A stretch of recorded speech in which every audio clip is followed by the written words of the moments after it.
The Great Gatsby. Francis Scott Fitzgerald. Chapter 1. In my younger and more vulnerable years, my father gave me some advice that I've been turning over in my mind ever since. Whenever you feel like criticizing anyone, he told me, just remember that all the people in this world haven't had the advantages that you've had. He didn't say any more, but we've always been unusually communicative in a reserved way, and I understood that he meant a great deal more than that. In consequence, I'm inclined to reserve all judgments, a habit that has opened up many curious natures to me and also made me the victim of not a few veteran bores.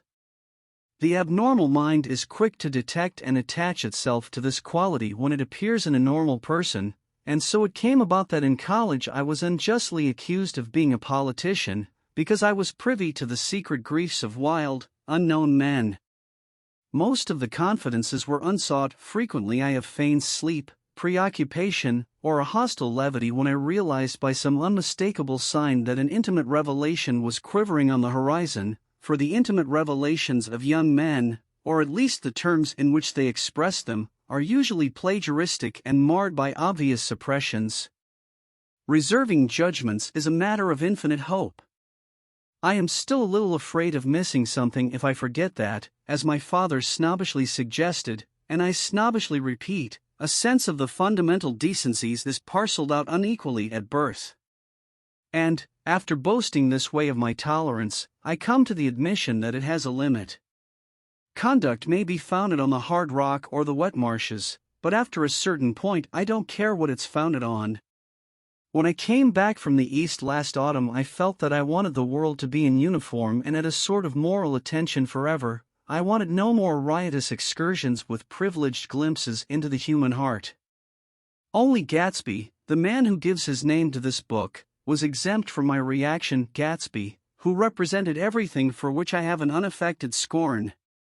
If personality is an unbroken series of successful gestures, then there was something gorgeous about him, some heightened sensitivity to the promises of life, as if he were related to one of those intricate machines that register earthquakes 10,000 miles away. This responsiveness had nothing to do with that flabby impressionability which is dignified under the name of the creative temperament. It was an extraordinary gift for hope, a romantic readiness such as I have never found in any other person and which it is not likely I shall ever find again. No, Gatsby turned out all right at the end. It is what preyed on Gatsby, what foul dust floated in the wake of his dreams that temporarily closed out my interest in the abortive sorrows and short-winded elations of man. My family have been prominent, well-to-do people in this Middle Western city for 3 generations. The Carraways are something of a clan, and we have a tradition that we're descended from the Dukes of Buccleuch, but the actual founder of my line was my grandfather's brother, who came here in '51, sent a substitute to the Civil War, and started the wholesale hardware business that my father carries on today. I never saw this great-uncle, but I'm supposed to look like him, with special reference to the rather hard-boiled painting that hangs in father's office. I graduated from New Haven in 1915, just a quarter of a century after my father, and a little later I participated in that delayed Teutonic migration known as the Great War. I enjoyed the counter-raid so thoroughly that I came back restless. Instead of being the warm center of the world, the Middle West now seemed like the ragged edge of the universe, so I decided to go east and learn the bond business. Everybody I knew was in the bond business, so I supposed it could support one more single man. All my aunts and uncles talked it over as if they were choosing a prep school for me, and finally said, "Yes," with very grave, hesitant faces. Father agreed to finance me for a year, and after various delays I came east, permanently, I thought, in the spring of '22.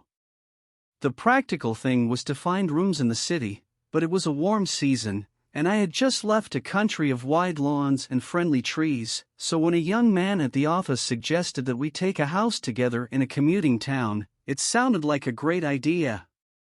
He found the house, a weather-beaten cardboard bungalow at $80 a month, but at the last minute the firm ordered him to Washington, and I went out to the country alone. I had a dog, at least I had him for a few days until he ran away, and an old Dodge and a Finnish woman, who made my bed and cooked breakfast and muttered Finnish wisdom to herself over the electric stove. It was lonely for a day or so until one morning some man, more recently arrived than I, stopped me on the road. "How do you get to West Egg Village?" he asked helplessly. I told him. And as I walked on, I was lonely no longer. I was a guide, a pathfinder, an original settler. He had casually conferred on me the freedom of the neighborhood.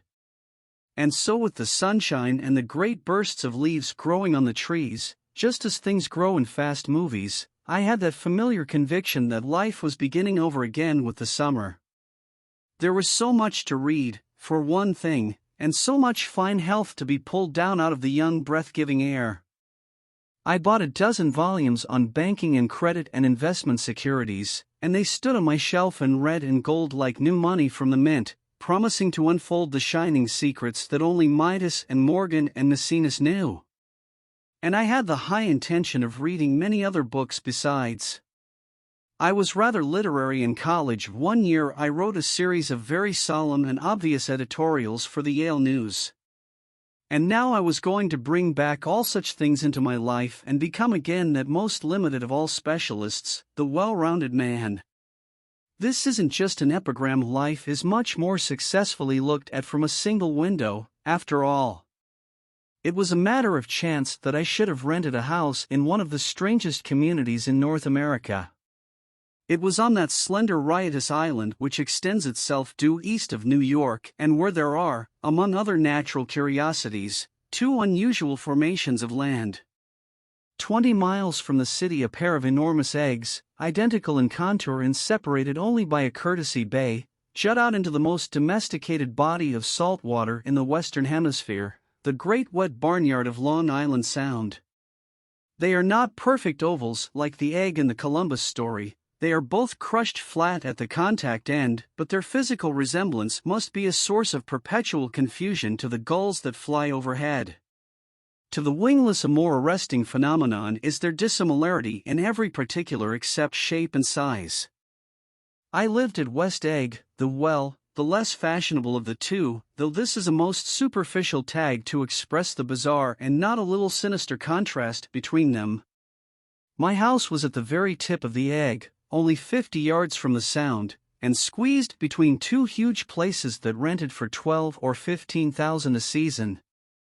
The one on my right was a colossal affair by any standard. It was a factual imitation of some Hotel de Ville in Normandy, with a tower on one side, spanking new under a thin beard of raw ivy, and a marble swimming pool, and more than 40 acres of lawn and garden. It was Gatsby's mansion. Or, rather, as I didn't know Mr. Gatsby, it was a mansion inhabited by a gentleman of that name. My own house was an eyesore, but it was a small eyesore, and it had been overlooked, so I had a view of the water, a partial view of my neighbor's lawn, and the consoling proximity of millionaires, all for $80 a month. Across the courtesy bay the white palaces of fashionable East Egg glittered along the water, and the history of the summer really begins on the evening I drove over there to have dinner with the Tom Buchanans. Daisy was my second cousin once removed, and I'd known Tom in college. And just after the war I spent 2 days with them in Chicago. Her husband, among various physical accomplishments, had been one of the most powerful ends that ever played football at New Haven, a national figure in a way, one of those men who reach such an acute limited excellence at 21 that everything afterward savors of anticlimax. His family were enormously wealthy. Even in college his freedom with money was a matter for reproach, but now he'd left Chicago and come east in a fashion that rather took your breath away. For instance, he'd brought down a string of polo ponies from Lake Forest. It was hard to realize that a man in my own generation was wealthy enough to do that. Why they came east I don't know. They had spent a year in France for no particular reason, and then drifted here and there unrestfully wherever people played polo and were rich together. This was a permanent move, said Daisy over the telephone, but I didn't believe it. I had no sight into Daisy's heart, but I felt that Tom would drift on forever seeking, a little wistfully, for the dramatic turbulence of some irrecoverable football game. And so it happened that on a warm windy evening I drove over to East Egg to see two old friends whom I scarcely knew at all. Their house was even more elaborate than I expected, a cheerful red and white Georgian colonial mansion, overlooking the bay. The lawn started at the beach and ran toward the front door for a quarter of a mile, jumping over sundials and brick walks and burning gardens, finally when it reached the house drifting up the side in bright vines as though from the momentum of its run. The front was broken by a line of French windows, glowing now with reflected gold and wide open to the warm windy afternoon, and Tom Buchanan in riding clothes was standing with his legs apart on the front porch. He had changed since his New Haven years. Now he was a sturdy straw-haired man of 30 with a rather hard mouth and a supercilious manner. Two shining arrogant eyes had established dominance over his face and gave him the appearance of always leaning aggressively forward. Not even the effeminate swank of his riding clothes could hide the enormous power of that body. He seemed to fill those glistening boots until he strained the top lacing, and you could see a great pack of muscles shifting when his shoulder moved under his thin coat. It was a body capable of enormous leverage, a cruel body. His speaking voice, a gruff husky tenor, added to the impression of fractiousness he conveyed. There was a touch of paternal contempt in it, even toward people he liked, and there were men at New Haven who had hated his guts. "Now, don't think my opinion on these matters is final," he seemed to say, "just because I'm stronger and more of a man than you are." We were in the same senior society, and while we were never intimate I always had the impression that he approved of me and wanted me to like him with some harsh, defiant wistfulness of his own. We talked for a few minutes on the sunny porch. "I've got a nice place here," he said, his eyes flashing about restlessly. Turning me around by one arm, he moved a broad flat hand along the front vista, including in its sweep a sunken Italian garden, a half-acre of deep, pungent roses, and a snub-nosed motorboat that bumped the tide offshore. It belonged to Domain, the oil man. He turned me around again, politely and abruptly. "We'll go inside." We walked through a high hallway into a bright rosy-colored space, fragilely bound into the house by French windows at either end. The windows were ajar and gleaming white against the fresh grass outside that seemed to grow a little way into the house. A breeze blew through the room, blew curtains in at one end and out the other like pale flags, twisting them up toward the frosted wedding cake of the ceiling, and then rippled over the wine-colored rug, making a shadow on it as wind does on the sea. The only completely stationary object in the room was an enormous couch on which two young women were buoyed up as though upon an anchored balloon. They were both in white, and their dresses were rippling and fluttering as if they had just been blown back and after a short flight around the house. I must have stood for a few moments listening to the whip and snap of the curtains and the groan of a picture on the wall. Then there was a boom as Tom Buchanan shut the rear windows and the caught wind died out about the room, and the curtains and the rugs and the two young women ballooned slowly to the floor. The younger of the two was a stranger to me. She was extended full length at her end of the divan, completely motionless, and with her chin raised a little, as if she were balancing something on it which was quite likely to fall. If she saw me out of the corner of her eye she gave no hint of it. Indeed, I was almost surprised into murmuring an apology for having disturbed her by coming in. The other girl, Daisy, made an attempt to rise. She leaned slightly forward with a conscientious expression, then she laughed, an absurd, charming little laugh, and I laughed too and came forward into the room. "I'm paralyzed with happiness." She laughed again, as if she said something very witty, and held my hand for a moment, looking up into my face, promising that there was no one in the world she so much wanted to see. That was a way she had. She hinted in a murmur that the surname of the balancing girl was Baker. I've heard it said that Daisy's murmur was only to make people lean toward her, an irrelevant criticism that made it no less charming. At any rate, Miss Baker's lips fluttered, she nodded at me almost imperceptibly, and then quickly tipped her head back again. The object she was balancing had obviously tottered a little and given her something of a fright. Again a sort of apology arose to my lips. Almost any exhibition of complete self-sufficiency draws a stunned tribute from me. I looked back at my cousin, who began to ask me questions in her low, thrilling voice. It was the kind of voice that the ear follows up and down, as if each speech is an arrangement of notes that will never be played again. Her face was sad and lovely with bright things in it, bright eyes and a bright passionate mouth, but there was an excitement in her voice that men who had cared for her found difficult to forget, a singing compulsion, a whispered listen, a promise that she had done gay, exciting things just a while since and that there were gay, exciting things hovering in the next hour. I told her how I had stopped off in Chicago for a day on my way east, and how a dozen people had sent their love through me. "Do they miss me?" she cried ecstatically. "The whole town is desolate. All the cars have the left rear wheel painted black as a mourning wreath, and there's a persistent wail all night along the North Shore. How gorgeous! Let's go back, Tom. Tomorrow." Then she added irrelevantly, "You ought to see the baby."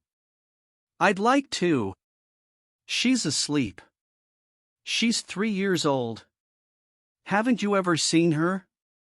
"Never." "Well, you ought to see her. She's—" Tom Buchanan, who had been hovering restlessly about the room, stopped and rested his hand on my shoulder. "What you doing, Nick?"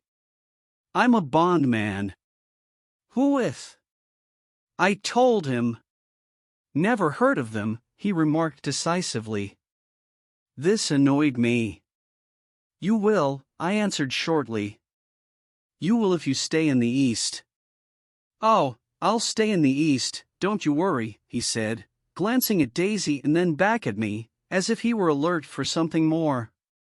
"I'd be a goddamned fool to live anywhere else." At this point Miss Baker said, "Absolutely," with such suddenness that I started. It was the first word she uttered since I came into the room. Evidently it surprised her as much as it did me, for she yawned and with a series of rapid, deft movements stood up into the room.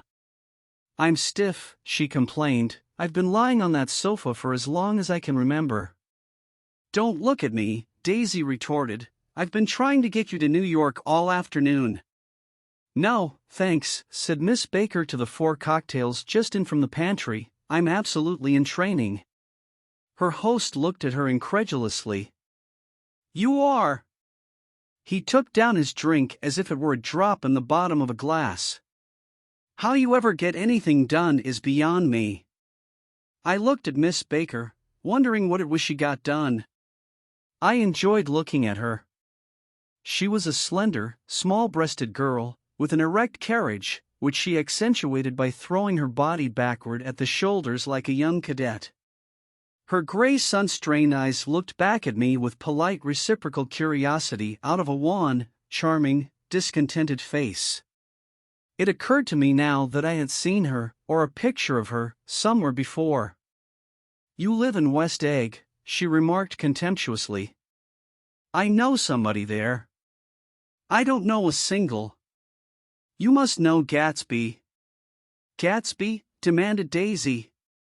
"What Gatsby?" Before I could reply that he was my neighbor, dinner was announced. Wedging his tense arm imperatively under mine, Tom Buchanan compelled me from the room as though he were moving a checker to another square. Slenderly, languidly, their hands set lightly on their hips, the 2 young women preceded us out onto a rosy-colored porch, open toward the sunset, where 4 candles flickered on the table in the diminished wind. "Why candles?" objected Daisy, frowning. She snapped them out with her fingers. "In 2 weeks it'll be the longest day in the year." She looked at us all radiantly. "Do you always watch for the longest day of the year and then miss it?" "I always watch for the longest day in the year and then miss it." "We ought to plan something," yawned Miss Baker, sitting down at the table as if she were getting into bed. "All right," said Daisy. "What'll we plan?" She turned to me helplessly. What do people plan? Before I could answer, her eyes fastened with an odd expression on her little finger. Look, she complained, I heard it. We all looked, the knuckle was black and blue. You did it, Tom, she said accusingly. I know you didn't mean to, but you did do it. That's what I get for marrying a brute of a man, a great, big, hulking physical specimen of a... I hate that word hulking, objected Tom crossly, even in kidding. Hulking, insisted Daisy. Sometimes she and Miss Baker talked at once, unobtrusively and with a bantering inconsequence that was never quite chatter, that was as cool as their white dresses and their impersonal eyes in the absence of all desire. They were here, and they accepted Tom and me, making only a polite, pleasant effort to entertain or to be entertained. They knew that presently dinner would be over and a little later the evening too would be over and casually put away. It was sharply different from the West, where an evening was hurried from phase to phase toward its close, in a continually disappointed anticipation or else in sheer nervous dread of the moment itself. You make me feel uncivilized, Daisy, I confessed on my second glass of corky but rather impressive claret. Can't you talk about crops or something? I meant nothing in particular by this remark, but it was taken up in an unexpected way.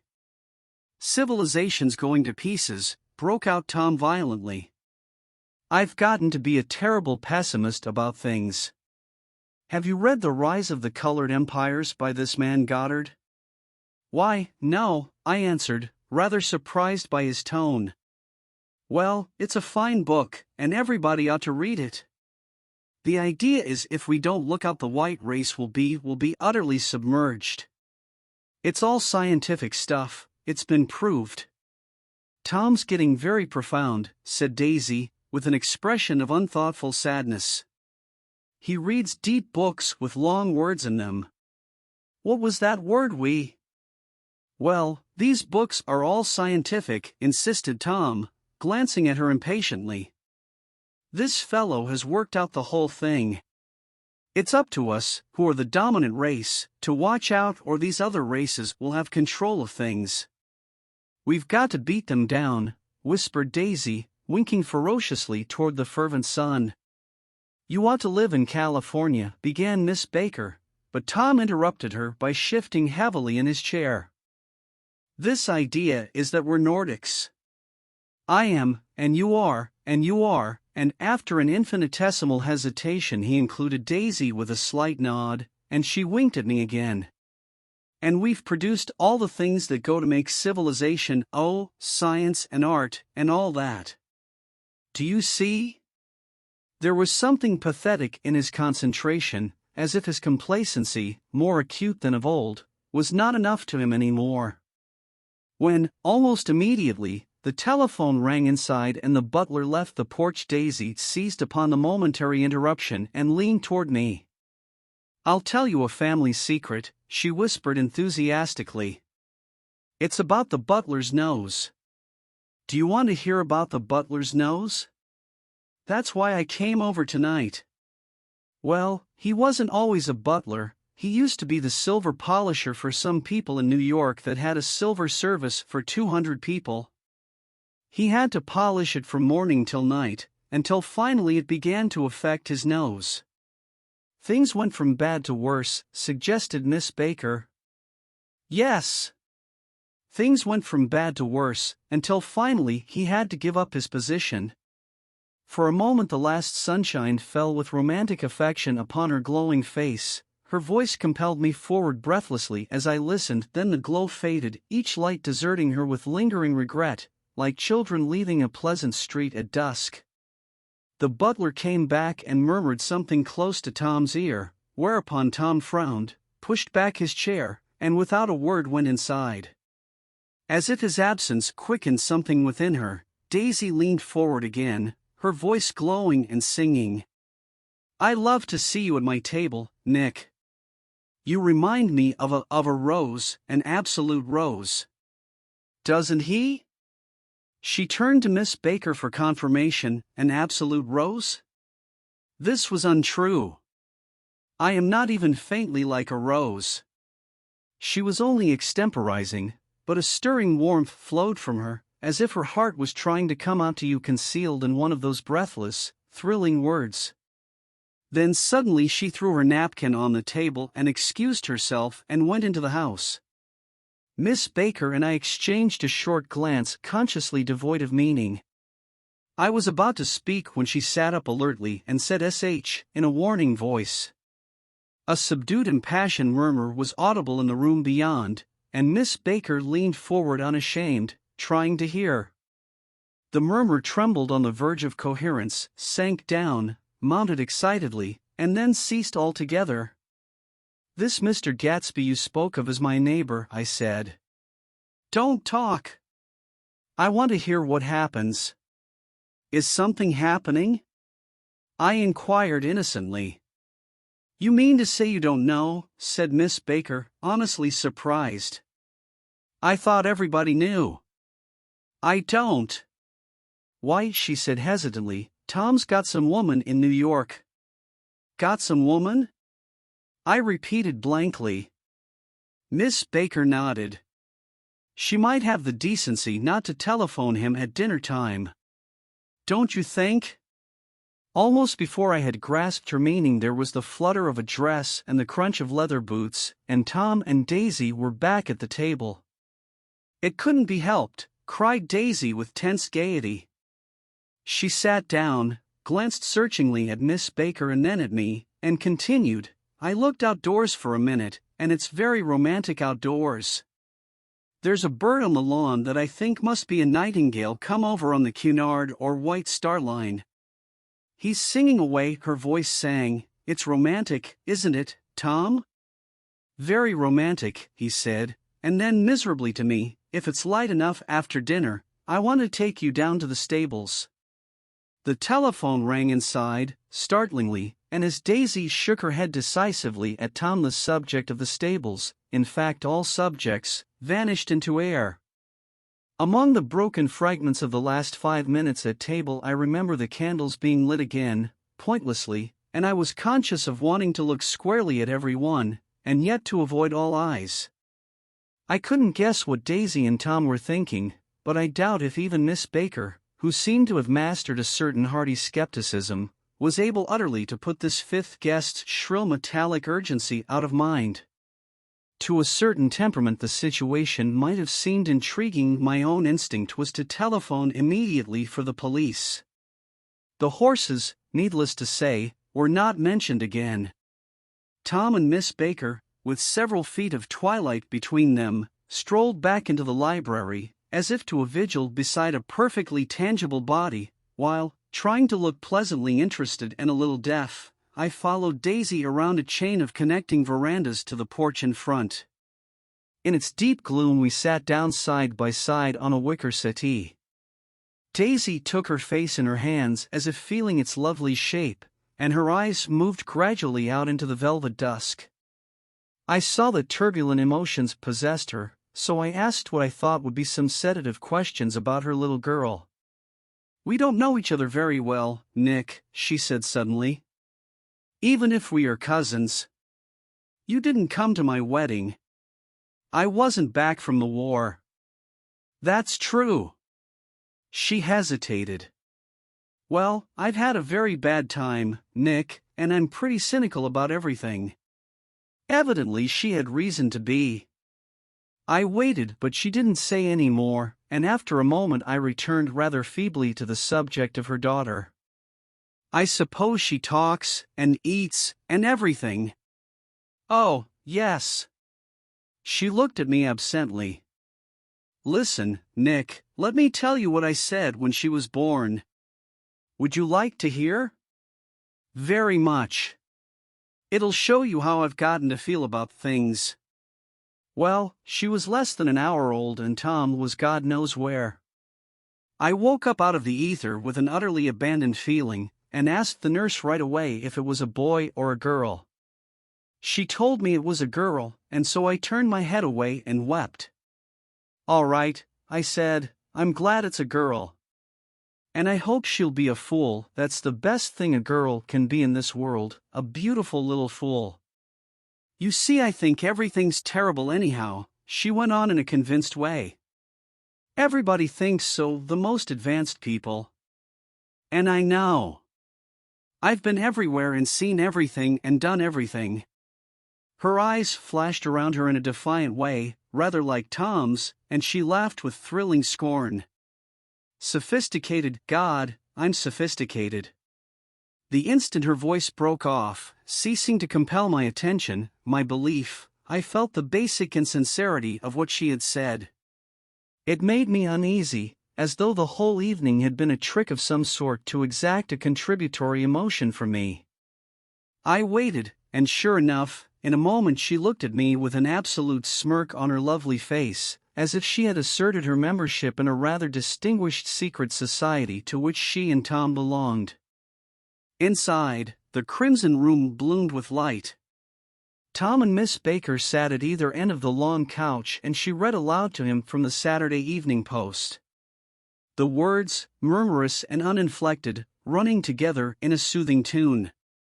The lamplight, bright on his boots and dull on the autumn leaf yellow of her hair, glinted along the paper as she turned a page with a flutter of slender muscles in her arms. When we came in she held us silent for a moment with a lifted hand.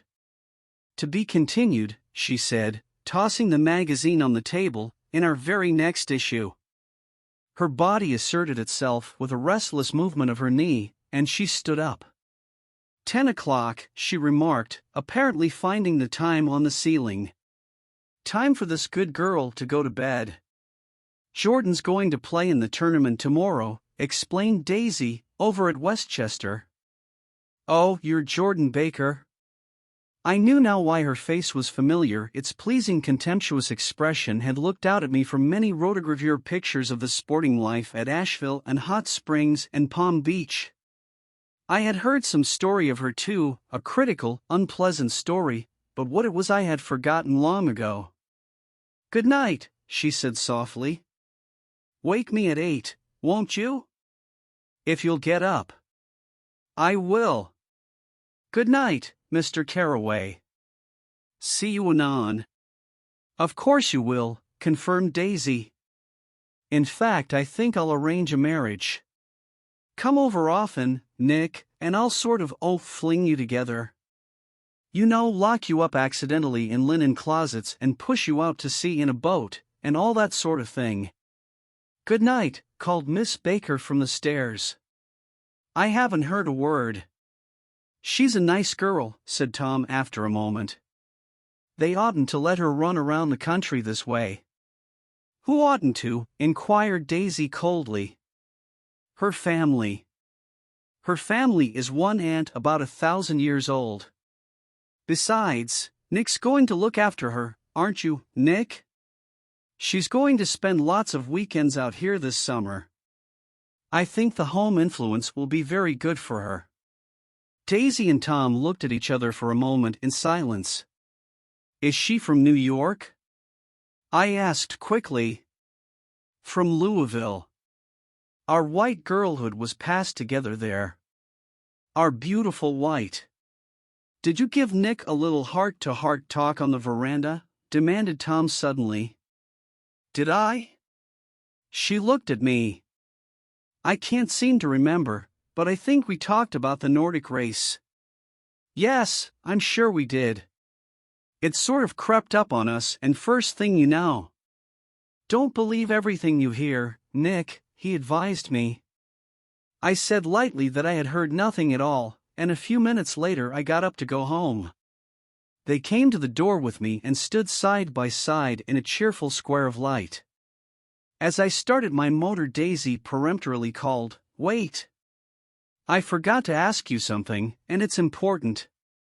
We heard you were engaged to a girl out west." That's right, corroborated Tom kindly. We heard that you were engaged. It's libel. I'm too poor. But we heard it, insisted Daisy, surprising me by opening up again in a flower-like way. We heard it from 3 people, so it must be true. Of course I knew what they were referring to, but I wasn't even vaguely engaged. The fact that gossip had published the banns was one of the reasons I had come east. You can't stop going with an old friend on account of rumors, and on the other hand I had no intention of being rumored into marriage. Their interest rather touched me and made them less remotely rich. Nevertheless, I was confused and a little disgusted as I drove away. It seemed to me that the thing for Daisy to do was to rush out of the house, child in arms, but apparently there were no such intentions in her head. As for Tom, the fact that he had some woman in New York was really less surprising than that he had been depressed by a book. Something was making him nibble at the edge of stale ideas, as if his sturdy physical egotism no longer nourished his peremptory heart. Already it was deep summer on roadhouse roofs and in front of wayside garages, where new red gas pumps sat out in pools of light, and when I reached my estate at West Egg I ran the car under its shed and sat for a while on an abandoned grass roller in the yard. The wind had blown off, leaving a loud, bright night, with wings beating in the trees and a persistent organ sound as the full bellows of the earth blew the frogs full of life. The silhouette of a moving cat wavered across the moonlight, and turning my head to watch it, I saw that I was not alone. 50 feet away a figure had emerged from the shadow of my neighbor's mansion and was standing with his hands in his pockets regarding the silver pepper of the stars. Something in his leisurely movements and the secure position of his feet upon the lawn suggested that it was Mr. Gatsby himself, come out to determine what share was his of our local heavens. I decided to call to him. Miss Baker had mentioned him at dinner, and that would do for an introduction. But I didn't call to him, for he gave a sudden intimation that he was content to be alone. He stretched out his arms toward the dark water in a curious way, and, far as I was from him, I could have sworn he was trembling. Involuntarily I glanced seaward and distinguished nothing except a single green light, minute and far away, that might have been the end of a dock. When I looked once more for Gatsby he had vanished, and I was alone again in the unquiet darkness. Chapter 2. About halfway between West Egg and New York the motor road hastily joins the railroad and runs beside it for a quarter of a mile, so as to shrink away from a certain desolate area of land. This is a valley of ashes, a fantastic farm where ashes grow like wheat into ridges and hills and grotesque gardens, where ashes take the forms of houses and chimneys and rising smoke and, finally, with a transcendent effort, of man who moved dimly and already crumbling through the powdery air.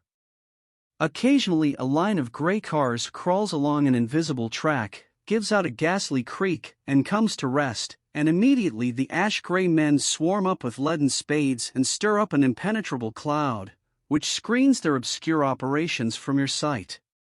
But above the gray land and the spasms of bleak dust which drift endlessly over it, you perceive, after a moment, the eyes of Dr. T. J. Eckelberg. The eyes of Dr. T. J. Eckelberg are blue and gigantic, their irises are 1 yard high. They look out of no face, but, instead, from a pair of enormous yellow spectacles which pass over a non-existent nose.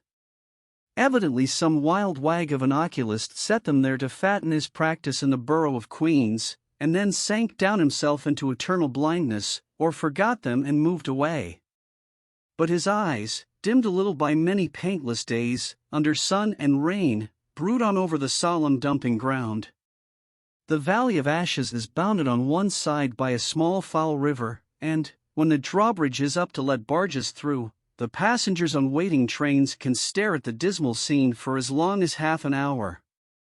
There is always a halt there of at least a minute, and it was because of this that I first met Tom Buchanan's mistress. The fact that he had one was insisted upon wherever he was known. His acquaintances resented the fact that he turned up in popular restaurants with her and, leaving her at a table, sauntered about, chatting with whomsoever he knew. Though I was curious to see her, I had no desire to meet her, but I did. I went up to New York with Tom on the train one afternoon, and when we stopped by the ash heaps he jumped to his feet and, taking hold of my elbow, literally forced me from the car. "We're getting off," he insisted. "I want you to meet my girl." I think he'd tanked up a good deal at luncheon, and his determination to have my company bordered on violence. The supercilious assumption was that on Sunday afternoon I had nothing better to do. I followed him over a low whitewashed railroad fence, and we walked back 100 yards along the road under Dr. Eckelberg's persistent stare.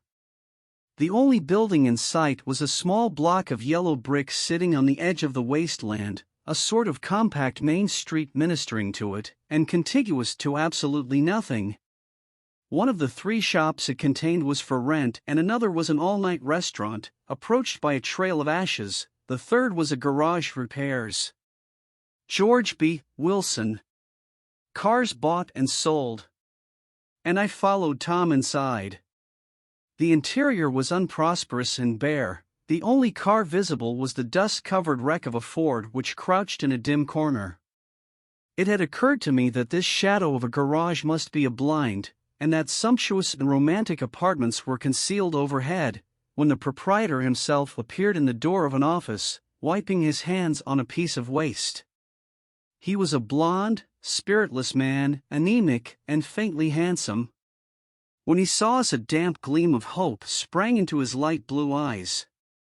"Hello, Wilson, old man," said Tom, slapping him jovially on the shoulder. "How's business?"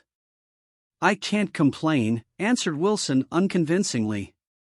"When are you going to sell me that car?" "Next week. I've got my man working on it now." "Works pretty slow, don't he?" "No, he doesn't," said Tom coldly. "And if you feel that way about it, maybe I'd better sell it somewhere else after all." "I don't mean that," explained Wilson quickly. "I just meant—" His voice faded off and Tom glanced impatiently around the garage. Then I heard footsteps on the stairs, and in a moment the thickish figure of a woman blocked out the light from the office door. She was in the middle 30s, and faintly stout, but she carried her surplus flesh sensuously as some women can. Her face, above a spotted dress of dark blue crepe de chine, contained no facet or gleam of beauty, but there was an immediately perceptible vitality about her, as if the nerves of her body were continually smoldering. She smiled slowly and, walking through her husband as if he were a ghost, shook hands with Tom, looking him flush in the eye. Then she wet her lips, and without turning around spoke to her husband in a soft, coarse voice. "Get some chairs, why don't you, so somebody can sit down?" "Oh, sure," agreed Wilson hurriedly, and went toward the little office, mingling immediately with the cement color of the walls. A white ashen dust veiled his dark suit and his pale hair as it veiled everything in the vicinity except his wife, who moved close to Tom. "I want to see you," said Tom intently. "Get on the next train." "All right. I'll meet you by the newsstand on the lower level." She nodded and moved away from him just as George Wilson emerged with 2 chairs from his office door. We waited for her down the road and out of sight. It was a few days before the 4th of July, and a gray, scrawny Italian child was setting torpedoes in a row along the railroad track. "Terrible place, isn't it?" said Tom, exchanging a frown with Dr. Eckelberg. "Awful. It does her good to get away." "Doesn't her husband object?" "Wilson? He thinks she goes to see her sister in New York. He's so dumb he doesn't know he's alive." So Tom Buchanan and his girl and I went up together to New York, or not quite together, for Mrs. Wilson sat discreetly in another car. Tom deferred that much to the sensibilities of those East Eggers who might be on the train. She had changed her dress to a brown-figured muslin, which stretched tight over her rather wide hips as Tom helped her to the platform in New York.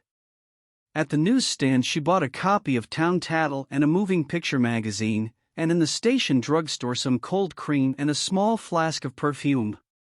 Upstairs, in the solemn echoing drive, she let 4 taxicabs drive away before she selected a new one, lavender-colored with gray upholstery, and in this we slid out from the mass of the station into the glowing sunshine. But immediately she turned sharply from the window and, leaning forward, tapped on the front glass. "I want to get one of those dogs," she said earnestly. "I want to get one for the apartment. They're nice to have a dog."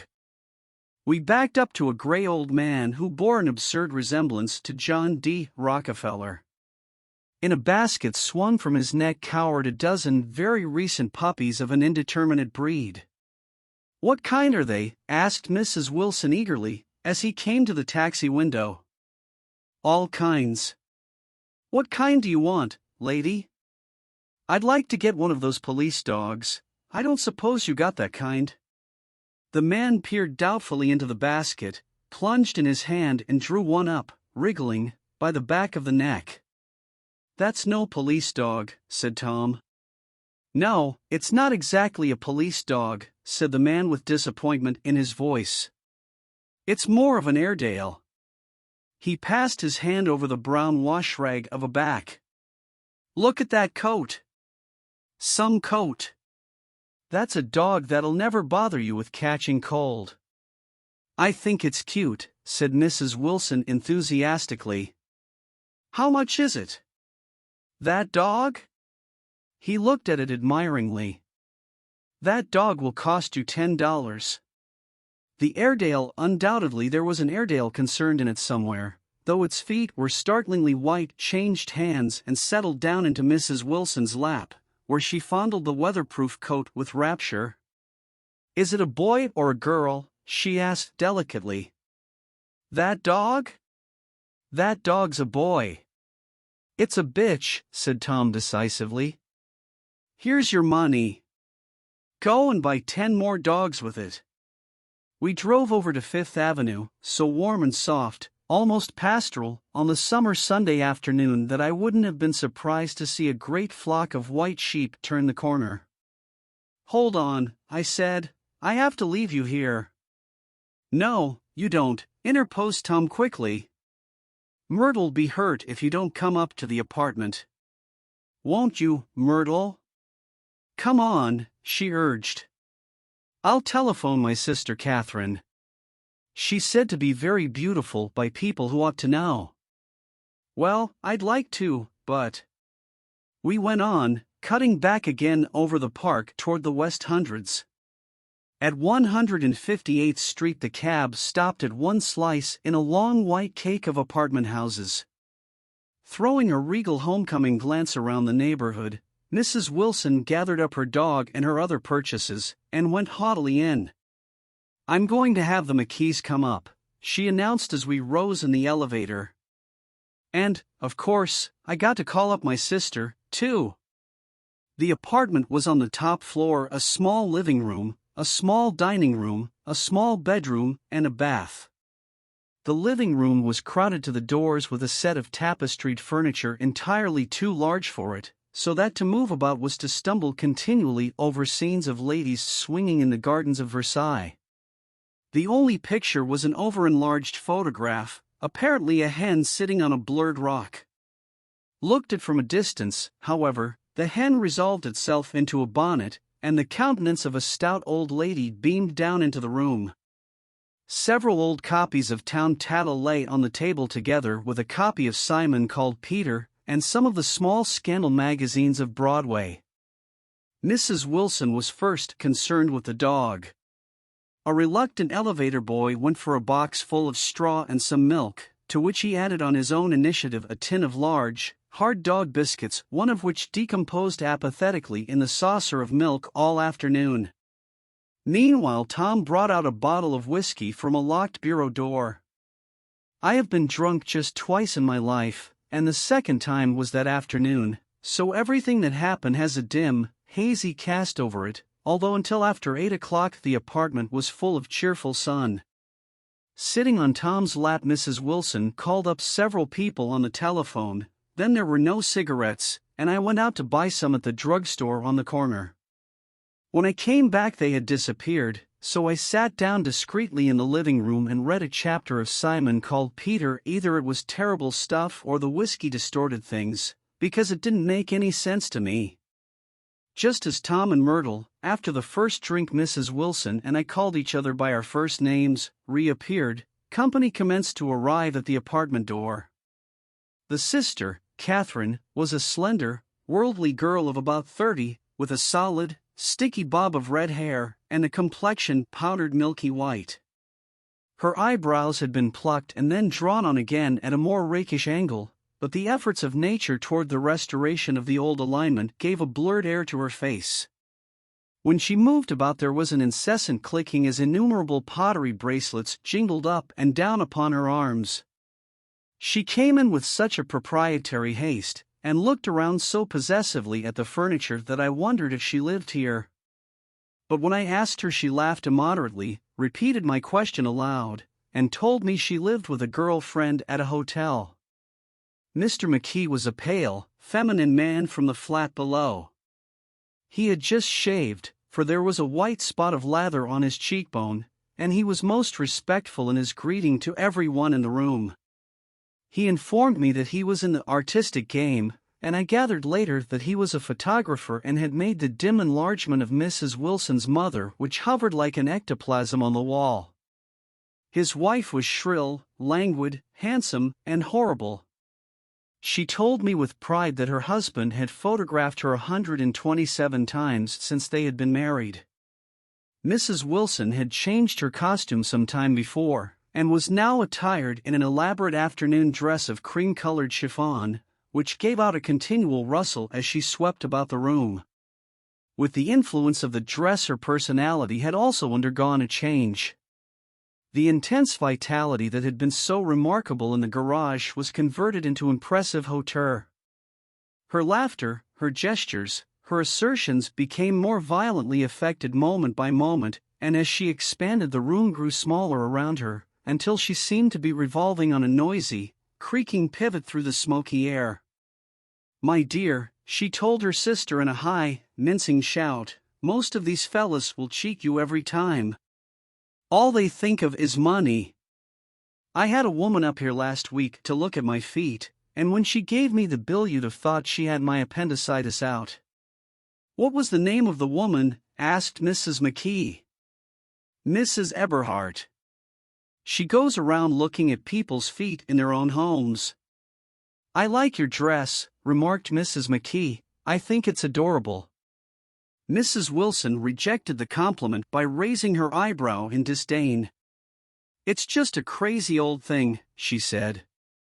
"I just slip it on sometimes when I don't care what I look like." "But it looks wonderful on you, if you know what I mean," pursued Mrs. McKee. "If Chester could only get you in that pose, I think he could make something of it." We all looked in silence at Mrs. Wilson, who removed a strand of hair from over her eyes and looked back at us with a brilliant smile. Mr. McKee regarded her intently with his head on one side, and then moved his hand back and forth slowly in front of his face. "I should change the light," he said after a moment. "I'd like to bring out the modeling of the features. And I'd try to get hold of all the back hair." "I wouldn't think of changing the light," cried Mrs. McKee. "I think it's—" her husband said sh, and we all looked at the subject again, whereupon Tom Buchanan yawned audibly and got to his feet. "You McKees have something to drink," he said. "Get some more ice and mineral water, Myrtle, before everybody goes to sleep." "I told that boy about the ice." Myrtle raised her eyebrows in despair at the shiftlessness of the lower orders. "These people. You have to keep after them all the time." She looked at me and laughed pointlessly. Then she flounced over to the dog, kissed it with ecstasy, and swept into the kitchen, implying that a dozen chefs awaited her orders there. "I've done some nice things out on Long Island," asserted Mr. McKee. Tom looked at him blankly. "Two of them we have framed downstairs." "Two what?" demanded Tom. "Two studies. One of them I call Montauk Point the Gulls, and the other I call Montauk Point the Sea." The sister Catherine sat down beside me on the couch. "Do you live down on Long Island, too?" she inquired. "I live at West Egg." "Really?" "I was down there at a party about a month ago. At a man named Gatsby's." "Do you know him?" "I live next door to him." Well, they say he's a nephew or a cousin of Kaiser Wilhelm's. That's where all his money comes from. Really? She nodded. I'm scared of him. I'd hate to have him get anything on me. This absorbing information about my neighbor was interrupted by Mrs. McKee's pointing suddenly at Catherine. Chester, I think you could do something with her, she broke out, but Mr. McKee only nodded in a bored way and turned his attention to Tom. I'd like to do more work on Long Island, if I could get the entry. All I ask is that they should give me a start. Ask Myrtle, said Tom, breaking into a short shout of laughter as Mrs. Wilson entered with a tray. She'll give you a letter of introduction, won't you, Myrtle? Do what? She asked, startled. You'll give McKee a letter of introduction to your husband, so he can do some studies of him. His lips moved silently for a moment as he invented. George B. Wilson at the gasoline pump, or something like that. Catherine leaned close to me and whispered in my ear, neither of them can stand the person they're married to. Can't they? Can't stand them. She looked at Myrtle and then at Tom. What I say is, why go on living with them if they can't stand them? If I was them, I'd get a divorce and get married to each other right away. Doesn't she like Wilson either? The answer to this was unexpected. It came from Myrtle, who had overheard the question, and it was violent and obscene. You see, cried Catherine triumphantly. She lowered her voice again. It's really his wife that's keeping them apart. She's a Catholic, and they don't believe in divorce. Daisy was not a Catholic, and I was a little shocked at the elaborateness of the lie. When they do get married, continued Catherine, they're going west to live for a while until it blows over. It'd be more discreet to go to Europe. Oh, do you like Europe? She exclaimed surprisingly. I just got back from Monte Carlo. Really? Just last year. I went over there with another girl. Stay long? No, we just went to Monte Carlo and back. We went by way of Marseilles. We had over $1,200 when we started, but we got gypped out of it all in 2 days in the private rooms. We had an awful time getting back, I can tell you. God, how I hated that town. The late afternoon sky bloomed in the window for a moment like the blue honey of the Mediterranean, then the shrill voice of Mrs. McKee called me back into the room. I almost made a mistake, too, she declared vigorously. I almost married a little kike who'd been after me for years. I knew he was below me. Everybody kept saying to me, Lucille, that man's way below you. But if I hadn't met Chester, he'd have got me sure. Yes, but listen, said Myrtle Wilson, nodding her head up and down, at least you didn't marry him. I know I didn't. Well, I married him, said Myrtle, ambiguously. And that's the difference between your case and mine. Why did you, Myrtle? Demanded Catherine. Nobody forced you to. Myrtle considered. I married him because I thought he was a gentleman, she said finally. I thought he knew something about breeding, but he wasn't fit to lick my shoe. You were crazy about him for a while, said Catherine. Crazy about him, cried Myrtle incredulously. Who said I was crazy about him? I never was any more crazy about him than I was about that man there. She pointed suddenly at me, and everyone looked at me accusingly.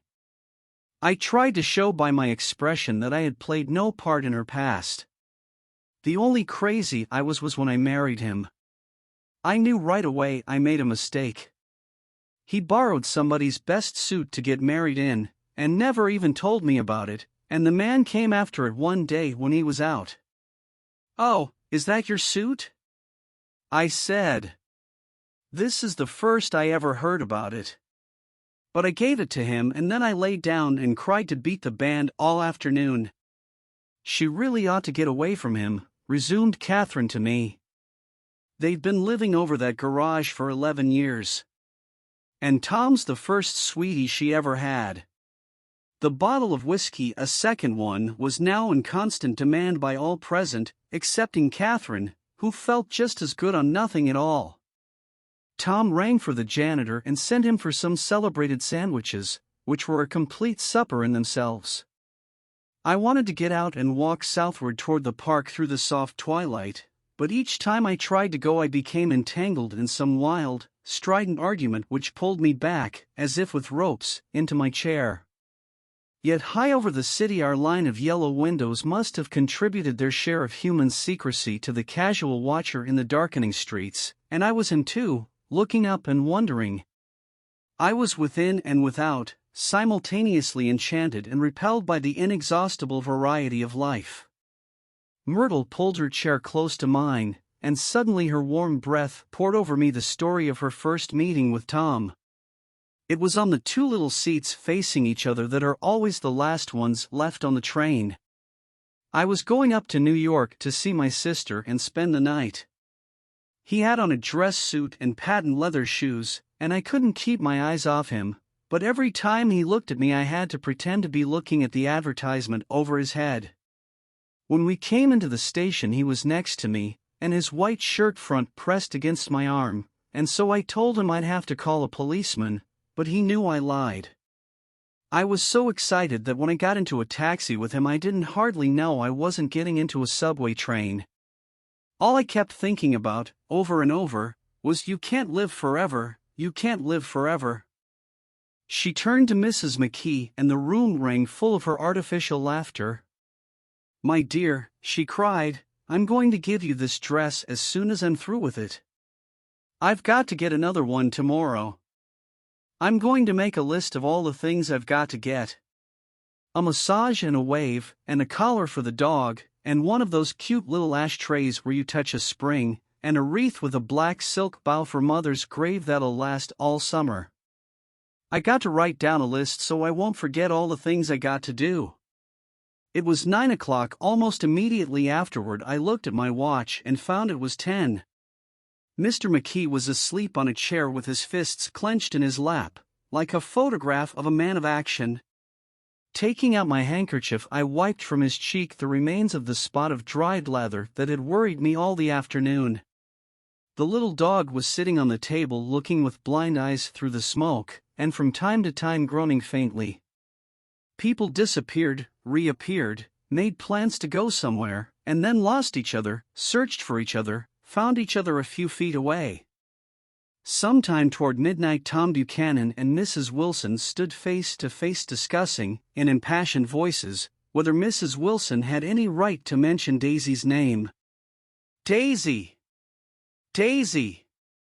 Daisy!" shouted Mrs. Wilson. "I'll say it whenever I want to. Daisy! Die!" Making a short deft movement, Tom Buchanan broke her nose with his open hand. Then there were bloody towels upon the bathroom floor, and women's voices scolding, and high over the confusion a long broken wail of pain. Mr. McKee awoke from his doze and started in a daze toward the door. When he had gone halfway he turned around and stared at the scene, his wife and Catherine scolding and consoling as they stumbled here and there among the crowded furniture with articles of aid, and the despairing figure on the couch, bleating fluently, and trying to spread a copy of Town Tattle over the tapestry scenes of Versailles. Then Mr. McKee turned and continued on out the door. Taking my hat from the chandelier, I followed. "Come to lunch some day," he suggested, as we groaned down in the elevator. "Where?" "Anywhere." "Keep your hands off the lever," snapped the elevator boy. "I beg your pardon," said Mr. McKee with dignity, "I didn't know I was touching it." "All right," I agreed, "I'll be glad to." I was standing beside his bed and he was sitting up between the sheets, clad in his underwear, with a great portfolio in his hands. Beauty and the Beast. Loneliness. Old Grocery Horse. Brook and Bridge. Then I was lying half asleep in the cold lower level of the Pennsylvania station, staring at the Morning Tribune, and waiting for the 4 o'clock train. Chapter 3. There was music from my neighbor's house through the summer nights. In his blue gardens men and girls came and went like moths among the whisperings and the champagne and the stars. At high tide in the afternoon I watched his guests diving from the tower of his raft, or taking the sun on the hot sand of his beach while his 2 motorboats slit the waters of the Sound, drawing aquaplanes over cataracts of foam. On weekends his Rolls-Royce became an omnibus, bearing parties to and from the city between 9 in the morning and long past midnight, while his station wagon scampered like a brisk yellow bug to meet all trains. And on Mondays 8 servants, including an extra gardener, toiled all day with mops and scrubbing brushes and hammers and garden shears, repairing the ravages of the night before. Every Friday 5 crates of oranges and lemons arrived from a fruiterer in New York. Every Monday these same oranges and lemons left his back door in a pyramid of pulpless halves. There was a machine in the kitchen which could extract the juice of 200 oranges in half an hour if a little button was pressed 200 times by a butler's thumb. At least once a fortnight a corps of caterers came down with several hundred feet of canvas and enough colored lights to make a Christmas tree of Gatsby's enormous garden. On buffet tables, garnished with glistening hors d'oeuvre, spiced baked hams crowded against salads of harlequin designs and pastry pigs and turkeys bewitched to a dark gold. In the main hall a bar with a real brass rail was set up, and stocked with gins and liquors and with cordials so long forgotten that most of his female guests were too young to know one from another. By 7 o'clock the orchestra has arrived, no thin 5-piece affair, but a whole pitful of oboes and trombones and saxophones and viols and cornets and piccolos, and low and high drums. The last swimmers have come in from the beach now and are dressing upstairs. The cars from New York are parked 5 deep in the drive, and already the halls and salons and verandas are gaudy with primary colors, and hair shorn in strange new ways, and shawls beyond the dreams of Castile. The bar is in full swing, and floating rounds of cocktails permeate the garden outside, until the air is alive with chatter and laughter, and casual innuendo and introductions forgotten on the spot, and enthusiastic meetings between women who never knew each other's names.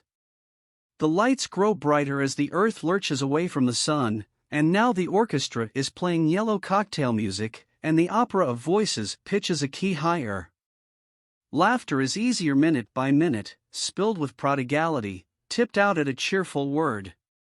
The groups change more swiftly, swell with new arrivals, dissolve and form in the same breath. Already there are wanderers, confident girls who weave here and there among the stouter and more stable, become for a sharp, joyous moment the center of a group, and then, excited with triumph, glide on through the sea change of faces and voices and color under the constantly changing light. Suddenly one of the gypsies, in trembling opal, seizes a cocktail out of the air, dumps it down for courage and, moving her hands like Frisco, dances out alone on the canvas platform. A momentary hush, the orchestra leader varies his rhythm obligingly for her, and there is a burst of chatter as the erroneous news goes around that she is Gilda Gray's understudy from the Follies. The party has begun. I believe that on the first night I went to Gatsby's house I was one of the few guests who had actually been invited. People were not invited, they went there. They got into automobiles which bore them out to Long Island, and somehow they ended up at Gatsby's door. Once there they were introduced by somebody who knew Gatsby, and after that they conducted themselves according to the rules of behavior associated with amusement parks. Sometimes they came and went without having met Gatsby at all, came for the party with a simplicity of heart that was its own ticket of admission. I had been actually invited. A chauffeur in a uniform of robin's egg blue crossed my lawn early that Saturday morning with a surprisingly formal note from his employer. The honor would be entirely Gatsby's, it said, if I would attend his little party that night. He had seen me several times, and had intended to call on me long before, but a peculiar combination of circumstances had prevented it. Signed J. Gatsby, in a majestic hand. Dressed up in white flannels I went over to his lawn a little after 7, and wandered around rather ill at ease among swirls and eddies of people I didn't know, though here and there was a face I had noticed on the commuting train. I was immediately struck by the number of young Englishmen dotted about, all well dressed, all looking a little hungry, and all talking in low, earnest voices to solid and prosperous Americans. I was sure that they were selling something, bonds or insurance or automobiles. They were at least agonizingly aware of the easy money in the vicinity and convinced that it was theirs for a few words in the right key. As soon as I arrived, I made an attempt to find my host, but the 2 or 3 people of whom I asked his whereabouts stared at me in such an amazed way, and denied so vehemently any knowledge of his movements, that I slunk off in the direction of the cocktail table, the only place in the garden where a single man could linger without looking purposeless and alone. I was on my way to get roaring drunk from sheer embarrassment when Jordan Baker came out of the house and stood at the head of the marble steps, leaning a little backward and looking with contemptuous interest down into the garden. Welcome or not, I found it necessary to attach myself to someone before I should begin to address cordial remarks to the passers-by. "Hello!" I roared, advancing toward her. My voice seemed unnaturally loud across the garden. "I thought you might be here," she responded absently as I came up. "I remembered you lived next door to." She held my hand impersonally, as a promise that she'd take care of me in a minute, and gave ear to 2 girls in twin yellow dresses, who stopped at the foot of the steps. "Hello!" they cried together. "Sorry you didn't win." That was for the golf tournament. She had lost in the finals the week before. "You don't know who we are," said one of the girls in yellow, "but we met you here about a month ago." "You've dyed your hair since then," remarked Jordan, and I started, but the girls had moved casually on and her remark was addressed to the premature moon, produced like the supper, no doubt, out of a caterer's basket. With Jordan's slender golden arm resting in mine, we descended the steps and sauntered about the garden. A tray of cocktails floated at us through the twilight, and we sat down at a table with the 2 girls in yellow and 3 men, each one introduced to us as Mr. Mumble. "Do you come to these parties often?" inquired Jordan of the girl beside her. "The last one was the one I met you at," answered the girl, in an alert, confident voice. She turned to her companion. "Wasn't it for you, Lucille?" "It was for Lucille, too." "I like to come," Lucille said. "I never care what I do, so I always have a good time. When I was here last I tore my gown on a chair, and he asked me my name and address. Inside of a week I got a package from Courier's with a new evening gown in it." "Did you keep it?" asked Jordan. "Sure I did. I was going to wear it tonight, but it was too big in the bust and had to be altered. It was gas blue with lavender beads. $265. "There's something funny about a fellow that'll do a thing like that," said the other girl eagerly. "He doesn't want any trouble with anybody." "Who doesn't?" I inquired. "Gatsby. Somebody told me."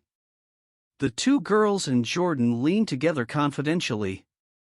"Somebody told me they thought he killed a man once." A thrill passed over all of us. The 3 Mr. Mumbles bent forward and listened eagerly. "I don't think it's so much that," argued Lucille skeptically, "it's more that he was a German spy during the war." One of the men nodded in confirmation. "I heard that from a man who knew all about him, grew up with him in Germany," he assured us positively. "Oh, no," said the first girl, "it couldn't be that, because he was in the American Army during the war." As our credulity switched back to her, she leaned forward with enthusiasm. "You look at him sometimes when he thinks nobody's looking at him. I'll bet he killed a man." She narrowed her eyes and shivered. Lucille shivered. We all turned and looked around for Gatsby. It was testimony to the romantic speculation he inspired that there were whispers about him from those who found little that it was necessary to whisper about in this world. The first supper, there would be another one after midnight, was now being served, and Jordan invited me to join her own party, who were spread around a table on the other side of the garden. There were 3 married couples and Jordan's escort, a persistent undergraduate given to violent innuendo, and obviously under the impression that sooner or later Jordan was going to yield him up her person to a greater or lesser degree. Instead of rambling, this party had preserved a dignified homogeneity, and assumed to itself the function of representing the staid nobility of the countryside, East Egg condescending to West Egg, and carefully on guard against its spectroscopic gaiety. "Let's get out," whispered Jordan, after a somehow wasteful and inappropriate half-hour. "This is much too polite for me." We got up, and she explained that we were going to find the host. I had never met him, she said, and it was making me uneasy. The undergraduate nodded in a cynical, melancholy way. The bar, where we glanced first, was crowded, but Gatsby was not there. She couldn't find him from the top of the steps, and he wasn't on the veranda. On a chance we tried an important-looking door, and walked into a high Gothic library, paneled with carved English oak, and probably transported complete from some ruin overseas. A stout, middle-aged man, with enormous allied spectacles, was sitting somewhat drunk on the edge of a great table, staring with unsteady concentration at the shelves of books. As we entered, he wheeled excitedly around and examined Jordan from head to foot. "What do you think?" he demanded impetuously. "About what?" He waved his hand toward the bookshelves. "About that. As a matter of fact, you needn't bother to ascertain." I ascertained. "They're real." "The books?" He nodded. "Absolutely real, have pages and everything. I thought they'd be a nice durable cardboard. Matter of fact, they're absolutely real. Pages and here. Let me show you." Taking our skepticism for granted, he rushed to the bookcases and returned with volume 1 of the Stoddard Lectures. "See," he cried triumphantly. "It's a bona fide piece of printed matter. It fooled me. This fella's a regular Belasco. It's a triumph. What thoroughness! What realism! Knew when to stop, too, didn't cut the pages. But what do you want? What do you expect?" He snatched the book from me and replaced it hastily on its shelf, muttering that if one brick was removed the whole library was liable to collapse. "Who brought you?" he demanded. "Or did you just come?" "I was brought." Most people were brought. Jordan looked at him alertly, cheerfully, without answering. "I was brought by a woman named Roosevelt," he continued. "Mrs. Claude Roosevelt. Do you know her?" "I met her somewhere last night. I've been drunk for about a week now, and I thought it might sober me up to sit in a library." "Has it?" "A little bit, I think. I can't tell yet.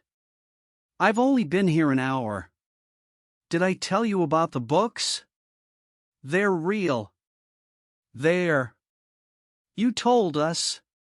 We shook hands with him gravely and went back outdoors. There was dancing now on the canvas in the garden, old men pushing young girls backward in eternal graceless circles, superior couples holding each other tortuously, fashionably, and keeping in the corners, and a great number of single girls dancing individualistically or relieving the orchestra for a moment of the burden of the banjo or the traps.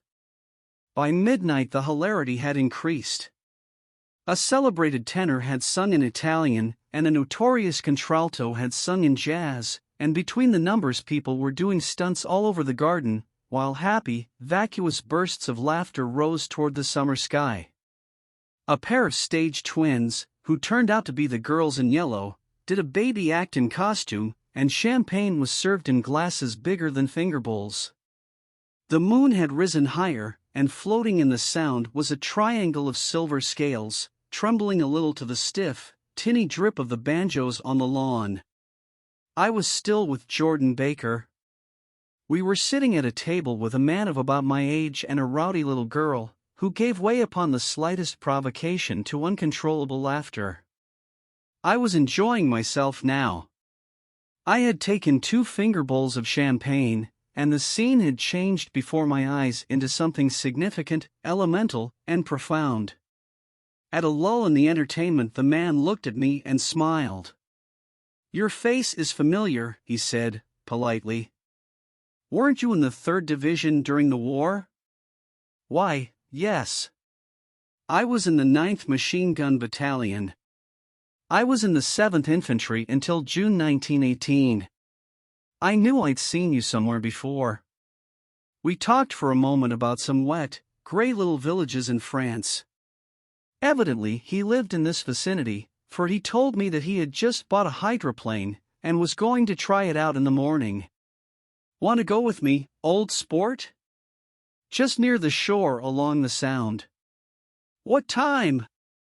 "Any time that suits you best." It was on the tip of my tongue to ask his name when Jordan looked around and smiled. "Having a gay time now?" she inquired. "Much better." I turned again to my new acquaintance. "This is an unusual party for me. I haven't even seen the host." "I live over there." I waved my hand at the invisible hedge in the distance, and this man Gatsby sent over his chauffeur with an invitation. For a moment he looked at me as if he failed to understand. "I'm Gatsby," he said suddenly. "What?" I exclaimed. "Oh, I beg your pardon. I thought you knew, old sport. I'm afraid I'm not a very good host." He smiled understandingly, much more than understandingly. It was one of those rare smiles with a quality of eternal reassurance in it that you may come across 4 or 5 times in life. It faced or seemed to face the whole external world for an instant, and then concentrated on you with an irresistible prejudice in your favor. It understood you just so far as you wanted to be understood, believed in you as you would like to believe in yourself, and assured you that it had precisely the impression of you that, at your best, you hoped to convey. Precisely at that point it vanished, and I was looking at an elegant young roughneck, a year or 2 over 30, whose elaborate formality of speech just missed being absurd. Sometime before he introduced himself, I'd got a strong impression that he was picking his words with care.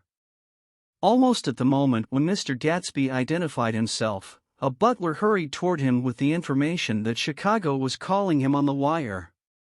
He excused himself with a small bow that included each of us in turn. "If you want anything, just ask for it, old sport," he urged me. "Excuse me. I will rejoin you later." When he was gone, I turned immediately to Jordan, constrained to assure her of my surprise.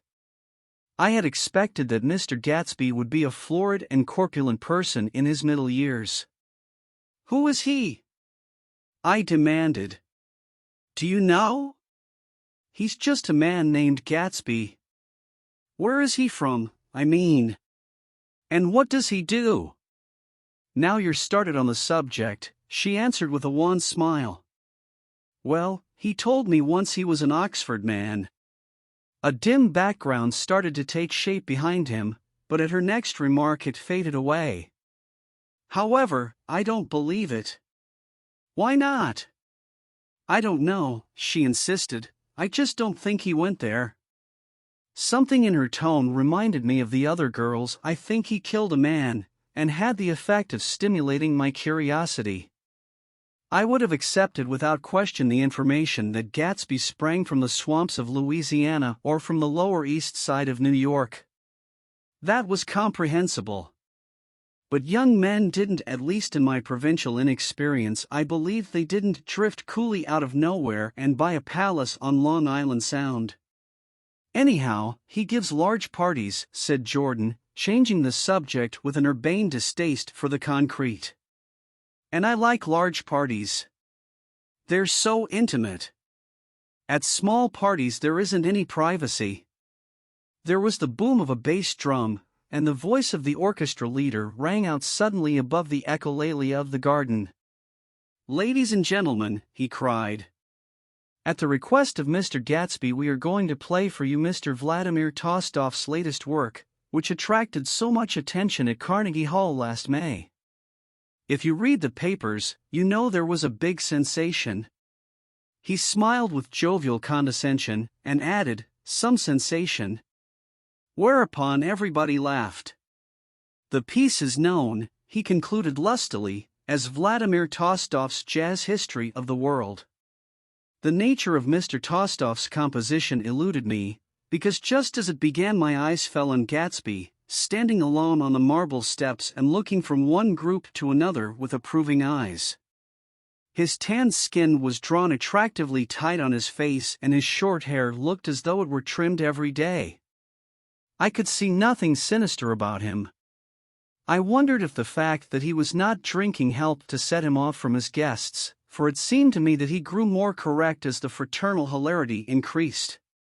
When the Jazz History of the World was over, girls were putting their heads on men's shoulders in a puppyish, convivial way. Girls were swooning backward playfully into men's arms, even into groups, knowing that someone would arrest their falls, but no one swooned backward on Gatsby, and no French bob touched Gatsby's shoulder, and no singing quartets were formed with Gatsby's head for one link. "I beg your pardon." Gatsby's butler was suddenly standing beside us. "Miss Baker?" he inquired. "I beg your pardon, but Mr. Gatsby would like to speak to you alone." "With me?" she exclaimed in surprise. "Yes, madam." She got up slowly, raising her eyebrows at me in astonishment, and followed the butler toward the house. I noticed that she wore her evening dress, all her dresses, like sports clothes. There was a jauntiness about her movements as if she had first learned to walk upon golf courses on clean, crisp mornings. I was alone, and it was almost 2. For some time confused and intriguing sounds had issued from a long, many-windowed room which overhung the terrace. Eluding Jordan's undergraduate, who was now engaged in an obstetrical conversation with 2 chorus girls, and who implored me to join him, I went inside. The large room was full of people. One of the girls in yellow was playing the piano, and beside her stood a tall, red-haired young lady from a famous chorus, engaged in song. She had drunk a quantity of champagne, and during the course of her song she had decided, ineptly, that everything was very, very sad. She was not only singing, she was weeping too. Whenever there was a pause in the song she filled it with gasping, broken sobs, and then took up the lyric again in a quavering soprano. The tears coursed down her cheeks, not freely, however, for when they came into contact with her heavily beaded eyelashes they assumed an inky color, and pursued the rest of their way in slow black rivulets. A humorous suggestion was made that she sing the notes on her face, whereupon she threw up her hands, sank into a chair, and went off into a deep vinous sleep. "She had a fight with a man who says he's her husband," explained a girl at my elbow. I looked around. Most of the remaining women were now having fights with men said to be their husbands. Even Jordan's party, the quartet from East Egg, were rent asunder by dissension. One of the men was talking with curious intensity to a young actress, and his wife, after attempting to laugh at the situation in a dignified and indifferent way, broke down entirely and resorted to flank attacks. At intervals she appeared suddenly at his side like an angry diamond, and hissed, "You promised," into his ear. The reluctance to go home was not confined to wayward men. The hall was at present occupied by 2 deplorably sober men and their highly indignant wives. The wives were sympathizing with each other in slightly raised voices. "Whenever he sees I'm having a good time he wants to go home. Never heard anything so selfish in my life. We're always the first ones to leave." "So are we." "Well, we're almost the last tonight," said one of the men sheepishly. "The orchestra left half an hour ago." In spite of the wives' agreement that such malevolence was beyond credibility, the dispute ended in a short struggle, and both wives were lifted, kicking, into the night. As I waited for my hat in the hall, the door of the library opened and Jordan Baker and Gatsby came out together. He was saying some last word to her, but the eagerness in his manner tightened abruptly into formality as several people approached him to say goodbye. Jordan's party were calling impatiently to her from the porch, but she lingered for a moment to shake hands. "I've just heard the most amazing thing," she whispered. "How long were we in there?" "Why, about an hour." "It was simply amazing," she repeated abstractedly. "But I swore I wouldn't tell it, and here I am tantalizing you." She yawned gracefully in my face. "Please come and see me." Phone book. Under the name of Mrs. Sigourney Howard. My aunt. She was hurrying off as she talked. Her brown hand waved a jaunty salute as she melted into her party at the door. Rather ashamed that on my first appearance I had stayed so late, I joined the last of Gatsby's guests, who were clustered around him. I wanted to explain that I'd hunted for him early in the evening and to apologize for not having known him in the garden. "Don't mention it," he enjoined me eagerly. "Don't give it another thought, old sport." The familiar expression held no more familiarity than the hand which reassuringly brushed my shoulder. "And don't forget we're going up in the hydroplane tomorrow morning, at 9 o'clock. Then the butler, behind his shoulder, "Philadelphia wants you on the phone, sir." "All right, in a minute. Tell them I'll be right there. Good night. Good night. Good night." He smiled, and suddenly there seemed to be a pleasant significance in having been among the last to go, as if he had desired it all the time. "Good night, old sport. Good night." But as I walked down the steps I saw that the evening was not quite over. 50 feet from the door a dozen headlights illuminated a bizarre and tumultuous scene. In the ditch beside the road, right side up, but violently shorn of one wheel, rested a new coupe which had left Gatsby's drive not 2 minutes before. The sharp jut of a wall accounted for the detachment of the wheel, which was now getting considerable attention from half a dozen curious chauffeurs. However, as they had left their cars blocking the road, a harsh, discordant din from those in the rear had been audible for some time, and added to the already violent confusion of the scene. A man in a long duster had dismounted from the wreck and now stood in the middle of the road, looking from the car to the tire and from the tire to the observers in a pleasant, puzzled way. "See," he explained. "It went in the ditch." The fact was infinitely astonishing to him, and I recognized first the unusual quality of wonder, and then the man. It was the late patron of Gatsby's library. "How'd it happen?" He shrugged his shoulders. "I know nothing whatever about mechanics," he said decisively. "But how did it happen? Did you run into the wall?" "Don't ask me," said All Eyes, washing his hands of the whole matter. "I know very little about driving, next to nothing. It happened, and that's all I know." "Well, if you're a poor driver you oughtn't to try driving at night." "But I wasn't even trying," he explained indignantly. "I wasn't even trying." An odd hush fell upon the bystanders. "Do you want to commit suicide? You're lucky it was just a wheel." "A bad driver and not even trying." "You don't understand," explained the criminal. "I wasn't driving. There's another man in the car." The shock that followed this declaration found voice in a sustained "IHH" as the door of the coupe swung slowly open. The crowd, it was now a crowd, stepped back involuntarily, and when the door had opened wide there was a ghostly pause. Then, very gradually, part by part, a pale, dangling individual stepped out of the wreck, pawing tentatively at the ground with a large uncertain dancing shoe. Blinded by the glare of the headlights and confused by the incessant groaning of the horns, the apparition stood swaying for a moment before he perceived the man in the duster. "What's matter?" he inquired calmly. "Did we run out of gas?" "Look!" Half a dozen fingers pointed at the amputated wheel. He stared at it for a moment, and then looked upward as though he suspected that it had dropped from the sky. "It came off," someone explained. He nodded. "At first I didn't notice we'd stopped." A pause. Then, taking a long breath and straightening his shoulders, he remarked in a determined voice. "Wonder FF tell me where there's a gas line station?" At least a dozen men, some of them little better off than he was, explained to him that wheel and car were no longer joined by any physical bond. "Back out," he suggested after a moment. "Put her in reverse." "But the wheel's off." He hesitated. "No harm in trying," he said. The caterwauling horns had reached a crescendo and I turned away and cut across the lawn toward home. I glanced back once.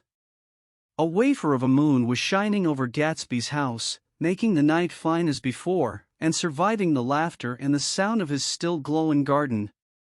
A sudden emptiness seemed to flow now from the windows and the great doors, endowing with complete isolation the figure of the host, who stood on the porch, his hand up in a formal gesture of farewell. Reading over what I have written so far, I see I have given the impression that the events of 3 nights several weeks apart were all that absorbed me. On the contrary, they were merely casual events in a crowded summer, and, until much later, they absorbed me infinitely less than my personal affairs. Most of the time I worked. In the early morning the sun threw my shadow westward as I hurried down the white chasms of lower New York to the Probity Trust. I knew the other clerks and young bond salesmen by their first names, and lunched with them in dark, crowded restaurants on little pig sausages and mashed potatoes and coffee. I even had a short affair with a girl who lived in Jersey City and worked in the accounting department, but her brother began throwing mean looks in my direction, so when she went on her vacation in July I let it blow quietly away. I took dinner usually at the Yale Club. For some reason it was the gloomiest event of my day, and then I went upstairs to the library and studied investments and securities for a conscientious hour. There were generally a few rioters around, but they never came into the library, so it was a good place to work. After that, if the night was mellow, I strolled down Madison Avenue past the old Murray Hill Hotel, and over 33rd Street to the Pennsylvania Station. I began to like New York, the racy, adventurous feel of it at night, and the satisfaction that the constant flicker of men and women and machines gives to the restless eye. I liked to walk up Fifth Avenue and pick out romantic women from the crowd and imagine that in a few minutes I was going to enter into their lives, and no one would ever know or disapprove.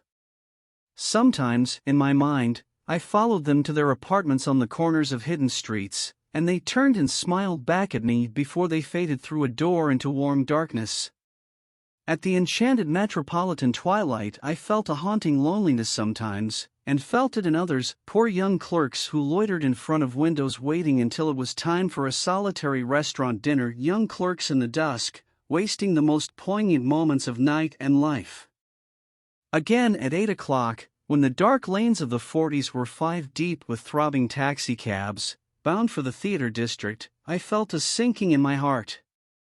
Forms leaned together in the taxis as they waited, and voices sang, and there was laughter from unheard jokes, and lighted cigarettes outlined unintelligible 70 gestures inside. Imagining that I, too, was hurrying toward gaiety and sharing their intimate excitement, I wished them well. For a while I lost sight of Jordan Baker, and then in midsummer I found her again. At first I was flattered to go places with her, because she was a golf champion, and everyone knew her name. Then it was something more. I wasn't actually in love, but I felt a sort of tender curiosity. The bored haughty face that she turned to the world concealed something. Most affectations conceal something eventually, even though they don't in the beginning, and one day I found what it was. When we were on a house party together up in Warwick, she left a borrowed car out in the rain with the top down, and then lied about it, and suddenly I remembered the story about her that had eluded me that night at Daisy's. At her first big golf tournament there was a row that nearly reached the newspapers, a suggestion that she had moved her ball from a bad lie in the semifinal round. The thing approached the proportions of a scandal, then died away. A caddy retracted his statement, and the only other witness admitted that he might have been mistaken. The incident and the name had remained together in my mind. Jordan Baker instinctively avoided clever, shrewd men, and now I saw that this was because she felt safer on a plane where any divergence from a code would be thought impossible. She was incurably dishonest. She wasn't able to endure being at a disadvantage, and, given this unwillingness, I suppose she had begun dealing in subterfuges when she was very young in order to keep that cool, insolent smile turned to the world and yet satisfy the demands of her hard, jaunty body. It made no difference to me. Dishonesty in a woman is a thing you never blame deeply. I was casually sorry, and then I forgot. It was on that same house party that we had a curious conversation about driving a car. It started because she passed so close to some workman that our fender flicked a button on one man's coat. "You're a rotten driver," I protested. "Either you ought to be more careful, or you oughtn't to drive at all." "I am careful." "No, you're not." "Well, other people are," she said lightly. "What's that got to do with it?" "They'll keep out of my way," she insisted. "It takes two to make an accident. Suppose you met somebody just as careless as yourself." "I hope I never will," she answered. "I hate careless people. That's why I like you." Her gray, sun-strained eyes stared straight ahead, but she had deliberately shifted our relations, and for a moment I thought I loved her. But I am slow-thinking and full of interior rules that act as brakes on my desires, and I knew that first I had to get myself definitely out of that tangle back home. I'd been writing letters once a week and signing them, "Love, Nick," and all I could think of was how, when that certain girl played tennis, a faint mustache of perspiration appeared on her upper lip. Nevertheless, there was a vague understanding that had to be tactfully broken off before I was free. Everyone suspects himself of at least one of the cardinal virtues, and this is mine. I am one of the few honest people that I have ever known. Chapter 4. On Sunday morning, while church bells rang in the villages along shore, the world and its mistress returned to Gatsby's house and twinkled hilariously on his lawn.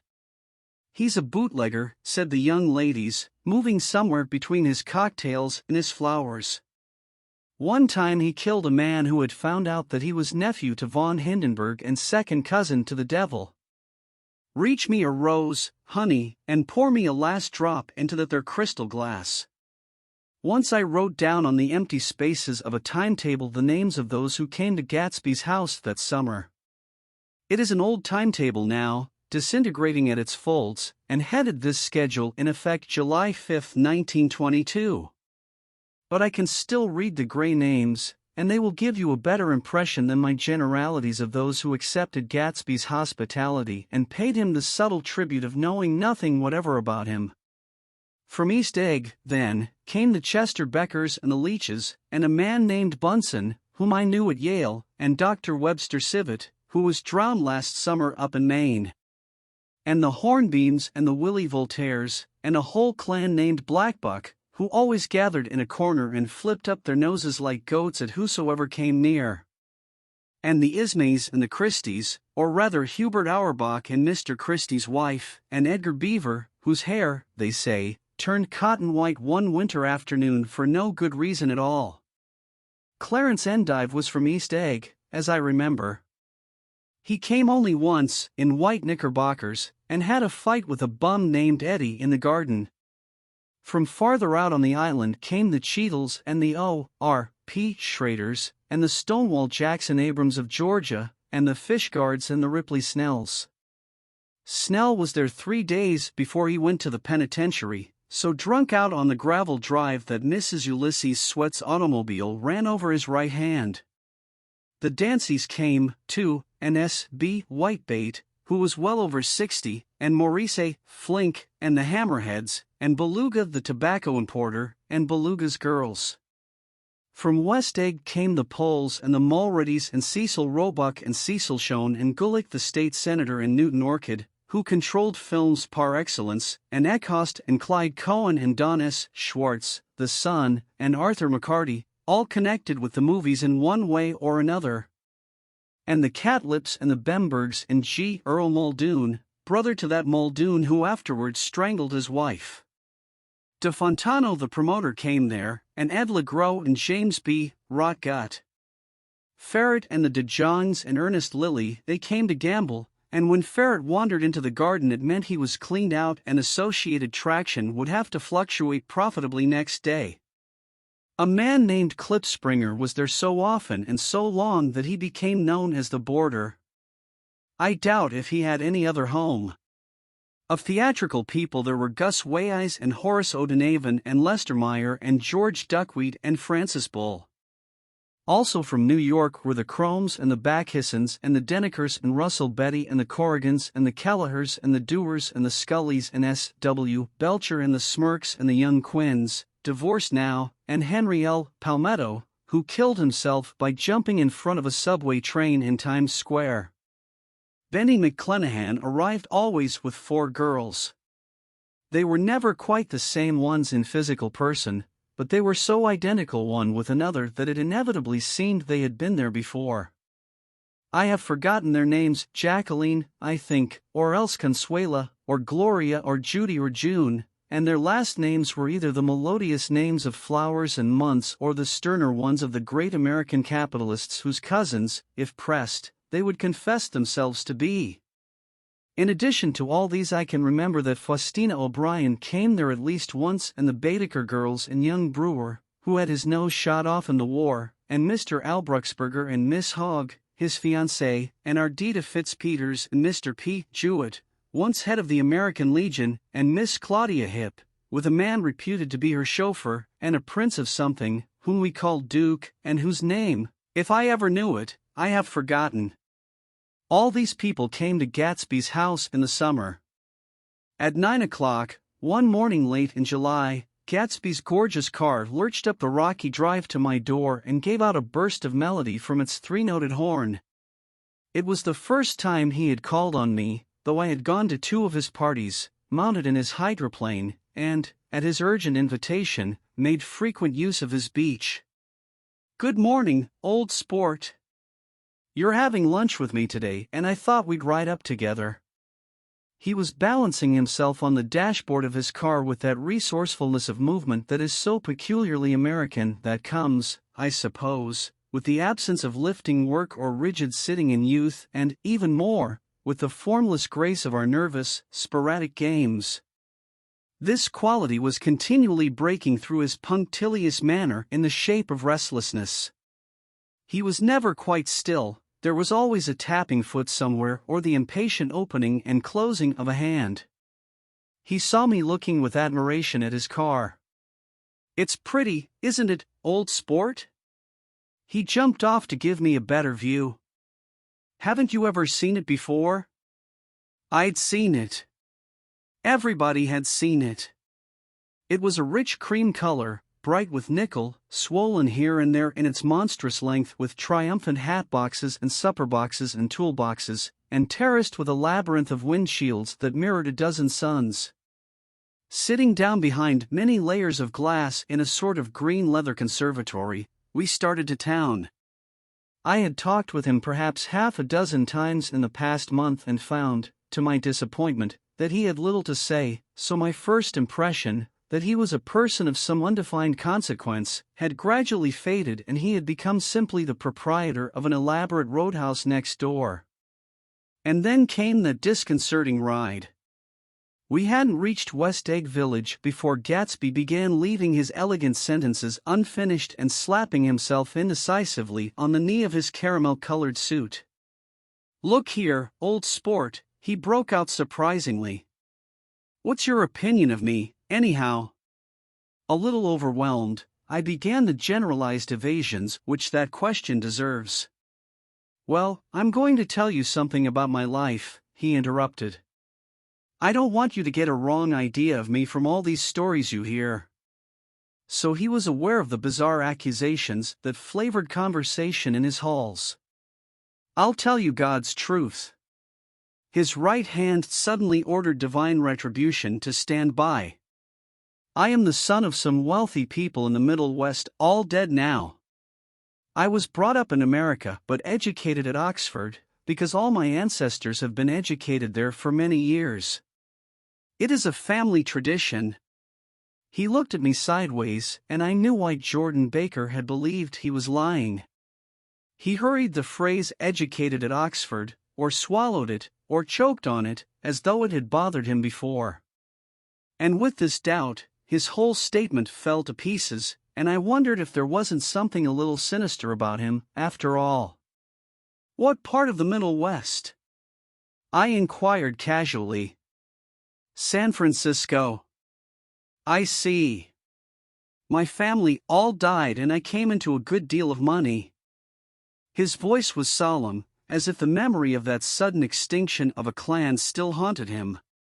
For a moment I suspected that he was pulling my leg, but a glance at him convinced me otherwise. After that I lived like a young Raja in all the capitals of Europe, Paris, Venice, Rome, collecting jewels, chiefly rubies, hunting big game, painting a little, things for myself only, and trying to forget something very sad that had happened to me long ago. With an effort I managed to restrain my incredulous laughter. The very phrases were worn so threadbare that they evoked no image except that of a turbaned character leaking sawdust at every pore as he pursued a tiger through the Bois de Boulogne. Then came the war, old sport. It was a great relief, and I tried very hard to die, but I seemed to bear an enchanted life. I accepted a commission as first lieutenant when it began. In the Argonne forest I took 2 machine-gun detachments so far forward that there was a half-mile gap on either side of us where the infantry couldn't advance. We stayed there 2 days and 2 nights, 130 men with 16 Lewis guns, and when the infantry came up at last they found the insignia of 3 German divisions among the piles of dead. I was promoted to be a major, and every Allied government gave me a decoration, even Montenegro, little Montenegro down on the Adriatic Sea. Little Montenegro! He lifted up the words and nodded at them with his smile. The smile comprehended Montenegro's troubled history and sympathized with the brave struggles of the Montenegrin people. It appreciated fully the chain of national circumstances which had elicited this tribute from Montenegro's warm little heart. My incredulity was submerged in fascination now. It was like skimming hastily through a dozen magazines. He reached in his pocket, and a piece of metal, slung on a ribbon, fell into my palm. "That's the one from Montenegro." To my astonishment, the thing had an authentic look. Ordary di Danilo, ran the circular legend, Montenegro, Nicholas Rex. "Turn it." Major J. Gatsby, I read, "for valor extraordinary." Here's another thing I always carry. A souvenir of Oxford days. It was taken in Trinity Quad. The man on my left is now the Earl of Dorchester. It was a photograph of half a dozen young men in blazers loafing in an archway through which were visible a host of spires. There was Gatsby, looking a little, not much, younger, with a cricket bat in his hand. Then it was all true. I saw the skins of tigers flaming in his palace on the Grand Canal. I saw him opening a chest of rubies to ease, with their crimson-lighted depths, the gnawings of his broken heart. "I'm going to make a big request of you today," he said, pocketing his souvenirs with satisfaction, "so I thought you ought to know something about me. I didn't want you to think I was just some nobody. You see, I usually find myself among strangers because I drift here and they're trying to forget the sad thing that happened to me." He hesitated. "You'll hear about it this afternoon." "At lunch?" "No, this afternoon. I happen to find out that you're taking Miss Baker to tea." "Do you mean you're in love with Miss Baker?" "No, old sport, I'm not. But Miss Baker has kindly consented to speak to you about this matter." I hadn't the faintest idea what this matter was, but I was more annoyed than interested. I hadn't asked Jordan to tea in order to discuss Mr. J. Gatsby. I was sure the request would be something utterly fantastic, and for a moment I was sorry I'd ever set foot upon his overpopulated lawn. He wouldn't say another word. His correctness grew on him as we neared the city. We passed Port Roosevelt, where there was a glimpse of red-belted ocean-going ships, and sped along a cobbled slum lined with the dark, undeserted saloons of the faded gilt 1900s. Then the Valley of Ashes opened out on both sides of us, and I had a glimpse of Mrs. Wilson straining at the garage pump with panting vitality as we went by.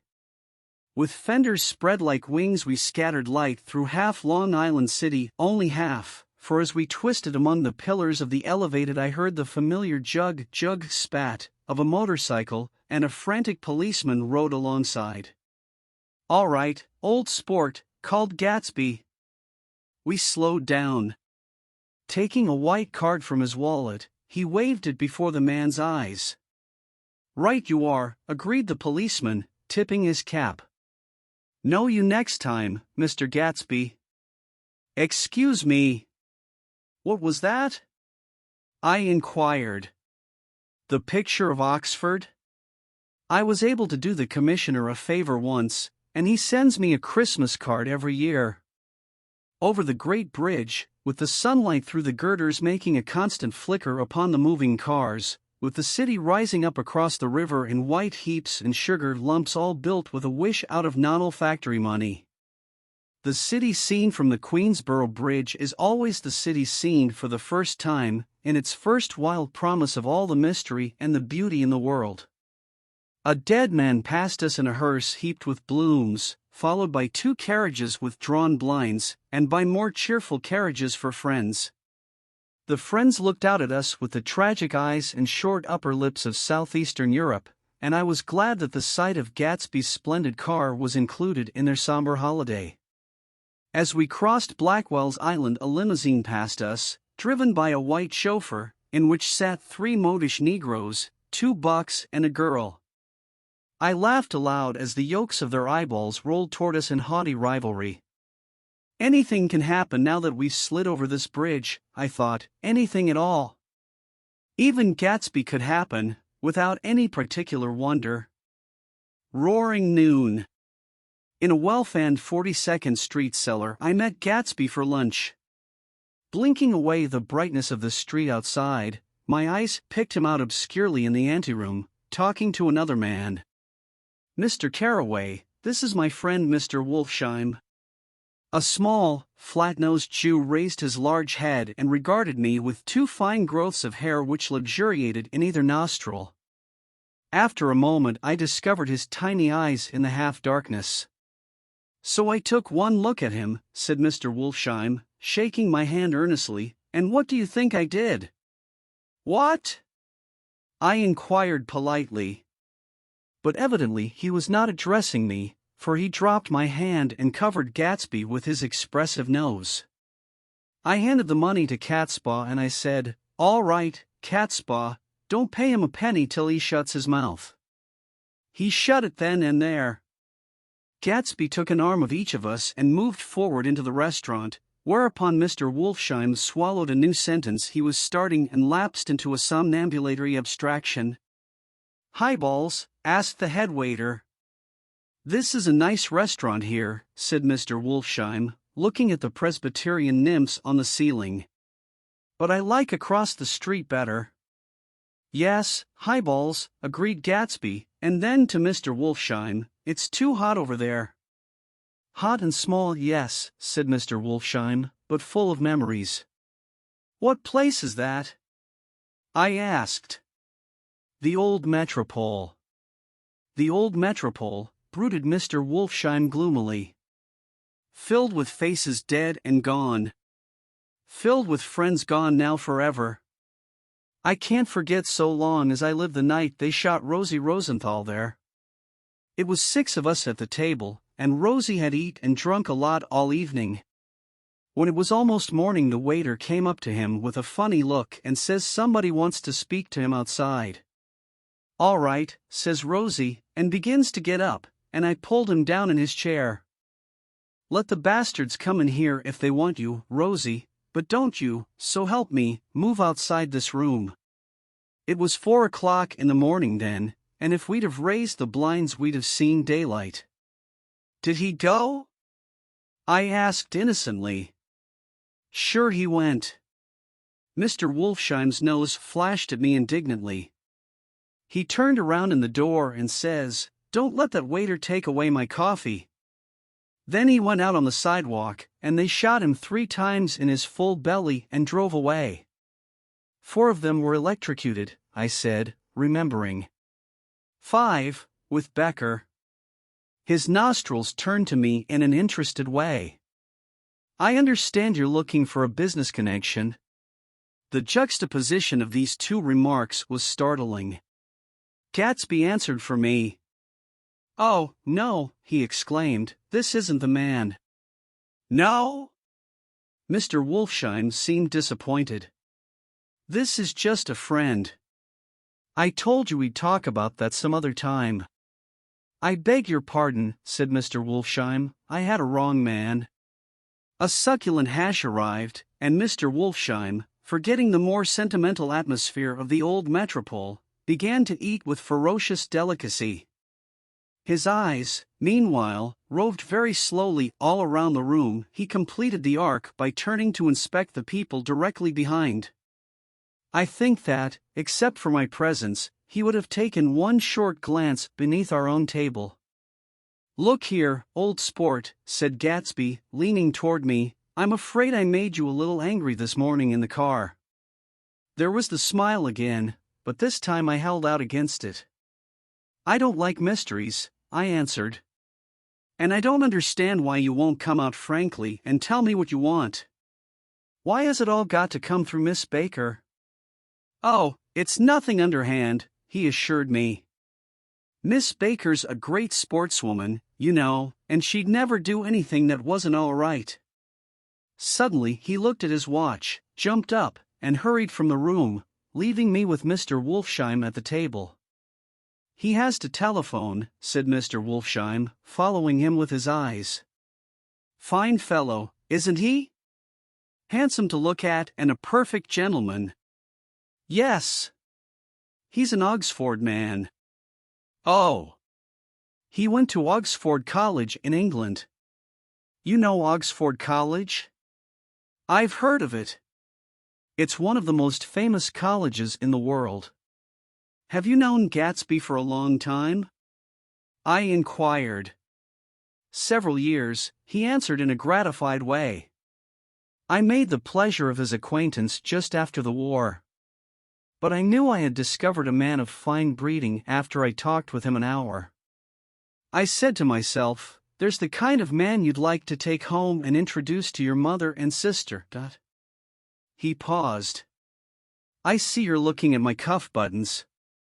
I hadn't been looking at them, but I did now. They were composed of oddly familiar pieces of ivory. "Finest specimens of human molars," he informed me. "Well." I inspected them. "That's a very interesting idea."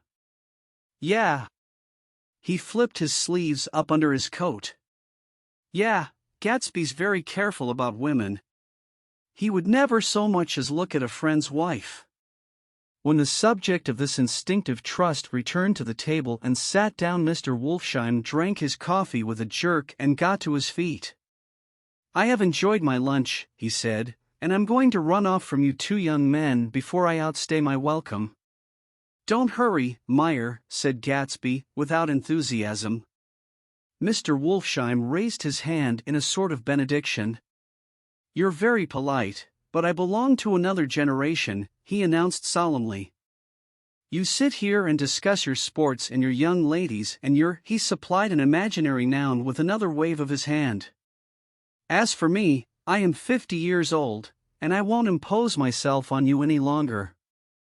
As he shook hands and turned away, his tragic nose was trembling.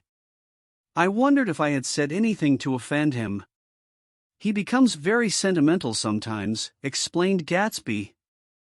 "This is one of his sentimental days. He's quite a character around New York, a denizen of Broadway." "Who is he, anyhow, an actor?" "No." "A dentist?" Meyer Wolfsheim? "No, he's a gambler." Gatsby hesitated, then added coolly, "He's the man who fixed the World Series back in 1919. Fix the World Series? I repeated. The idea staggered me. I remembered, of course, that the World Series had been fixed in 1919, but if I had thought of it at all I would have thought of it as a thing that merely happened, the end of some inevitable chain. It never occurred to me that one man could start to play with the faith of 50 million people with the single-mindedness of a burglar blowing a safe. How did he happen to do that? I asked after a minute. He just saw the opportunity. Why isn't he in jail? They can't get him, old sport. He's a smart man. I insisted on paying the check. As the waiter brought my change, I caught sight of Tom Buchanan across the crowded room. Come along with me for a minute, I said. I've got to say hello to someone. When he saw us, Tom jumped up and took half a dozen steps in our direction. Where have you been? He demanded eagerly. Daisy's furious because you haven't called up. This is Mr. Gatsby, Mr. Buchanan. They shook hands briefly, and a strained, unfamiliar look of embarrassment came over Gatsby's face. How've you been, anyhow? Demanded Tom of me. How'd you happen to come up this far to eat? I've been having lunch with Mr. Gatsby. I turned toward Mr. Gatsby, but he was no longer there. One October day in 1917, said Jordan Baker that afternoon, sitting up very straight on a straight chair in the tea garden at the Plaza Hotel. I was walking along from one place to another, half on the sidewalks and half on the lawns. I was happier on the lawns because I had on shoes from England with rubber knobs on the soles that bit into the soft ground.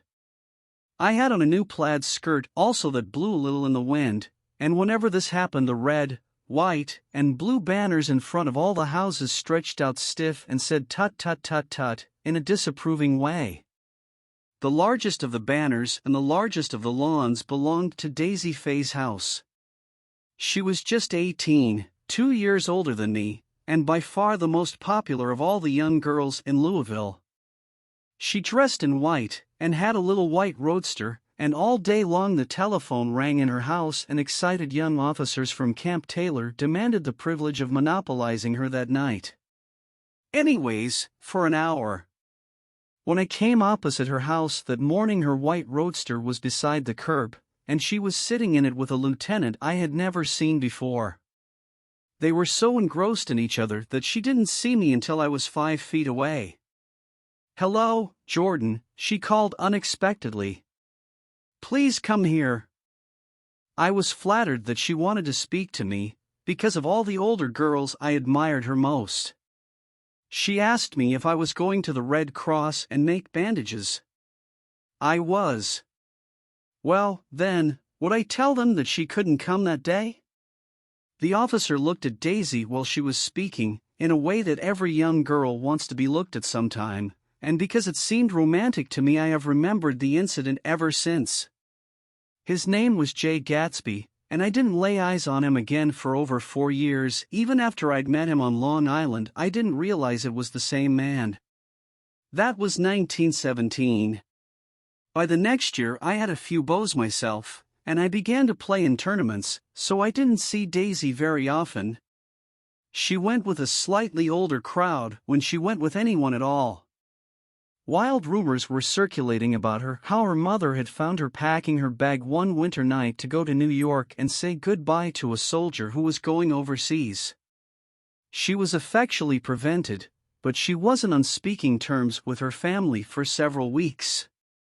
After that she didn't play around with the soldiers anymore, but only with a few flat-footed, short-sighted young men in town, who couldn't get into the army at all. By the next autumn she was gay again, gay as ever. She had a debut after the armistice, and in February she was presumably engaged to a man from New Orleans. In June she married Tom Buchanan of Chicago, with more pomp and circumstance than Louisville ever knew before. He came down with 100 people in 4 private cars, and hired a whole floor of the Muhlbach Hotel, and the day before the wedding he gave her a string of pearls valued at $350,000. I was bridesmaid. I came into her room half an hour before the bridal dinner, and found her lying on her bed as lovely as the June night in her flowered dress and as drunk as a monkey. She had a bottle of Sauterne in one hand and a letter in the other. "Gratulate me," she muttered. "Never had a drink before, but oh how I do enjoy it." "What's the matter, Daisy?" I was scared, I can tell you. I'd never seen a girl like that before. "Here, dears." She groped around in a wastebasket she had with her on the bed and pulled out the string of pearls. "Take 'em downstairs and give 'em back to whoever they belong to. Tell 'em all Daisy's changed her mind. Say, Daisy's changed her mind, Dot." She began to cry, she cried and cried. I rushed out and found her mother's maid, and we locked the door and got her into a cold bath. She wouldn't let go of the letter. She took it into the tub with her and squeezed it up into a wet ball, and only let me leave it in the soap dish when she saw that it was coming to pieces like snow. But she didn't say another word. We gave her spirits of ammonia and put ice on her forehead and hooked her back into her dress, and half an hour later, when we walked out of the room, the pearls were around her neck and the incident was over. Next day at 5 o'clock she married Tom Buchanan without so much as a shiver, and started off on a 3 months trip to the South Seas. I saw them in Santa Barbara when they came back, and I thought I'd never seen a girl so mad about her husband. If he left the room for a minute she'd look around uneasily, and say, "Where's Tom gone?" and wear the most abstracted expression until she saw him coming in the door. She used to sit on the sand with his head in her lap by the hour, rubbing her fingers over his eyes and looking at him with unfathomable delight. It was touching to see them together, it made you laugh in a hushed, fascinated way. That was in August. A week after I left Santa Barbara, Tom ran into a wagon on the Ventura Road one night and ripped a front wheel off his car. The girl who was with him got into the papers, too, because her arm was broken. She was one of the chambermaids in the Santa Barbara hotel. The next April Daisy had her little girl, and they went to France for a year. I saw them one spring in Cannes, and later in Deauville, and then they came back to Chicago to settle down. Daisy was popular in Chicago, as you know. They moved with a fast crowd, all of them young and rich and wild, but she came out with an absolutely perfect reputation. Perhaps because she doesn't drink. It's a great advantage not to drink among hard-drinking people. You can hold your tongue, and, moreover, you can time any little irregularity of your own so that everybody else is so blind that they don't see or care. Perhaps Daisy never went in for amour at all, and yet there's something in that voice of hers. Well, about 6 weeks ago, she heard the name Gatsby for the first time in years. It was when I asked you, do you remember? If you knew Gatsby in West Egg. After you had gone home she came into my room and woke me up, and said, "What Gatsby?" And when I described him I was half asleep. She said in the strangest voice that it must be the man she used to know. It wasn't until then that I connected this Gatsby with the officer in her white car. When Jordan Baker had finished telling all this we had left the plaza for half an hour and were driving in a Victoria through Central Park. The sun had gone down behind the tall apartments of the movie stars in the West 50s, and the clear voices of girls, already gathered like crickets on the grass, rose through the hot twilight. "I'm the Sheik of Araby. Your love belongs to me. At night when you are asleep, into your tent I'll creep." It was a strange coincidence, I said. But it wasn't a coincidence at all. Why not? Gatsby bought that house so that Daisy would be just across the bay. Then it had not been merely the stars to which he had aspired on that June night. He came alive to me, delivered suddenly from the womb of his purposeless splendor. "He wants to know," continued Jordan, "if you'll invite Daisy to your house some afternoon and then let him come over." The modesty of the demand shook me. He had waited 5 years and bought a mansion where he dispensed starlight to casual moths so that he could come over some afternoon to a stranger's garden. Did I have to know all this before he could ask such a little thing? He's afraid, he's waited so long. He thought you might be offended. You see, he's a regular tough underneath it all. Something worried me. Why didn't he ask you to arrange a meeting? He wants her to see his house, she explained. And your house is right next door. Oh. I think he half expected her to wander into one of his parties some night, went on Jordan, but she never did. Then he began asking people casually if they knew her, and I was the first one he found. It was that night he sent for me at his dance, and you should have heard the elaborate way he worked up to it. Of course, I immediately suggested a luncheon in New York, and I thought he'd go mad. I don't want to do anything out of the way, he kept saying. I want to see her right next door. When I said you were a particular friend of Tom's, he started to abandon the whole idea. He doesn't know very much about Tom, though he says he's read a Chicago paper for years just on the chance of catching a glimpse of Daisy's name. It was dark now, and as we dipped under a little bridge I put my arm around Jordan's golden shoulder and drew her toward me and asked her to dinner. Suddenly I wasn't thinking of Daisy and Gatsby anymore, but of this clean, hard, limited person, who dealt in universal skepticism, and who leaned back jauntily just within the circle of my arm. A phrase began to beat in my ears with a sort of heady excitement: there are only the pursued, the pursuing, the busy and the tired. And Daisy ought to have something in her life, murmured Jordan to me. Does she want to see Gatsby? She's not to know about it. Gatsby doesn't want her to know. You're just supposed to invite her to tea. We passed a barrier of dark trees, and then the facade of 59th Street, a block of delicate pale light, beamed down into the park. Unlike Gatsby and Tom Buchanan, I had no girl whose disembodied face floated along the dark cornices and blinding signs, and so I drew up the girl beside me, tightening my arms. Her wan, scornful mouth smiled, and so I drew her up again closer, this time to my face. Chapter 5. When I came home to West Egg that night, I was afraid for a moment that my house was on fire. 2 o'clock and the whole corner of the peninsula was blazing with light, which fell unreal on the shrubbery and made thin elongating glints upon the roadside wires. Turning a corner, I saw that it was Gatsby's house, lit from tower to cellar. At first I thought it was another party, a wild rout that had resolved itself into hide-and-go-seek or sardines in the box with all the house thrown open to the game. But there wasn't a sound. Only wind in the trees, which blew the wires and made the lights go off and on again as if the house had winked into the darkness. As my taxi groaned away, I saw Gatsby walking toward me across his lawn.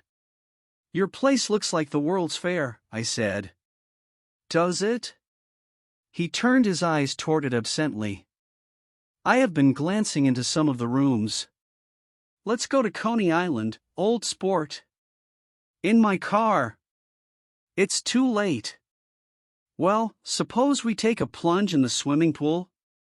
"I haven't made use of it all summer." "I've got to go to bed." "All right." He waited, looking at me with suppressed eagerness. "I talked with Miss Baker," I said after a moment. "I'm going to call up Daisy tomorrow and invite her over here to tea." "Oh, that's all right," he said carelessly. "I don't want to put you to any trouble." "What day would suit you?" "What day would suit you?" He corrected me quickly. "I don't want to put you to any trouble, you see. How about the day after tomorrow?" He considered for a moment. Then, with reluctance, "I want to get the grass cut," he said. We both looked at the grass. There was a sharp line where my ragged lawn ended and the darker, well-kept expanse of his began. I suspected that he meant my grass. "There's another little thing," he said uncertainly, and hesitated. "Would you rather put it off for a few days?" I asked. "Oh, it isn't about that." At least, he fumbled with a series of beginnings. "Why, I thought, why, look here, old sport, you don't make much money, do you? Not very much. This seemed to reassure him, and he continued more confidently. I thought you didn't, if you'll pardon my you see, I carry on a little business on the side, a sort of sideline, you understand. And I thought that if you don't make very much, you're selling bonds, aren't you, old sport? Trying to. Well, this would interest you. It wouldn't take up much of your time and you might pick up a nice bit of money. It happens to be a rather confidential sort of thing. I realize now that under different circumstances that conversation might have been one of the crises of my life. But, because the offer was obviously and tactlessly for a service to be rendered, I had no choice except to cut him off there. I've got my hands full, I said. I'm much obliged, but I couldn't take on any more work. You wouldn't have to do any business with Wolfsheim. Evidently, he thought that I was shying away from the connection mentioned at lunch, but I assured him he was wrong. He waited a moment longer, hoping I'd begin a conversation, but I was too absorbed to be responsive, so he went unwillingly home.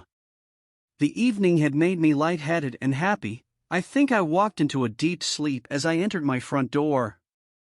So I didn't know whether or not Gatsby went to Coney Island, or for how many hours he glanced into rooms while his house blazed gaudily on.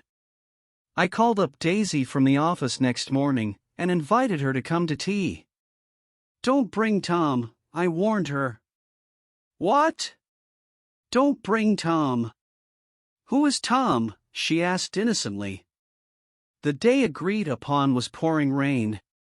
At 11 o'clock a man in a raincoat, dragging a lawnmower, tapped at my front door and said that Mr. Gatsby had sent him over to cut my grass. This reminded me that I had forgotten to tell my Finn to come back, so I drove into West Egg Village to search for her among soggy, whitewashed alleys and to buy some cups and lemons and flowers. The flowers were unnecessary, for at 2 o'clock a greenhouse arrived from Gatsby's, with innumerable receptacles to contain it. An hour later the front door opened nervously, and Gatsby, in a white flannel suit, silver shirt, and gold-colored tie, hurried in. He was pale, and there were dark signs of sleeplessness beneath his eyes. "Is everything all right?" he asked immediately. "The grass looks fine, if that's what you mean." "What grass?" he inquired blankly. "Oh, the grass in the yard." He looked out the window at it, but, judging from his expression, I don't believe he saw a thing. "Looks very good," he remarked vaguely. One of the papers said they thought the rain would stop about 4. I think it was the Journal. "Have you got everything you need in the shape of tea?" I took him into the pantry, where he looked a little reproachfully at the Finn. Together we scrutinized the 12 lemon cakes from the delicatessen shop. "Will they do?" I asked. Of course. They're fine," and he added hollowly, "old sport." The rain cooled about 3:30 to a damp mist, through which occasional thin drops swam like dew. Gatsby looked with vacant eyes through a copy of Clay's Economics, starting at the finished tread that shook the kitchen floor, and peering toward the bleared windows from time to time as if a series of invisible but alarming happenings were taking place outside. Finally he got up and informed me, in an uncertain voice, that he was going home. "Why's that?" "Nobody's coming to tea." "It's too late." He looked at his watch as if there was some pressing demand on his time elsewhere. "I can't wait all day." "Don't be silly, it's just 2 minutes to 4.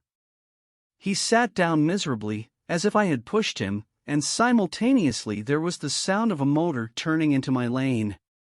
We both jumped up, and, a little harrowed myself, I went out into the yard. Under the dripping bare lilac trees a large open car was coming up the drive. It stopped. Daisy's face, tipped sideways beneath a 3-cornered lavender hat, looked out at me with a bright ecstatic smile. "Is this absolutely where you live, my dearest one?"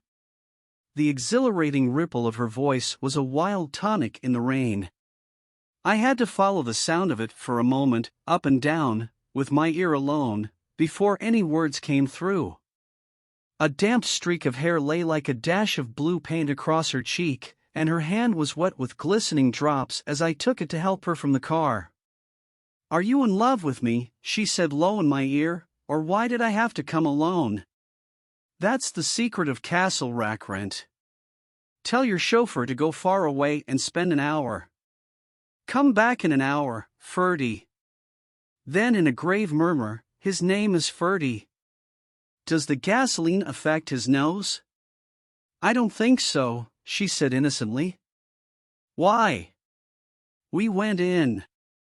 To my overwhelming surprise, the living room was deserted. "Well, that's funny," I exclaimed. "What's funny?" She turned her head as there was a light, dignified knocking at the front door. I went out and opened it.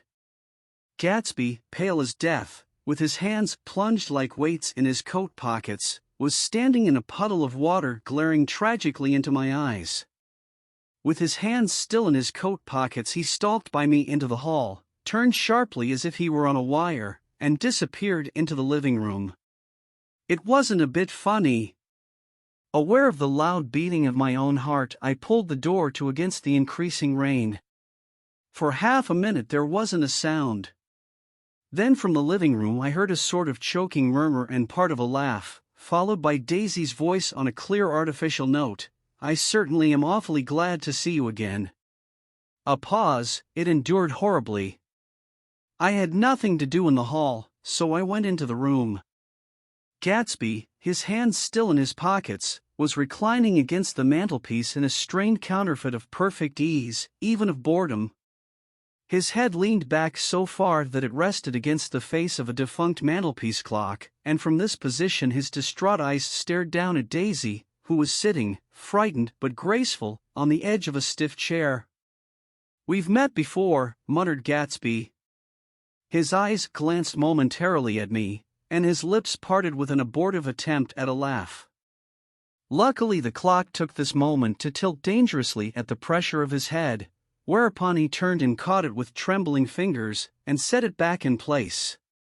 Then he sat down, rigidly, his elbow on the arm of the sofa and his chin in his hand. "I'm sorry about the clock," he said. My own face had now assumed a deep tropical burn. I couldn't muster up a single commonplace out of the thousand in my head. "It's an old clock," I told them idiotically. I think we all believed for a moment that it had smashed in pieces on the floor. "We haven't met for many years," said Daisy, her voice as matter-of-fact as it could ever be. 5 years next November." The automatic quality of Gatsby's answer set us all back at least another minute. I had them both on their feet with the desperate suggestion that they help me make tea in the kitchen when the demoniac Finn brought it in on a tray. Amid the welcome confusion of cups and cakes a certain physical decency established itself. Gatsby got himself into a shadow and, while Daisy and I talked, looked conscientiously from one to the other of us with tense, unhappy eyes.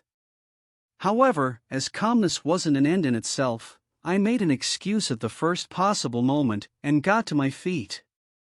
"Where are you going?" demanded Gatsby in immediate alarm. "I'll be back. I've got to speak to you about something before you go."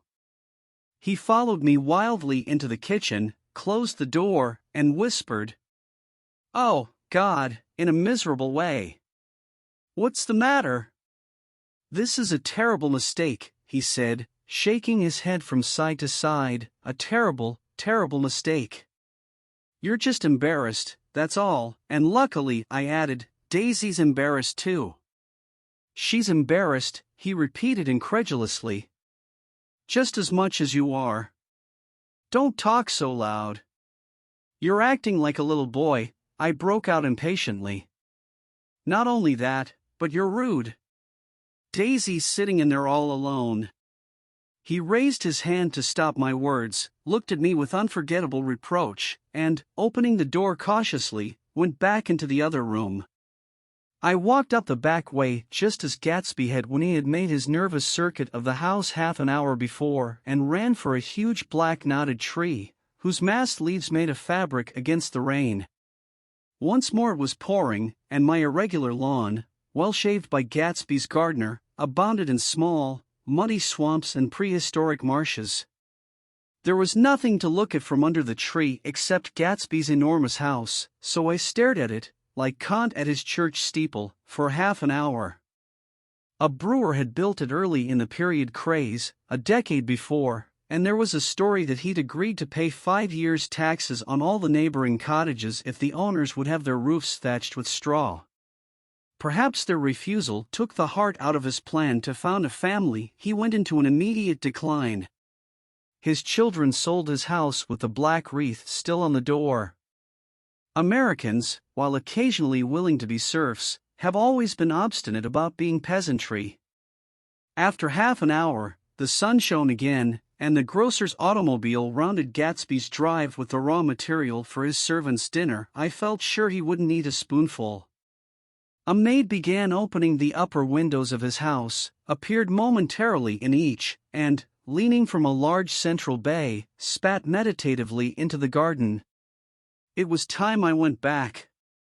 While the rain continued, it had seemed like the murmur of their voices, rising and swelling a little now and then with gusts of emotion. But in the new silence I felt that silence had fallen within the house too. I went in after making every possible noise in the kitchen, short of pushing over the stove, but I don't believe they heard a sound. They were sitting at either end of the couch, looking at each other as if some question had been asked, or was in the air, and every vestige of embarrassment was gone. Daisy's face was smeared with tears, and when I came in she jumped up and began wiping at it with her handkerchief before a mirror. But there was a change in Gatsby that was simply confounding. He literally glowed. Without a word or a gesture of exultation, a new well-being radiated from him and filled the little room. "Oh, hello, old sport," he said, as if he hadn't seen me for years. I thought for a moment he was going to shake hands. "It's stopped raining." "Has it?" When he realized what I was talking about, that there were twinkle bells of sunshine in the room, he smiled like a weatherman, like an ecstatic patron of recurrent light, and repeated the news to Daisy. "What do you think of that?" "It's stopped raining." "I'm glad, Jay." Her throat, full of aching, grieving beauty, told only of her unexpected joy. "I want you and Daisy to come over to my house," he said. "I'd like to show her around." "You're sure you want me to come?" "Absolutely, old sport." Daisy went upstairs to wash her face, too late I thought with humiliation of my towels, while Gatsby and I waited on the lawn. "My house looks well, doesn't it?" he demanded. "See how the whole front of it catches the light." I agreed that it was splendid. "Yes." His eyes went over it, every arched door and square tower. "It took me just 3 years to earn the money that bought it." "I thought you inherited your money." "I did, old sport," he said automatically, "but I lost most of it in the big panic, the panic of the war." I think he hardly knew what he was saying, for when I asked him what business he was in he answered, "That's my affair," before he realized that it wasn't the appropriate reply. "Oh, I've been in several things," he corrected himself. "I was in the drug business and then I was in the oil business. But I'm not in either one now." He looked at me with more attention. "Do you mean you've been thinking over what I proposed the other night?" Before I could answer, Daisy came out of the house and 2 rows of brass buttons on her dress gleamed in the sunlight. "That huge place there," she cried, pointing. "Do you like it?" "I love it, but I don't see how you live there all alone." "I keep it always full of interesting people, night and day. People who do interesting things. Celebrated people." Instead of taking the short cut along the Sound, we went down the road and entered by the big postern. With enchanting murmurs Daisy admired this aspect or that of the feudal silhouette against the sky, admired the gardens, the sparkling odor of jonquils and the frothy odor of hawthorn and plum blossoms and the pale gold odor of Kiss Me at the Gate. It was strange to reach the marble steps and find no stir of bright dresses in and out the door, and hear no sound but bird voices in the trees. And inside, as we wandered through Marie Antoinette music rooms and restoration salons, I felt that there were guests concealed behind every couch and table, under orders to be breathlessly silent until we had passed through. As Gatsby closed the door of the Merton College library, I could have sworn I heard the owl-eyed man break into ghostly laughter. We went upstairs, through period bedrooms swathed in rose and lavender silk and vivid with new flowers, through dressing rooms and pool rooms, and bathrooms with sunken baths, intruding into one chamber where a disheveled man in pajamas was doing liver exercises on the floor. It was Mr. Klipspringer, the boarder. I had seen him wandering hungrily about the beach that morning. Finally we came to Gatsby's own apartment, a bedroom and a bath, and an Adam study, where we sat down and drank a glass of some chartreuse he took from a cupboard in the wall. He hadn't once ceased looking at Daisy, and I think he revalued everything in his house according to the measure of response it drew from her well-loved eyes. Sometimes, too, he stared around at his possessions in a dazed way, as though in her actual and astounding presence none of it was any longer real. Once he nearly toppled down a flight of stairs. His bedroom was the simplest room of all, except where the dresser was garnished with a toilet set of pure dull gold. Daisy took the brush with delight and smoothed her hair, whereupon Gatsby sat down and shaded his eyes and began to laugh. "It's the funniest thing, old sport," he said hilariously. "I can't when I try to." He had passed visibly through 2 states and was entering upon a third. After his embarrassment and his unreasoning joy, he was consumed with wonder at her presence. He had been full of the idea so long, dreamed it right through to the end, waited with his teeth set, so to speak, at an inconceivable pitch of intensity. Now, in the reaction, he was running down like an overwound clock. Recovering himself in a minute, he opened for us 2 hulking patent cabinets which held his massed suits and dressing gowns and ties, and his shirts, piled like bricks in stacks a dozen high. "I've got a man in England who buys me clothes. He sends over a selection of things at the beginning of each season, spring and fall." He took out a pile of shirts and began throwing them, one by one, before us, shirts of sheer linen and thick silk and fine flannel, which lost their folds as they fell and covered the table in many-colored disarray. While we admired, he brought more, and the soft rich heap mounted higher, shirts with stripes and scrolls and plaids in coral and apple green and lavender and faint orange, and monograms of Indian blue. Suddenly, with a strange sound, Daisy bent her head into the shirts and began to cry stormily. "They're such beautiful shirts," she sobbed, her voice muffled in the thick folds. "It makes me sad because I've never seen such beautiful shirts before." After the house, we were to see the grounds and the swimming pool, and the hydroplane and the midsummer flowers, but outside Gatsby's window it began to rain again, so we stood in a row looking at the corrugated surface of the Sound. "If it wasn't for the mist we could see your home across the bay," said Gatsby. "You always have a green light that burns all night at the end of your dock."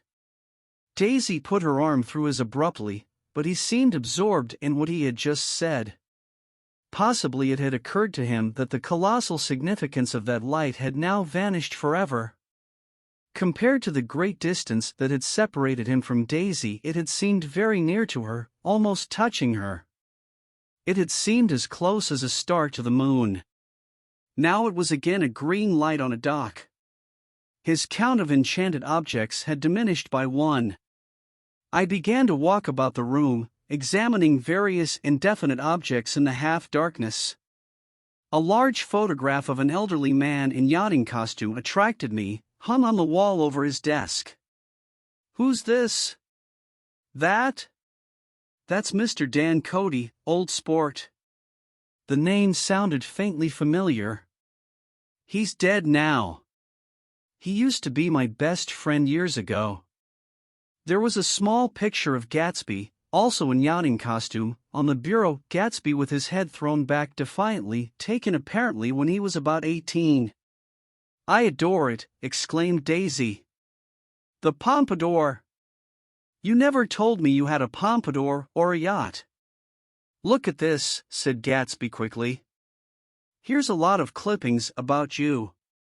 They stood side by side examining it. "I was going to ask to see the rubies when the phone rang," and Gatsby took up the receiver. "Yes. Well, I can't talk now." "I can't talk now, old sport." "I said a small town." "He must know what a small town is." "Well, he's no use to us if Detroit is his idea of a small town." He rang off. "Come here quick," cried Daisy at the window. The rain was still falling, but the darkness had parted in the west, and there was a pink and golden billow of foamy clouds above the sea. "Look at that," she whispered, and then after a moment, "I'd like to just get one of those pink clouds and put you in it and push you around." I tried to go then, but they wouldn't hear of it. Perhaps my presence made them feel more satisfactorily alone. "I know what we'll do," said Gatsby, "we'll have Klipspringer play the piano." He went out of the room calling Ewing, and returned in a few minutes accompanied by an embarrassed, slightly worn young man, with shell-rimmed glasses and scanty blonde hair. He was now decently clothed in a sport shirt, open at the neck, sneakers, and duck trousers of a nebulous hue. "Did we interrupt your exercises?" inquired Daisy politely. "I was asleep," cried Mr. Klipspringer, in a spasm of embarrassment. "That is, I'd been asleep. Then I got up." "Klipspringer plays the piano," said Gatsby, cutting him off. "Don't you, Ewing, old sport?" "I don't play well." I hardly play at all. I'm all out of prac." "We'll go downstairs," interrupted Gatsby. He flipped a switch. The gray windows disappeared as the house glowed full of light. In the music room, Gatsby turned on a solitary lamp beside the piano. He lit Daisy's cigarette from a trembling match, and sat down with her on a couch far across the room, where there was no light save what the gleaming floor bounced in from the hall. When Klipspringer had played the Love Nest, he turned around on the bench and searched unhappily for Gatsby in the gloom.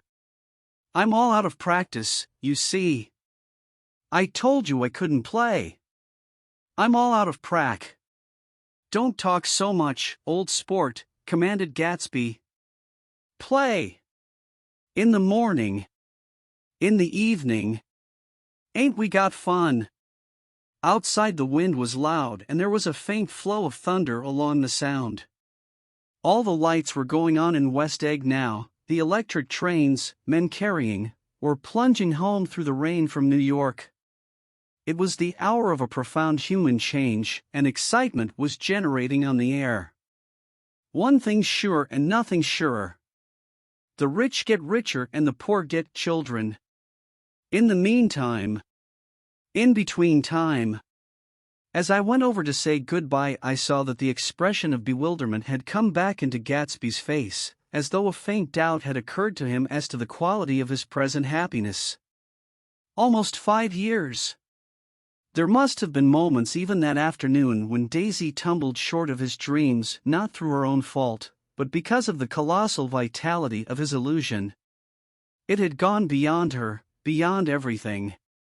He had thrown himself into it with a creative passion, adding to it all the time, decking it out with every bright feather that drifted his way. No amount of fire or freshness can challenge what a man will store up in his ghostly heart. As I watched him, he adjusted himself a little, visibly. His hand took hold of hers, and as she said something low in his ear, he turned toward her with a rush of emotion. I think that voice held him most, with its fluctuating, feverish warmth, because it couldn't be overdreamed. That voice was a deathless song. They had forgotten me, but Daisy glanced up and held out her hand. Gatsby didn't know me now at all. I looked once more at them and they looked back at me, remotely, possessed by intense life. Then I went out of the room and down the marble steps into the rain, leaving them there together. Chapter 6. About this time an ambitious young reporter from New York arrived one morning at Gatsby's door and asked him if he had anything to say. "Anything to say about what?" inquired Gatsby politely. "Why, any statement to give out." It transpired after a confused 5 minutes that the man had heard Gatsby's name around his office in a connection which he either wouldn't reveal or didn't fully understand. This was his day off, and with laudable initiative he had hurried out to see. It was a random shot, and yet the reporter's instinct was right. Gatsby's notoriety, spread about by the hundreds who had accepted his hospitality and so become authorities on his past, had increased all summer until he fell just short of being news. Contemporary legends such as the underground pipeline to Canada attached themselves to him, and there was one persistent story that he didn't live in a house at all, but in a boat that looked like a house and was moved secretly up and down the Long Island shore. Just why these inventions were a source of satisfaction to James Gatz of North Dakota isn't easy to say. James Gatz, that was really, or at least legally, his name. He had changed it at the age of 17 and at the specific moment that witnessed the beginning of his career when he saw Dan Cody's yacht drop anchor over the most insidious flat on Lake Superior. It was James Gatz who had been loafing along the beach that afternoon in a torn green jersey and a pair of canvas pants, but it was already Jay Gatsby who borrowed a rowboat, pulled out to the Tuolumne, and informed Cody that a wind might catch him and break him up in half an hour. I suppose he'd had the name ready for a long time, even then. His parents were shiftless and unsuccessful farm people. His imagination had never really accepted them as his parents at all. The truth was that Jay Gatsby of West Egg, Long Island, sprang from his platonic conception of himself. He was a son of God, a phrase which, if it means anything, means just that, and he must be about his father's business, the service of a vast, vulgar, and meretricious beauty. So he invented just the sort of Jay Gatsby that a 17-year-old boy would be likely to invent, and to this conception he was faithful to the end. For over a year he had been beating his way along the south shore of Lake Superior as a clam digger and a salmon fisher or in any other capacity that brought him food and bed. His brown, hardening body lived naturally through the half-fierce, half-lazy work of the bracing days. He knew women early, and since they spoiled him he became contemptuous of them, of young virgins because they were ignorant, of the others because they were hysterical about things which in his overwhelming self-absorption he took for granted. But his heart was in a constant, turbulent riot. The most grotesque and fantastic conceits haunted him in his bed at night. A universe of ineffable gaudiness spun itself out in his brain while the clock ticked on the washstand and the moon soaked with wet light his tangled clothes upon the floor. Each night he added to the pattern of his fancies until drowsiness closed down upon some vivid scene with an oblivious embrace.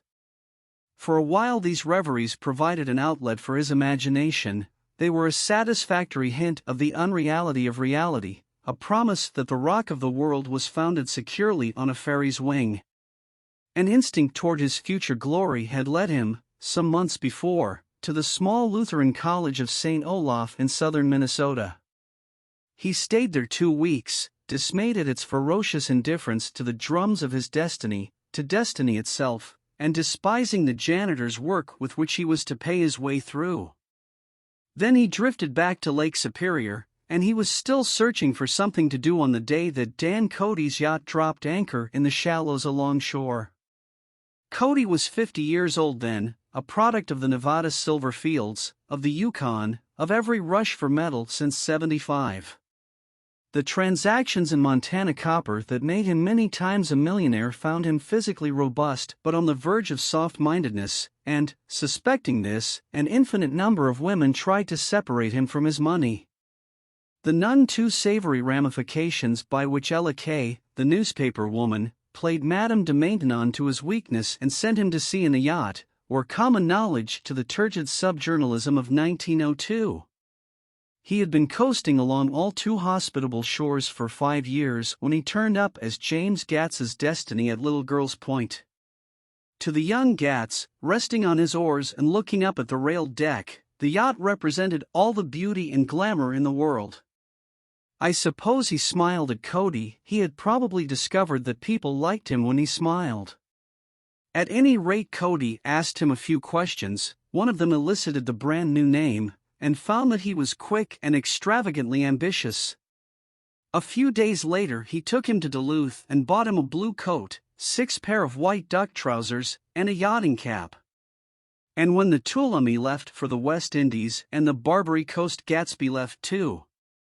He was employed in a vague personal capacity. While he remained with Cody, he was in turn steward, mate, skipper, secretary, and even jailer, for Dan Cody sober knew what lavish doings Dan Cody drunk might soon be about, and he provided for such contingencies by reposing more and more trust in Gatsby. The arrangement lasted 5 years, during which the boat went 3 times around the continent. It might have lasted indefinitely except for the fact that Ella Kay came on board one night in Boston and a week later Dan Cody inhospitably died. I remember the portrait of him up in Gatsby's bedroom, a gray, florid man with a hard, empty face, the pioneer debauchee, who during one phase of American life brought back to the eastern seaboard the savage violence of the frontier brothel and saloon. It was indirectly due to Cody that Gatsby drank so little. Sometimes in the course of gay parties women used to rub champagne into his hair. For himself he formed the habit of letting liquor alone. And it was from Cody that he inherited money, a legacy of $25,000. He didn't get it. He never understood the legal device that was used against him, but what remained of the millions went intact to Ella Kay. He was left with his singularly appropriate education. The vague contour of J. Gatsby had filled out to the substantiality of a man. He told me all this very much later, but I've put it down here with the idea of exploding those first wild rumors about his antecedents, which weren't even faintly true. Moreover, he told it to me at a time of confusion, when I had reached the point of believing everything and nothing about him. So I take advantage of this short halt, while Gatsby, so to speak, caught his breath, to clear this set of misconceptions away. It was a halt, too, in my association with his affairs. For several weeks I didn't see him or hear his voice on the phone. Mostly I was in New York, trotting around with Jordan and trying to ingratiate myself with her senile aunt, but finally I went over to his house one Sunday afternoon. I hadn't been there 2 minutes when somebody brought Tom Buchanan in for a drink. I was startled, naturally, but the really surprising thing was that it hadn't happened before. They were a party of 3 on horseback, Tom and a man named Sloane and a pretty woman in a brown riding habit, who had been there previously. "I'm delighted to see you," said Gatsby, standing on his porch. "I'm delighted that you dropped in." As though they cared. "Sit right down. Have a cigarette or a cigar." He walked around the room quickly, ringing bells. "I'll have something to drink for you in just a minute." He was profoundly affected by the fact that Tom was there. But he would be uneasy anyhow until he had given them something, realizing in a vague way that that was all they came for. Mr. Sloane wanted nothing. "A lemonade?" "No, thanks." "A little champagne?" "Nothing at all, thanks." "I'm sorry. Did you have a nice ride?" "Very good roads around here." "I suppose the automobiles." "Yeah." Moved by an irresistible impulse, Gatsby turned to Tom, who had accepted the introduction as a stranger. "I believe we've met somewhere before, Mr. Buchanan." "Oh, yes," said Tom, gruffly polite, but obviously not remembering. "So we did. I remember very well. About 2 weeks ago." "That's right. You were with Nick here." "I know your wife," continued Gatsby, almost aggressively. "That so?" Tom turned to me. You live near here, Nick? Next door. That so? Mr. Sloane didn't enter into the conversation, but lounged back haughtily in his chair. The woman said nothing either until unexpectedly, after 2 highballs, she became cordial. We'll all come over to your next party, Mr. Gatsby, she suggested. What do you say? Certainly, I'd be delighted to have you. Beaver nice, said Mr. Sloane, without gratitude. Well, think ought to be starting home. Please don't hurry, Gatsby urged them. He had control of himself now, and he wanted to see more of Tom.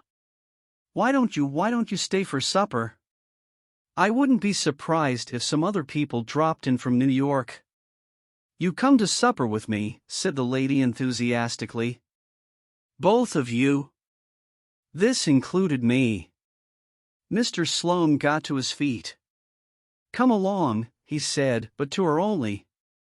I mean it, she insisted. I'd love to have you.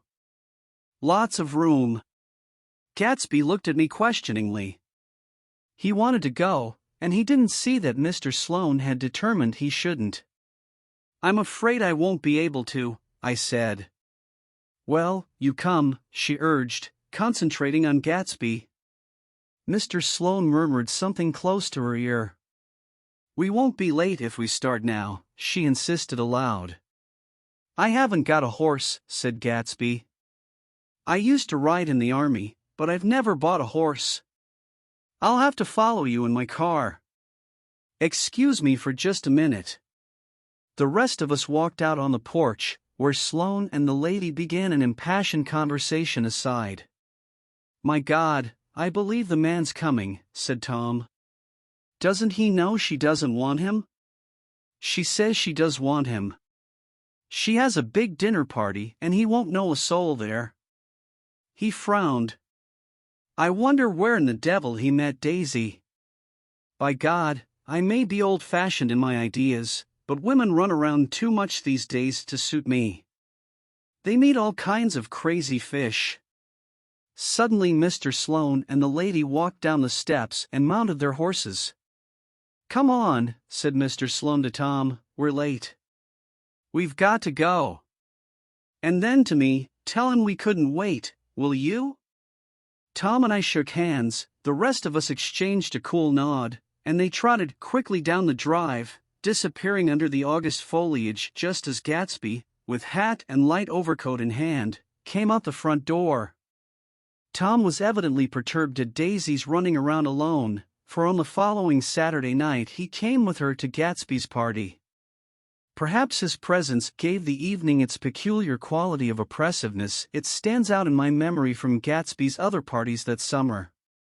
There were the same people, or at least the same sort of people, the same profusion of champagne, the same many-colored, many-keyed commotion, but I felt an unpleasantness in the air, a pervading harshness that hadn't been there before.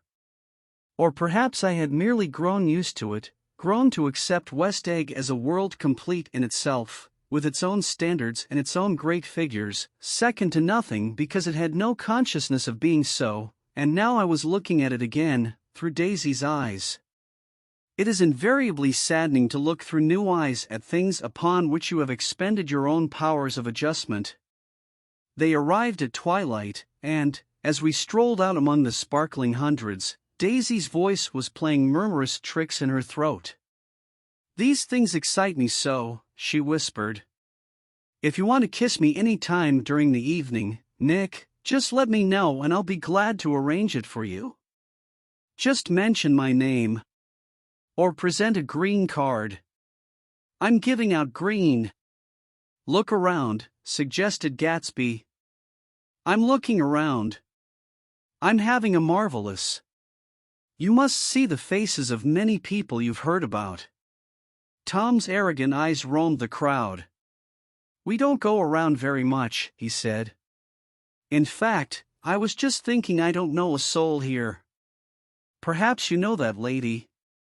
Gatsby indicated a gorgeous, scarcely human orchid of a woman who sat in state under a white plum tree. Tom and Daisy stared, with that peculiarly unreal feeling that accompanies the recognition of a hitherto ghostly celebrity of the movies. "She's lovely," said Daisy. "The man bending over her is her director." He took them ceremoniously from group to group. "Mrs. Buchanan, and Mr. Buchanan." After an instant's hesitation he added, "the polo player." "Oh no," objected Tom quickly, "not me." But evidently the sound of it pleased Gatsby, for Tom remained the polo player for the rest of the evening. "I've never met so many celebrities," Daisy exclaimed. "I like that man, what was his name? With the sort of blue nose." Gatsby identified him, adding that he was a small producer. "Well, I liked him anyhow." "I'd a little rather not be the polo player," said Tom pleasantly. "I'd rather look at all these famous people in oblivion." Daisy and Gatsby danced. I remember being surprised by his graceful, conservative foxtrot. I had never seen him dance before. Then they sauntered over to my house and sat on the steps for half an hour, while at her request I remained watchfully in the garden. "In case there's a fire or a flood," she explained, "or any act of God." Tom appeared from his oblivion as we were sitting down to supper together. "Do you mind if I eat with some people over here?" he said. "A fellow's getting off some funny stuff." "Go ahead," answered Daisy genially, "and if you want to take down any addresses, here's my little gold pencil." She looked around after a moment and told me the girl was common but pretty, and I knew that except for the half hour she'd been alone with Gatsby she wasn't having a good time. We were at a particularly tipsy table. That was my fault. Gatsby had been called to the phone, and I'd enjoyed these same people only 2 weeks before. But what had amused me then turned septic on the air now. "How do you feel, Miss Baedeker?" The girl addressed was trying, unsuccessfully, to slump against my shoulder. At this inquiry she sat up and opened her eyes. "Wah!" A massive and lethargic woman, who had been urging Daisy to play golf with her at the local club tomorrow, spoke in Miss Baedeker's defense. "Oh, she's all right now. When she's had 5 or 6 cocktails she always starts screaming like that. I tell her she ought to leave it alone." "I do leave it alone," affirmed the accused hollowly. "We heard you yelling, so I said to Doc Civet here, there's somebody that needs your help. Document." "She's much obliged, I'm sure," said another friend, without gratitude. "But you got her dress all wet when you stuck her head in the pool." "Anything I hate is to get my head stuck in a pool," mumbled Miss Baedeker. "They almost drowned me once over in New Jersey." "Then you ought to leave it alone," countered Dr. Civet. "Speak for yourself," cried Miss Baedeker violently. "Your hand shakes. I wouldn't let you operate on me." It was like that. Almost the last thing I remember was standing with Daisy and watching the moving picture director and his star. They were still under the white plum tree and their faces were touching except for a pale, thin ray of moonlight between. It occurred to me that he had been very slowly bending toward her all evening to attain this proximity, and even while I watched I saw him stoop 1 ultimate degree and kiss at her cheek. "I like her," said Daisy, "I think she's lovely." But the rest offended her, and inarguably, because it wasn't a gesture but an emotion. She was appalled by West Egg, this unprecedented place that Broadway had begotten upon a Long Island fishing village, appalled by its raw vigor that chafed under the old euphemisms and by the too obtrusive fate that herded its inhabitants along a shortcut from nothing to nothing. She saw something awful in the very simplicity she failed to understand. I sat on the front steps with them while they waited for their car. It was dark here in front. Only the bright door sent 10 square feet of light volleying out into the soft black morning. Sometimes a shadow moved against a dressing room blind above, gave way to another shadow, an indefinite procession of shadows, who rouged and powdered in an invisible glass. "Who is this Gatsby anyhow?" demanded Tom suddenly. "Some big bootlegger?" "Where'd you hear that?" I inquired. I didn't hear it. I imagined it. A lot of these newly rich people are just big bootleggers, you know? Not Gatsby, I said shortly. He was silent for a moment. The pebbles of the drive crunched under his feet. Well, he certainly must have strained himself to get this menagerie together. A breeze stirred the gray haze of Daisy's fur collar. At least they're more interesting than the people we know, she said with an effort. You didn't look so interested. Well, I was. Tom laughed and turned to me. Did you notice Daisy's face when that girl asked her to put her under a cold shower? Daisy began to sing with the music in a husky, rhythmic whisper, bringing out a meaning in each word that it had never had before and would never have again. When the melody rose, her voice broke up sweetly, following it, in a way contralto voices have, and each change tipped out a little of her warm human magic upon the air. Lots of people come who haven't been invited, she said suddenly. That girl hadn't been invited. They simply forced their way in and he's too polite to object. I'd like to know who he is and what he does, insisted Tom. And I think I'll make a point of finding out. I can tell you right now, she answered. He owns some drugstores, a lot of drugstores. He built them up himself. The dilatory limousine came rolling up the drive. Good night, Nick, said Daisy. Her glance left me and sought the lighted top of the steps, where 3 o'clock in the morning, a neat, sad little waltz of that year, was drifting out the open door. After all, in the very casualness of Gatsby's party there were romantic possibilities totally absent from her world. What was it up there in the song that seemed to be calling her back inside? What would happen now in the dim, incalculable hours? Perhaps some unbelievable guest would arrive, a person infinitely rare and to be marveled at, some authentically radiant young girl who with one fresh glance at Gatsby, one moment of magical encounter, would blot out those 5 years of unwavering devotion. I stayed late that night. Gatsby asked me to wait until he was free, and I lingered in the garden until the inevitable swimming party had run up, chilled and exalted, from the black beach, until the lights were extinguished in the guest rooms overhead. When he came down the steps at last the tanned skin was drawn unusually tight on his face, and his eyes were bright and tired. She didn't like it, he said immediately. Of course she did. She didn't like it, he insisted. She didn't have a good time. He was silent, and I guessed at his unutterable depression. I feel far away from her, he said. It's hard to make her understand. You mean about the dance? The dance? He dismissed all the dances he had given with a snap of his fingers. Old sport, the dance is unimportant. He wanted nothing less of Daisy than that she should go to Tom and say, I never loved you. After she had obliterated 4 years with that sentence, they could decide upon the more practical measures to be taken. One of them was that, after she was free, they were to go back to Louisville and be married from her house, just as if it were 5 years ago. And she doesn't understand, he said. She used to be able to understand. We'd sit for hours. He broke off and began to walk up and down a desolate path of fruit rinds and discarded favors and crushed flowers. I wouldn't ask too much of her, I ventured. You can't repeat the past. Can't repeat the past, he cried incredulously. Why, of course you can. He looked around him wildly, as if the past were lurking here in the shadow of his house, just out of reach of his hand. I'm going to fix everything just the way it was before, he said, nodding determinedly. She'll see. He talked a lot about the past, and I gathered that he wanted to recover something, some idea of himself perhaps, that had gone into loving Daisy.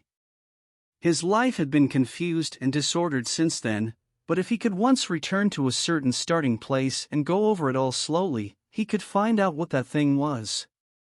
One autumn night, 5 years before, they had been walking down the street when the leaves were falling, and they came to a place where there were no trees and the sidewalk was white with moonlight. They stopped here and turned toward each other. Now it was a cool night with that mysterious excitement in it which comes at the two changes of the year. The quiet lights in the houses were humming out into the darkness, and there was a stir and bustle among the stars. Out of the corner of his eye Gatsby saw that the blocks of the sidewalks really formed a ladder and mounted to a secret place above the trees. He could climb to it, if he climbed alone, and once there he could suck on the pap of life, gulp down the incomparable milk of wonder. His heart beat faster and faster as Daisy's white face came up to his own.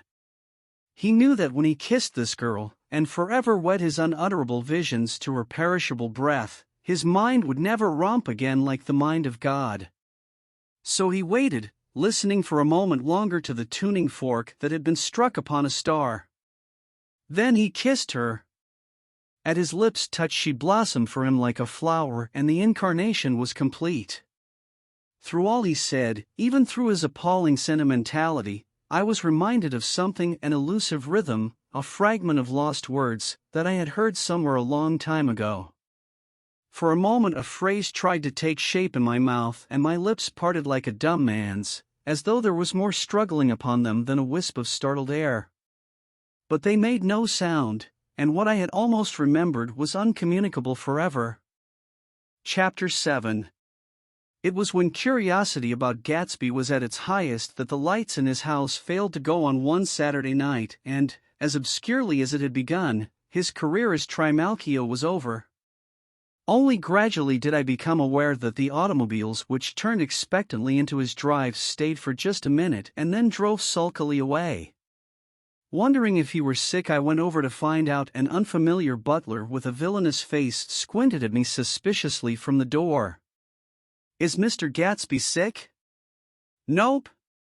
After a pause he added, "Sir," in a dilatory, grudging way. I hadn't seen him around, and I was rather worried. "Tellin' Mr. Carraway came over." "Who?" he demanded rudely. "Carraway." "Carraway." "All right, I'll tell him." Abruptly he slammed the door. My Finn informed me that Gatsby had dismissed every servant in his house a week ago and replaced them with half a dozen others, who never went into West Egg Village to be bribed by the tradesmen, but ordered moderate supplies over the telephone. The grocery boy reported that the kitchen looked like a pigsty, and the general opinion in the village was that the new people weren't servants at all. Next day Gatsby called me on the phone. "Going away?" I inquired. "No, old sport. I hear you fired all your servants. I wanted somebody who wouldn't gossip. Daisy comes over quite often in the afternoons." So the whole caravansary had fallen in like a card house at the disapproval in her eyes. "There's some people Wolfsheim wanted to do something for. They're all brothers and sisters. They used to run a small hotel." "I see." He was calling up at Daisy's request. Would I come to lunch at her house tomorrow? Miss Baker would be there. Half an hour later Daisy herself telephoned and seemed relieved to find that I was coming. Something was up. And yet I couldn't believe that they would choose this occasion for a scene, especially for the rather harrowing scene that Gatsby had outlined in the garden. The next day was broiling, almost the last, certainly the warmest, of the summer. As my train emerged from the tunnel into sunlight, only the hot whistles of the National Biscuit Company broke the simmering hush at noon. The straw seats of the car hovered on the edge of combustion. The woman next to me perspired delicately for a while into her white shirtwaist, and then, as her newspaper dampened under her fingers, lapsed despairingly into deep heat with a desolate cry. Her pocketbook slapped to the floor. "Oh, my," she gasped. I picked it up with a weary bend and handed it back to her, holding it at arm's length and by the extreme tip of the corners to indicate that I had no designs upon it, but every one nearby, including the woman, suspected me just the same. "Hot," said the conductor to familiar faces. "Some weather." "Hot. Hot." Hot. Is it hot enough for you? Is it hot? Is it? My commutation ticket came back to me with a dark stain from his hand. That anyone should care in this heat, whose flushed lips he kissed, whose head made damp the pajama pocket over his heart. Through the hall of the Buchanan's house blew a faint wind, carrying the sound of the telephone bell out to Gatsby and me as we waited at the door. "The master's body," roared the butler into the mouthpiece.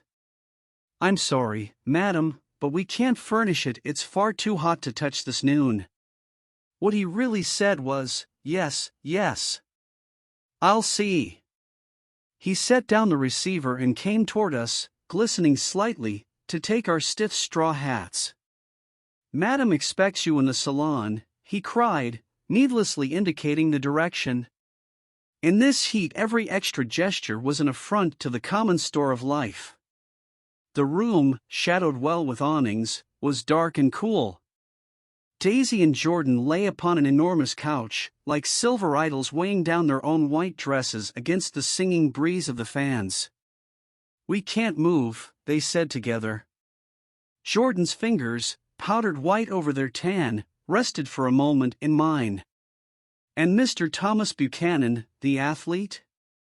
I inquired. Simultaneously I heard his voice, gruff, muffled, husky, at the hall telephone. Gatsby stood in the center of the crimson carpet and gazed around with fascinated eyes. Daisy watched him and laughed, her sweet, exciting laugh. A tiny gust of powder rose from her bosom into the air. "The rumor is," whispered Jordan, "that that's Tom's girl on the telephone." We were silent. The voice in the hall rose high with annoyance. "Very well, then, I won't sell you the car at all. I'm under no obligations to you at all, and as for your bothering me about it at lunchtime, I won't stand that at all." Holding down the receiver, said Daisy cynically. "No, he's not," I assured her.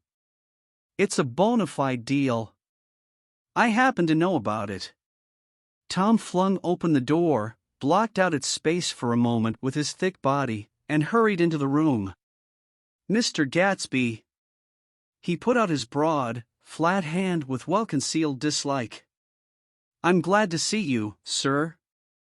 "Nick!" "Make us a cold drink," cried Daisy.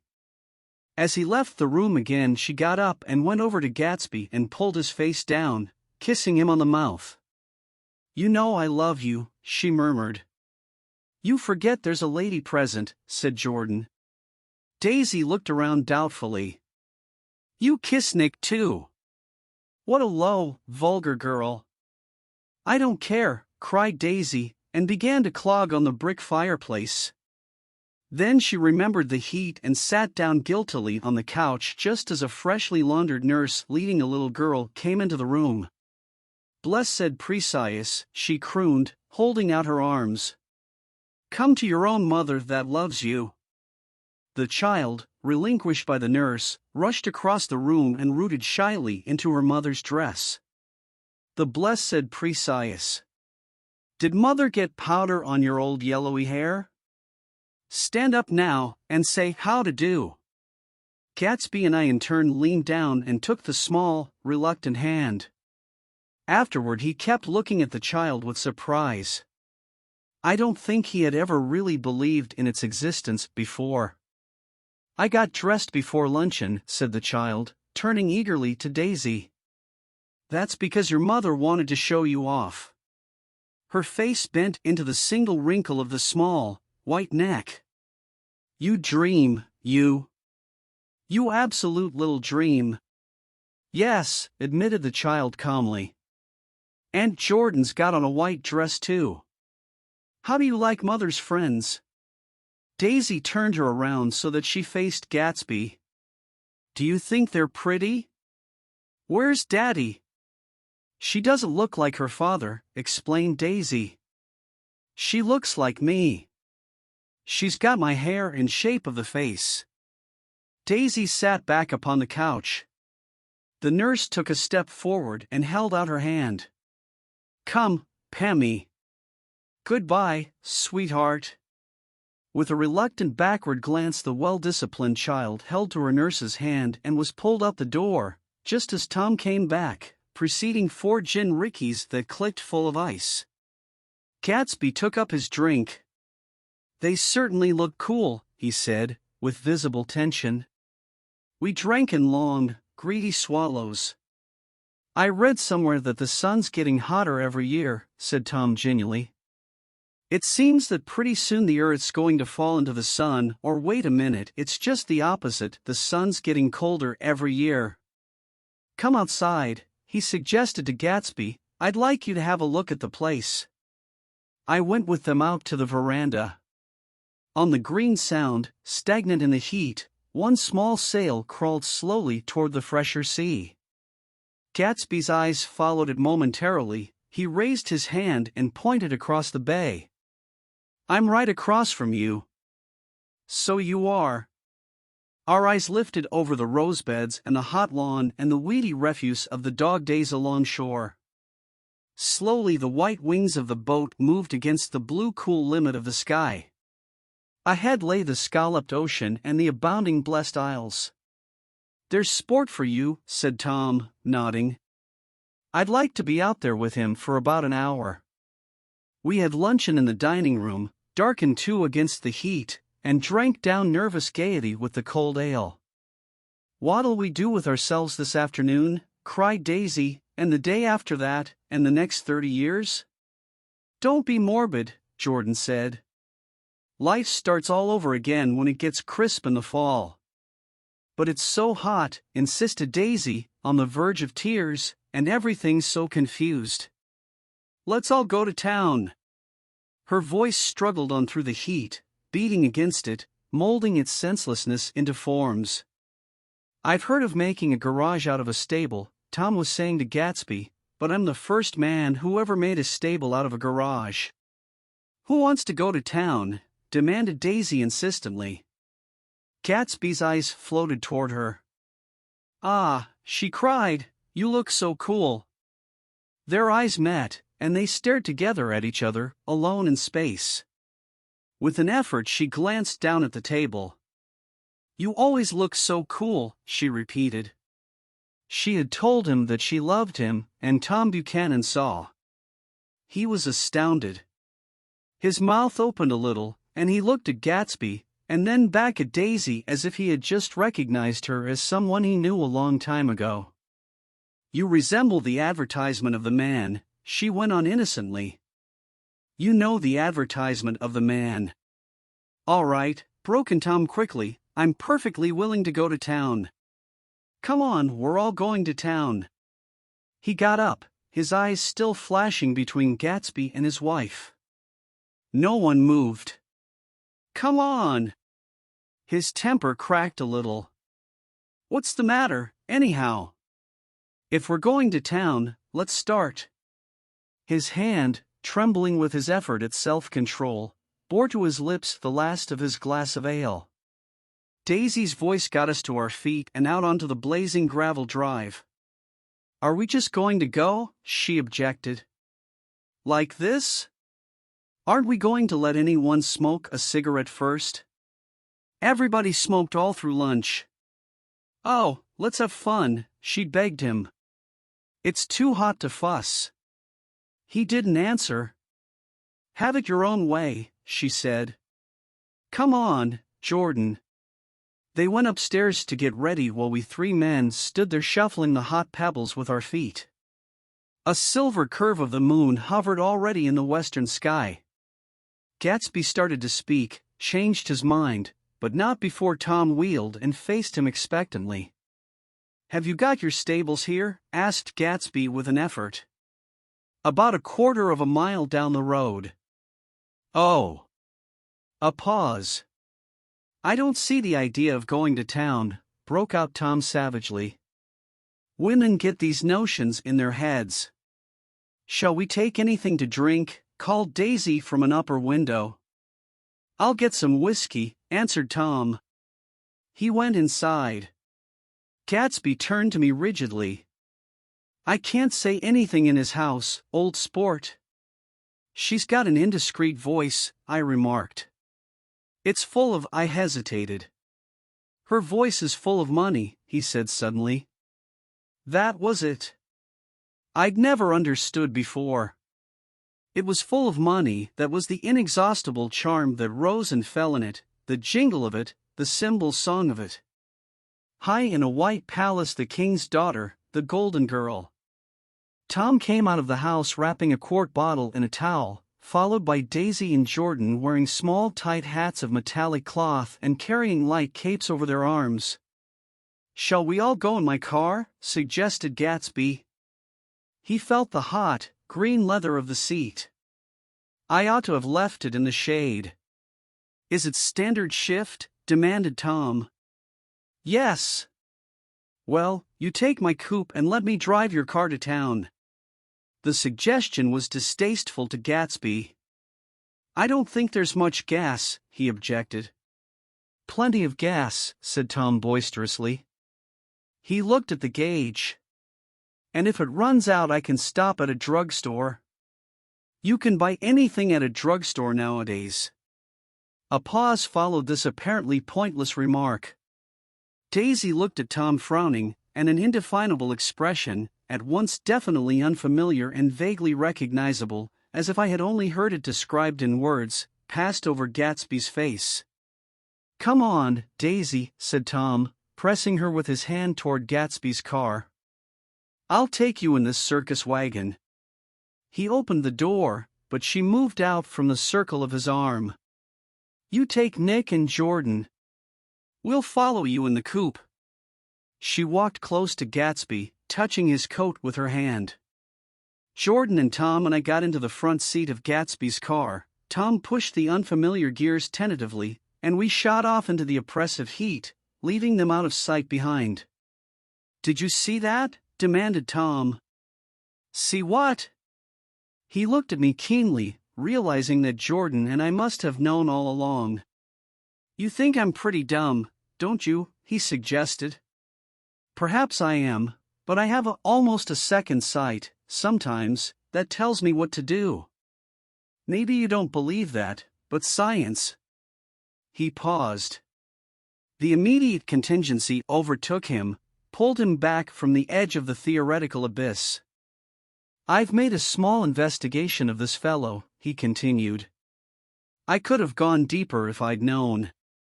"Do you mean you've been to a medium?" inquired Jordan humorously. "What?" Confused, he stared at us as we laughed. "A medium? About Gatsby." "About Gatsby? No, I haven't. I said I'd been making a small investigation of his past." "And you found he was an Oxford man," said Jordan helpfully. "An Oxford man?" He was incredulous. "Like hell he is. He wears a pink suit. Nevertheless, he's an Oxford man." "Oxford, New Mexico," snorted Tom contemptuously, "or something like that." "Listen, Tom. If you're such a snob, why did you invite him to lunch?" demanded Jordan crossly. "Daisy invited him. She knew him before we were married, God knows where." We were all irritable now with the fading ale, and aware of it we drove for a while in silence. Then as Dr. T. J. Eckelberg's faded ice came into sight down the road, I remembered Gatsby's caution about gasoline. "We've got enough to get us to town," said Tom. "But there's a garage right here," objected Jordan. "I don't want to get stalled in this baking heat." Tom threw on both brakes impatiently, and we slid to an abrupt dusty stop under Wilson's sign. After a moment the proprietor emerged from the interior of his establishment and gazed hollow-eyed at the car. "Let's have some gas," cried Tom roughly. "What do you think we stopped for, to admire the view?" "I'm sick," said Wilson without moving. "Been sick all day." "What's the matter?" "I'm all run down." "Well, shall I help myself?" Tom demanded. "You sounded well enough on the phone." With an effort Wilson left the shade and support of the doorway and, breathing hard, unscrewed the cap of the tank. In the sunlight his face was green. I didn't mean to interrupt your lunch, he said. But I need money pretty bad, and I was wondering what you were going to do with your old car. How do you like this one? Inquired Tom. I bought it last week. It's a nice yellow one, said Wilson, as he strained at the handle. Like to buy it? Big chance, Wilson smiled faintly. No, but I could make some money on the other. What do you want money for, all of a sudden? I've been here too long. I want to get away. My wife and I want to go west. Your wife does, exclaimed Tom, startled. She's been talking about it for 10 years. He rested for a moment against the pump, shading his eyes. And now she's going whether she wants to or not. I'm going to get her away. The coupe flashed by us with a flurry of dust and the flash of a waving hand. What do I owe you? Demanded Tom harshly. I just got wised up to something funny the last 2 days, remarked Wilson. That's why I want to get away. That's why I've been bothering you about the car. What do I owe you? $20. The relentless beating heat was beginning to confuse me, and I had a bad moment there before I realized that so far his suspicions hadn't alighted on Tom. He had discovered that Myrtle had some sort of life apart from him in another world, and the shock had made him physically sick. I stared at him and then at Tom, who had made a parallel discovery less than an hour before, and it occurred to me that there was no difference between men in intelligence or race so profound as the difference between the sick and the well. Wilson was so sick that he looked guilty, unforgivably guilty, as if he had just got some poor girl with child. I'll let you have that car, said Tom. I'll send it over tomorrow afternoon. That locality was always vaguely disquieting, even in the broad glare of afternoon, and now I turned my head as though I had been warned of something behind. Over the ash heaps the giant eyes of Dr. T. J. Eckelberg kept their vigil, but I perceived, after a moment, that other eyes were regarding us with peculiar intensity from less than 20 feet away. In one of the windows over the garage the curtains had been moved aside a little, and Myrtle Wilson was peering down at the car. So engrossed was she that she had no consciousness of being observed, and one emotion after another crept into her face like objects into a slowly developing picture. Her expression was curiously familiar. It was an expression I had often seen on women's faces, but on Myrtle Wilson's face it seemed purposeless and inexplicable until I realized that her eyes, wide with jealous terror, were fixed not on Tom, but on Jordan Baker, whom she took to be his wife. There is no confusion like the confusion of a simple mind, and as we drove away Tom was feeling the hot whips of panic. His wife and his mistress, until an hour ago secure and inviolate, were slipping precipitately from his control. Instinct made him step on the accelerator with the double purpose of overtaking Daisy and leaving Wilson behind, and we sped along toward Astoria at 50 miles an hour, until, among the spidery girders of the elevated, we came in sight of the easy-going blue coupe. Those big movies around 50th Street are cool, suggested Jordan. I love New York on summer afternoons when everyone's away. There's something very sensuous about it, overripe, as if all sorts of funny fruits were going to fall into your hands. The word sensuous had the effect of further disquieting Tom, but before he could invent a protest the coupe came to a stop, and Daisy signaled us to draw up alongside. Where are we going? She cried. How about the movies? It's so hot, she complained. You go. We'll ride around and meet you after. With an effort her wit rose faintly. We'll meet you on some corner. I'll be the man smoking 2 cigarettes. We can't argue about it here, Tom said impatiently, as a truck gave out a cursing whistle behind us. You follow me to the south side of Central Park, in front of the plaza. Several times he turned his head and looked back for their car, and if the traffic delayed them he slowed up until they came into sight. I think he was afraid they would dart down a side street and out of his life forever. But they didn't. And we all took the less explicable step of engaging the parlor of a suite in the Plaza Hotel. The prolonged and tumultuous argument that ended by herding us into that room eludes me, though I have a sharp physical memory that, in the course of it, my underwear kept climbing like a damp snake around my legs and intermittent beads of sweat raced cool across my back. The notion originated with Daisy's suggestion that we hire 5 bathrooms and take cold baths, and then assumed more tangible form as a place to have a mint julep. Each of us said over and over that it was a crazy idea. We all talked at once to a baffled clerk and thought, or pretended to think, that we were being very funny. The room was large and stifling, and, though it was already 4 o'clock, opening the windows admitted only a gust of hot shrubbery from the park. Daisy went to the mirror and stood with her back to us, fixing her hair. "It's a swell suite," whispered Jordan respectfully, and everyone laughed. "Open another window," commanded Daisy, without turning around. "There aren't any more." "Well, we'd better telephone for an axe." "The thing to do is to forget about the heat," said Tom impatiently. "You make it 10 times worse by crabbing about it." He unrolled the bottle of whiskey from the towel and put it on the table. "Why not let her alone, old sport," remarked Gatsby. "You're the one that wanted to come to town." There was a moment of silence. The telephone book slipped from its nail and splashed to the floor, whereupon Jordan whispered, "Excuse me." But this time no one laughed. "I'll pick it up," I offered. "I've got it."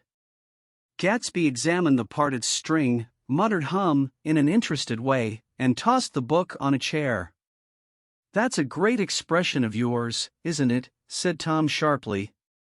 "What is?" "All this old sport business. Where'd you pick that up?" "Now see here, Tom," said Daisy, turning around from the mirror, "if you're going to make personal remarks I won't stay here a minute. Call up and order some ice for the mint julep." As Tom took up the receiver, the compressed heat exploded into sound and we were listening to the portentous chords of Mendelssohn's Wedding March from the ballroom below. "Imagine marrying anybody in this heat," cried Jordan dismally. "Still, I was married in the middle of June," Daisy remembered, "Louisville in June." Somebody fainted. "Who was it fainted, Tom?" "Biloxi," he answered shortly. "A man named Biloxi. Blocks Biloxi, and he made boxes, that's a fact, and he was from Biloxi, Tennessee. They carried him into my house," appended Jordan, "because we lived just 2 doors from the church. And he stayed 3 weeks, until Daddy told him he had to get out. The day after he left, Daddy died." After a moment she added, as if she might have sounded irreverent, "There wasn't any connection." "I used to know a Bill Biloxi from Memphis," I remarked. "That was his cousin. I knew his whole family history before he left. He gave me an aluminum putter that I use today." The music had died down as the ceremony began, and now a long cheer floated in at the window, followed by intermittent cries of "yay yay yay," and finally by a burst of jazz as the dancing began. "We're getting old," said Daisy. "If we were young we'd rise and dance." "Remember Biloxi," Jordan warned her. "Where'd you know him, Tom?" "Biloxi?" He concentrated with an effort. "I didn't know him." "He was a friend of Daisy's." "He was not," she denied. "I'd never seen him before." "He came down in the private car." "Well, he said he knew you." "He said he was raised in Louisville." Asa Bird brought him around at the last minute and asked if we had room for him. Jordan smiled. "He was probably bumming his way home. He told me he was president of your class at Yale." Tom and I looked at each other blankly. "Biloxi?"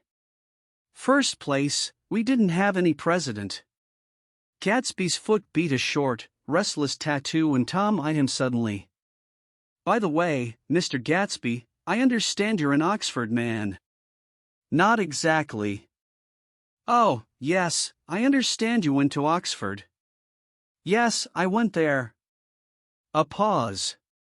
Then Tom's voice, incredulous and insulting, you must have gone there about the time Biloxi went to New Haven. Another pause. A waiter knocked and came in with crushed mint and ice, but the silence was unbroken by his thank you and the soft closing of the door. This tremendous detail was to be cleared up at last.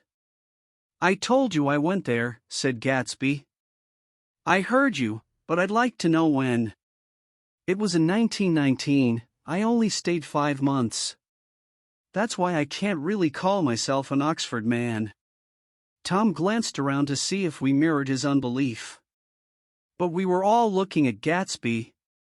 It was an opportunity they gave to some of the officers after the armistice, he continued. We could go to any of the universities in England or France. I wanted to get up and slap him on the back. I had one of those renewals of complete faith in him that I'd experienced before. Daisy rose, smiling faintly, and went to the table. Open the whiskey, Tom, she ordered, and I'll make you a mint julep. Then you won't seem so stupid to yourself. Look at the mint. Wait a minute, snapped Tom, I want to ask Mr. Gatsby one more question. Go on, Gatsby said politely. What kind of a row are you trying to cause in my house anyhow? They were out in the open at last and Gatsby was content. He isn't causing a row. Daisy looked desperately from one to the other. You're causing a row. Please have a little self-control. Self-control, repeated Tom incredulously. I suppose the latest thing is to sit back and let Mr. Nobody from Nowhere make love to your wife. Well, if that's the idea, you can count me out. Nowadays people begin by sneering at family life and family institutions, and next they'll throw everything overboard and have intermarriage between black and white. Flushed with his impassioned gibberish, he saw himself standing alone on the last barrier of civilization. We're all white here, murmured Jordan. I know I'm not very popular. I don't give big parties. I suppose you've got to make your house into a pigsty in order to have any friends in the modern world. Angry as I was, as we all were, I was tempted to laugh whenever he opened his mouth. The transition from libertine to prig was so complete. I've got something to tell you, old sport, began Gatsby. But Daisy guessed at his intention. Please don't, she interrupted helplessly. Please let's all go home. Why don't we all go home? That's a good idea. I got up. Come on, Tom. Nobody wants a drink. I want to know what Mr. Gatsby has to tell me. Your wife doesn't love you, said Gatsby. She's never loved you. She loves me.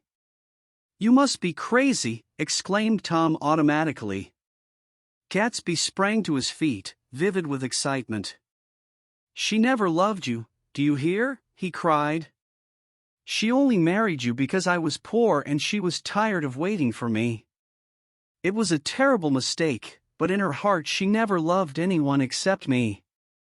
At this point Jordan and I tried to go, but Tom and Gatsby insisted with competitive firmness that we remain, as though neither of them had anything to conceal and it would be a privilege to partake vicariously of their emotions.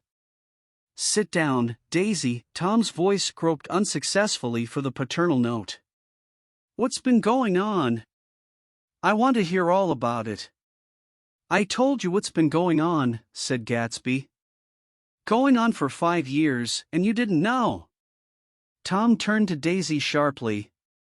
You've been seeing this fellow for 5 years? Not seeing, said Gatsby. No, we couldn't meet. But both of us loved each other all that time, old sport, and you didn't know. I used to laugh sometimes. But there was no laughter in his eyes, to think that you didn't know. Oh, that's all. Tom tapped his thick fingers together like a clergyman and leaned back in his chair. You're crazy, he exploded. I can't speak about what happened 5 years ago, because I didn't know Daisy then, and I'll be damned if I see how you got within a mile of her unless you brought the groceries to the back door.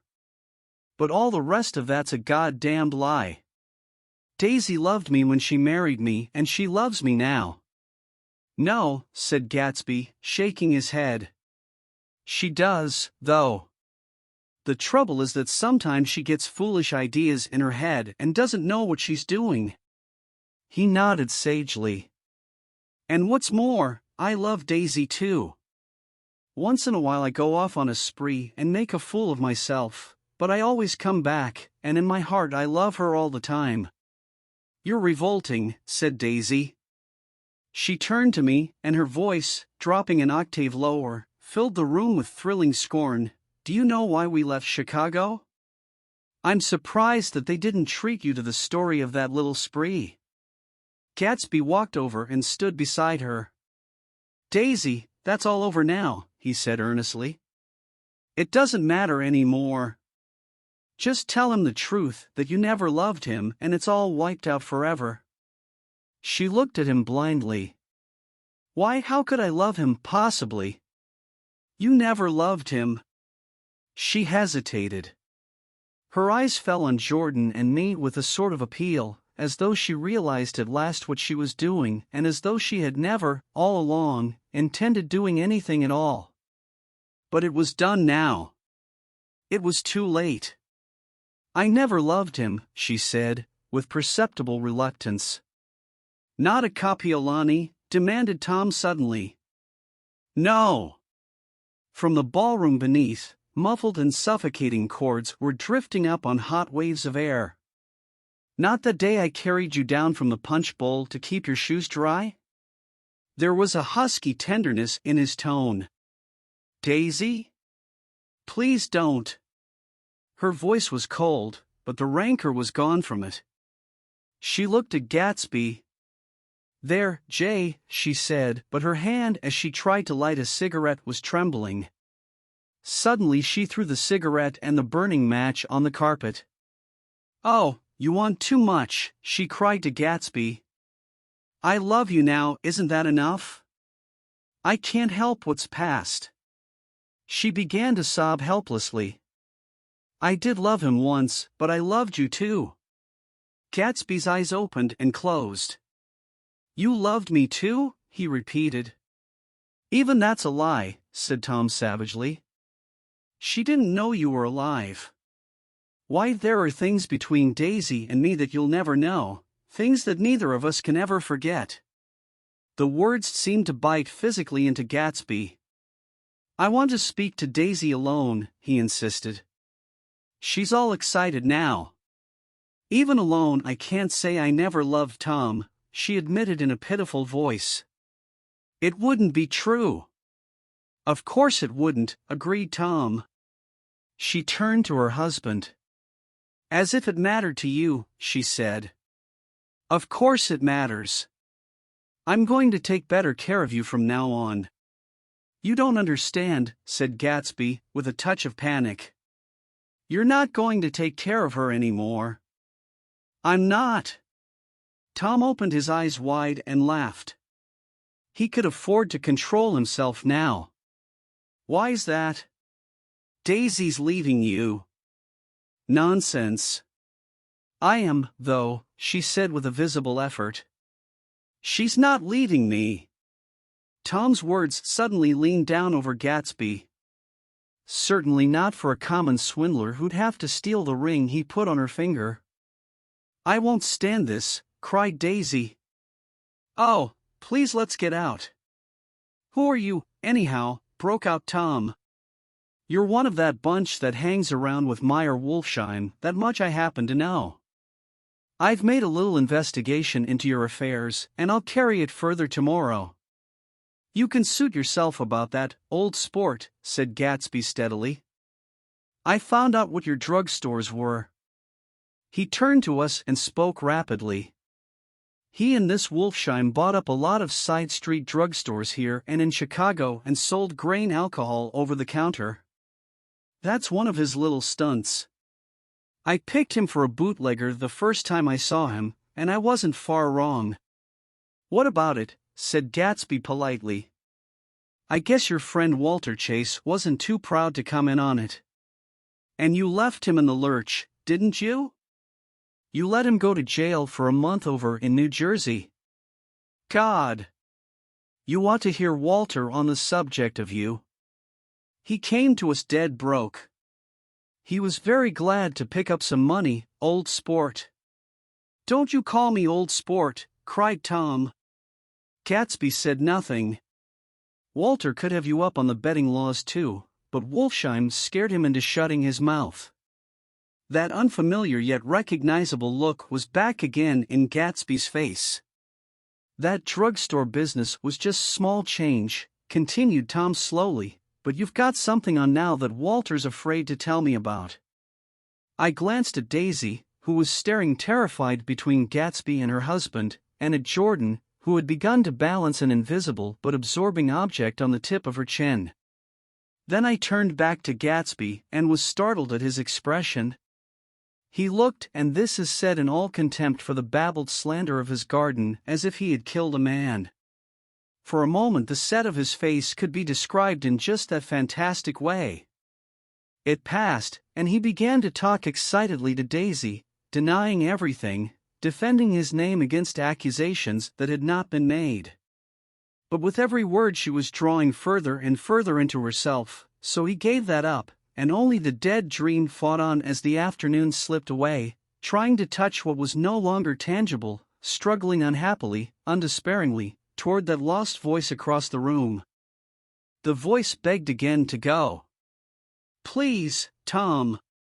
I can't stand this anymore." Her frightened eyes told that whatever intentions, whatever courage, she had had, were definitely gone. "You two start on home, Daisy," said Tom. "In Mr. Gatsby's car."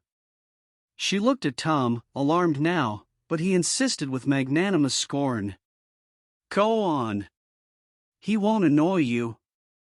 I think he realizes that his presumptuous little flirtation is over." They were gone, without a word, snapped out, made accidental, isolated, like ghosts, even from our pity. After a moment Tom got up and began wrapping the unopened bottle of whiskey in the towel. "Want any of this stuff? Jordan? Nick?" I didn't answer. "Nick?"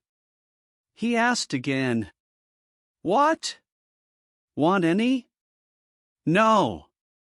I just remembered that today's my birthday. I was 30. Before me stretched the portentous, menacing road of a new decade. It was 7 o'clock when we got into the coupe with him and started for Long Island. Tom talked incessantly, exulting and laughing, but his voice was as remote from Jordan and me as the foreign clamor on the sidewalk or the tumult of the elevated overhead. Human sympathy has its limits, and we were content to let all their tragic arguments fade with the city lights behind. 30, the promise of a decade of loneliness, a thinning list of single men to know, a thinning briefcase of enthusiasm, thinning hair. But there was Jordan beside me, who, unlike Daisy, was too wise ever to carry well-forgotten dreams from age to age. As we passed over the dark bridge her wan face fell lazily against my coat's shoulder and the formidable stroke of 30 died away with the reassuring pressure of her hand. So we drove on toward death through the cooling twilight. The young Greek, Michaelis, who ran the coffee joint beside the ash heaps, was the principal witness at the inquest. He had slept through the heat until after 5, when he strolled over to the garage and found George Wilson sick in his office, really sick, pale as his own pale hair and shaking all over. Michaelis advised him to go to bed, but Wilson refused, saying that he'd miss a lot of business if he did. While his neighbor was trying to persuade him, a violent racket broke out overhead. "I've got my wife locked in up there," explained Wilson calmly. "She's going to stay there till the day after tomorrow, and then we're going to move away." Michaelis was astonished. They had been neighbors for 4 years, and Wilson had never seemed faintly capable of such a statement. Generally, he was one of these worn-out men. When he wasn't working, he sat on a chair in the doorway and stared at the people and the cars that passed along the road. When anyone spoke to him, he invariably laughed in an agreeable, colorless way. He was his wife's man and not his own. So naturally Michaelis tried to find out what had happened, but Wilson wouldn't say a word. Instead, he began to throw curious, suspicious glances at his visitor and ask him what he'd been doing at certain times on certain days. Just as the latter was getting uneasy, some workman came past the door bound for his restaurant, and Michaelis took the opportunity to get away, intending to come back later. But he didn't. He supposed he forgot to, that's all. When he came outside again, a little after 7, he was reminded of the conversation because he heard Mrs. Wilson's voice, loud and scolding, downstairs in the garage. "Beat me," he heard her cry. "Throw me down and beat me, you dirty little coward." A moment later she rushed out into the dusk, waving her hands and shouting. Before he could move from his door, the business was over. The death car, as the newspapers called it, didn't stop. It came out of the gathering darkness, wavered tragically for a moment, and then disappeared around the next bend. Michaelis wasn't even sure of its color. He told the first policeman that it was light green. The other car, the one going toward New York, came to rest 100 yards beyond, and its driver hurried back to where Myrtle Wilson, her life violently extinguished, knelt in the road and mingled her thick dark blood with the dust. Michaelis and this man reached her first, but when they had torn open her shirtwaist, still damp with perspiration, they saw that her left breast was swinging loose like a flap, and there was no need to listen for the heart beneath. The mouth was wide open and ripped at the corners, as though she had choked a little in giving up the tremendous vitality she had stored so long. We saw the 3 or 4 automobiles and the crowd when we were still some distance away. "Wreck," said Tom. "That's good. Wilson'll have a little business at last." He slowed down, but still without any intention of stopping, until, as we came nearer, the hushed, intent faces of the people at the garage door made him automatically put on the brakes. "We'll take a look," he said doubtfully, "just a look." I became aware now of a hollow, wailing sound which issued incessantly from the garage, a sound which as we got out of the coupe and walked toward the door resolved itself into the words "Oh, my God," uttered over and over in a gasping moan. "There's some bad trouble here," said Tom excitedly. He reached up on tiptoes and peered over a circle of heads into the garage, which was lit only by a yellow light in a swinging wire basket overhead. Then he made a harsh sound in his throat, and with a violent thrusting movement of his powerful arms pushed his way through.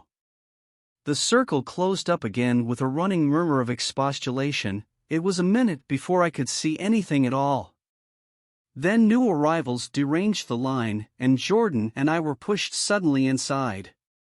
Myrtle Wilson's body, wrapped in a blanket, and then in another blanket, as though she suffered from a chill in the hot night, lay on a worktable by the wall, and Tom, with his back to us, was bending over it, motionless.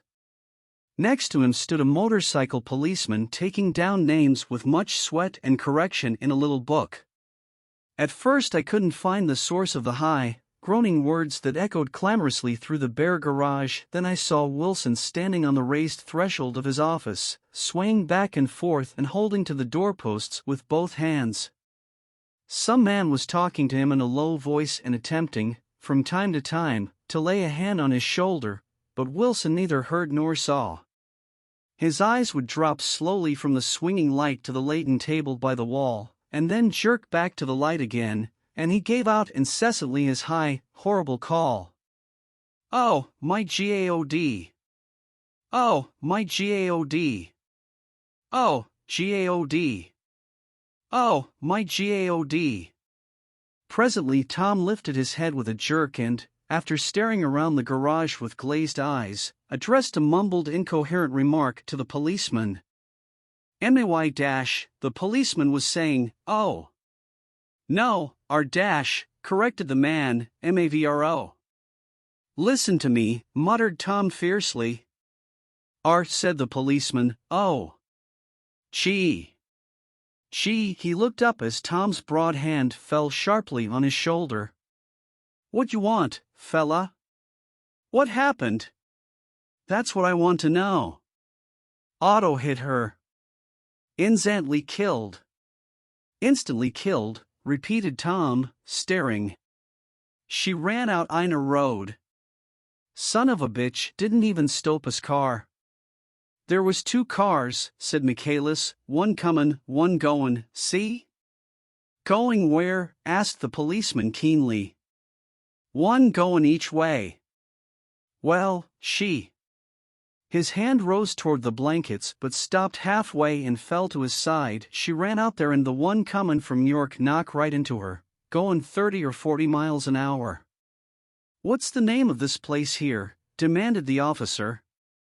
Hasn't got any name. A pale, well-dressed Negro stepped near.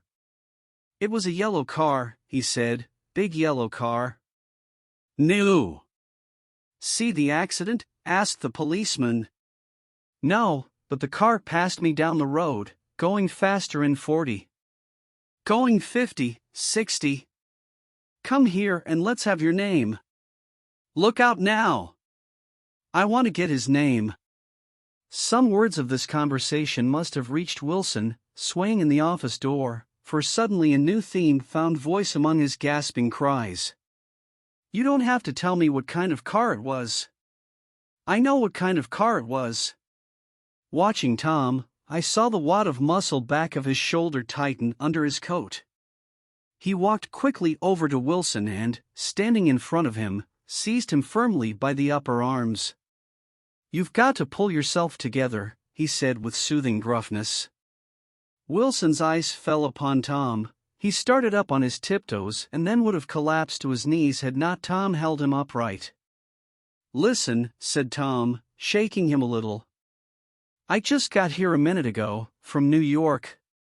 I was bringing you that coupe we've been talking about. That yellow car I was driving this afternoon wasn't mine, do you hear? I haven't seen it all afternoon. Only the Negro and I were near enough to hear what he said, but the policeman caught something in the tone and looked over with truculent eyes. What's all that? He demanded. I'm a friend of his. Tom turned his head but kept his hands firm on Wilson's body. He says he knows the car that did it. It was a yellow car. Some dim impulse moved the policeman to look suspiciously at Tom. And what color's your car? It's a blue car, a coupe. We've come straight from New York, I said. Someone who had been driving a little behind us confirmed this, and the policeman turned away. Now, if you'll let me have that name again correct, picking up Wilson like a doll, Tom carried him into the office, set him down in a chair, and came back. If somebody'll come here and sit with him, he snapped authoritatively. He watched while the 2 men standing closest glanced at each other and went unwillingly into the room. Then Tom shut the door on them and came down the single step, his eyes avoiding the table. As he passed close to me he whispered, "Let's get out." Self-consciously, with his authoritative arms breaking the way, we pushed through the still-gathering crowd, passing a hurried doctor, case in hand, who had been sent for in Wild Hope half an hour ago. Tom drove slowly until we were beyond the bend, then his foot came down hard, and the coupe raced along through the night. In a little while I heard a low husky sob, and saw that the tears were overflowing down his face. "The goddamned coward," he whimpered. He didn't even stop his car. The Buchanan's house floated suddenly toward us through the dark rustling trees. Tom stopped beside the porch and looked up at the second floor, where 2 windows bloomed with light among the vines. "Daisy's home," he said. As we got out of the car he glanced at me and frowned slightly. "I ought to have dropped you in West Egg, Nick. There's nothing we can do tonight." A change had come over him, and he spoke gravely and with decision. As we walked across the moonlight gravel to the porch he disposed of the situation in a few brisk phrases. "I'll telephone for a taxi to take you home, and while you're waiting you and Jordan better go in the kitchen and have them get you some supper if you want any. He opened the door. "Come in." "No, thanks. But I'd be glad if you'd order me the taxi. I'll wait outside." Jordan put her hand on my arm. "Won't you come in, Nick?" "No, thanks. I was feeling a little sick and I wanted to be alone." But Jordan lingered for a moment more. "It's only 9:30, she said. I'd be damned if I'd go in. I'd had enough of all of them for one day, and suddenly that included Jordan too. She must have seen something of this in my expression, for she turned abruptly away and ran up the porch steps into the house. I sat down for a few minutes with my head in my hands, until I heard the phone taken up inside and the butler's voice calling a taxi. Then I walked slowly down the drive away from the house, intending to wait by the gate. I hadn't gone 20 yards when I heard my name and Gatsby stepped from between two bushes into the path. I must have felt pretty weird by that time, because I could think of nothing except the luminosity of his pink suit under the moon. "What are you doing?" I inquired. "Just standing here, old sport." Somehow, that seemed a despicable occupation. For all I knew he was going to rob the house in a moment, I wouldn't have been surprised to see sinister faces, the faces of Wolfsheim's people, behind him in the dark shrubbery. "Did you see any trouble on the road?" he asked after a minute. "Yes." He hesitated. "Was she killed?" "Yes." "I thought so. I told Daisy I thought so. It's better that the shock should all come at once. She stood it pretty well." He spoke as if Daisy's reaction was the only thing that mattered. "I got to West Egg by a side road," he went on, "and left the car in my garage. I don't think anybody saw us, but of course I can't be sure." I disliked him so much by this time that I didn't find it necessary to tell him he was wrong. "Who was the woman?" he inquired. "Her name was Wilson. Her husband owns the garage." "How the devil did it happen?" "Well, I tried to swing the wheel," he broke off, "and suddenly I guessed at the truth." "Was Daisy driving?" "Yes," he said after a moment, "but of course I'll say I was. You see, when we left New York she was very nervous and she thought it would steady her to drive, and this woman rushed out at us just as we were passing a car coming the other way. It all happened in a minute, but it seemed to me that she wanted to speak to us, thought we were somebody she knew. Well, first Daisy turned away from the woman toward the other car, and then she lost her nerve and turned back. The second my hand reached the wheel I felt the shock. It must have killed her instantly. It ripped her open." "Don't tell me, old sport." He winced. "Anyhow, Daisy stepped on it. I tried to make her stop, but she couldn't, so I pulled on the emergency brake. Then she fell over into my lap and I drove on." "She'll be all right tomorrow," he said presently. "I'm just going to wait here and see if he tries to bother her about that unpleasantness this afternoon. She's locked herself into her room, and if he tries any brutality she's going to turn the light out and on again." "He won't touch her," I said. "He's not thinking about her." "I don't trust him, old sport." "How long are you going to wait?" "All night, if necessary. Anyhow, till they all go to bed." A new point of view occurred to me. Suppose Tom found out that Daisy had been driving. He might think he saw a connection in it, he might think anything. I looked at the house. There were 2 or 3 bright windows downstairs and the pink glow from Daisy's room on the second floor. "You wait here," I said. "I'll see if there's any sign of a commotion." I walked back along the border of the lawn, traversed the gravel softly, and tiptoed up the veranda steps. The drawing room curtains were open, and I saw that the room was empty.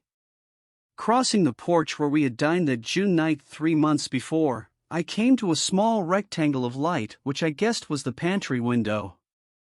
The blind was drawn, but I found a rift at the sill. Daisy and Tom were sitting opposite each other at the kitchen table, with a plate of cold fried chicken between them and 2 bottles of ale. He was talking intently across the table at her, and in his earnestness his hand had fallen upon and covered her own. Once in a while she looked up at him and nodded in agreement. They weren't happy, and neither of them had touched the chicken or the ale, and yet they weren't unhappy either. There was an unmistakable air of natural intimacy about the picture, and anybody would have said that they were conspiring together. As I tiptoed from the porch, I heard my taxi feeling its way along the dark road toward the house.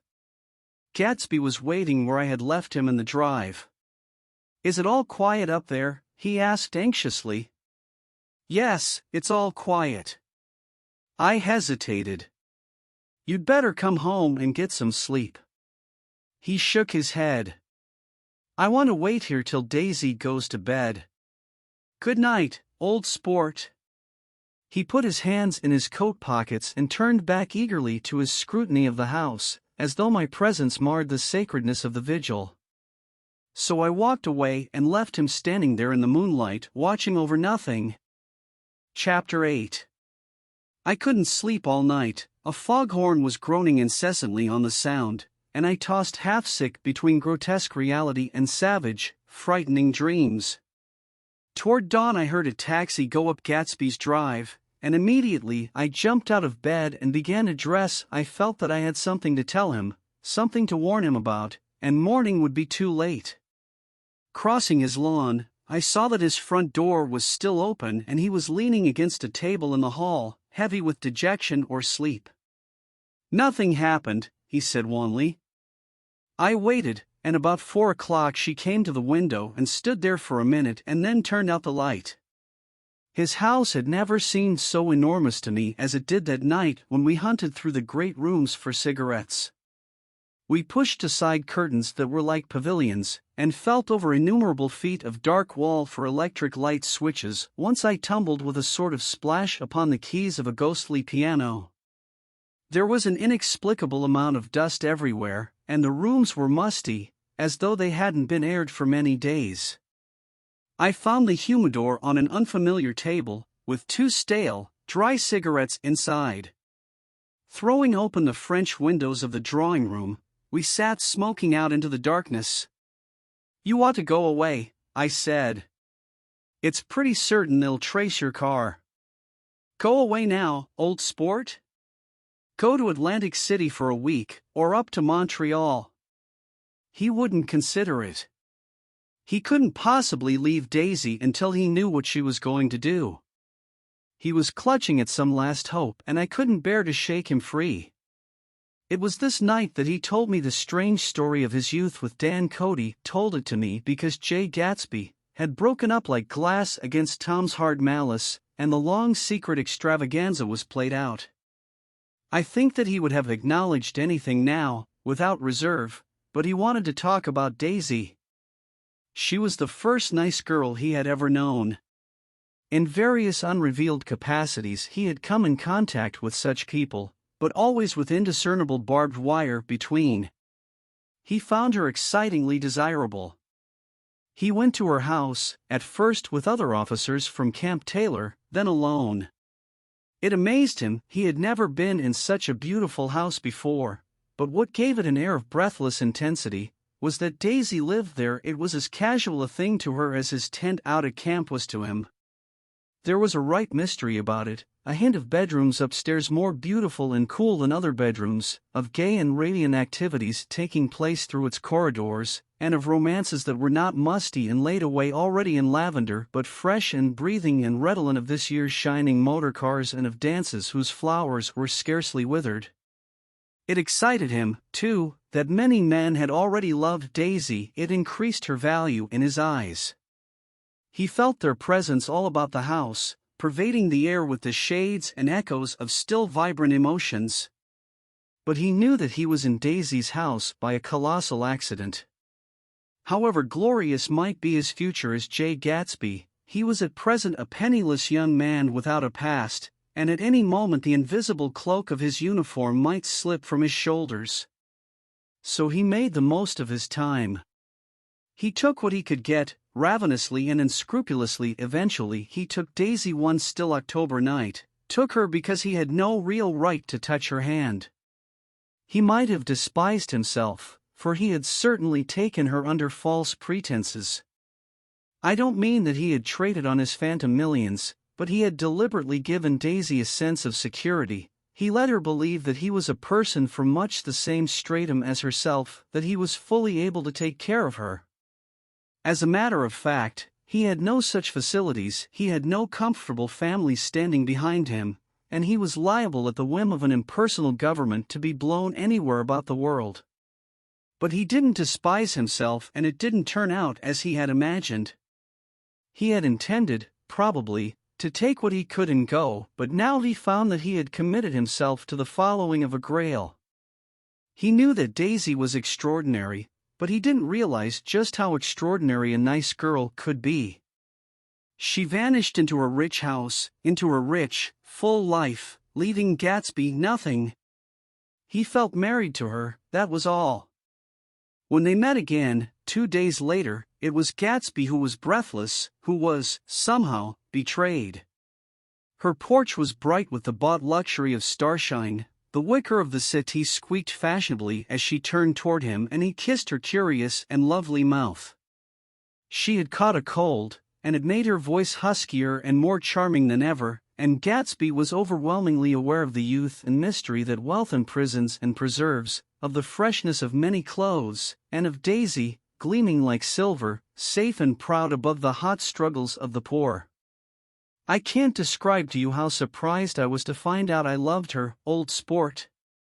I even hoped for a while that she'd throw me over, but she didn't, because she was in love with me too. She thought I knew a lot because I knew different things from her. Well, there I was, way off my ambitions, getting deeper in love every minute, and all of a sudden I didn't care. What was the use of doing great things if I could have a better time telling her what I was going to do? On the last afternoon before he went abroad, he sat with Daisy in his arms for a long, silent time. It was a cold fall day, with fire in the room and her cheeks flushed. Now and then she moved and he changed his arm a little, and once he kissed her dark shining hair. The afternoon had made them tranquil for a while, as if to give them a deep memory for the long parting the next day promised.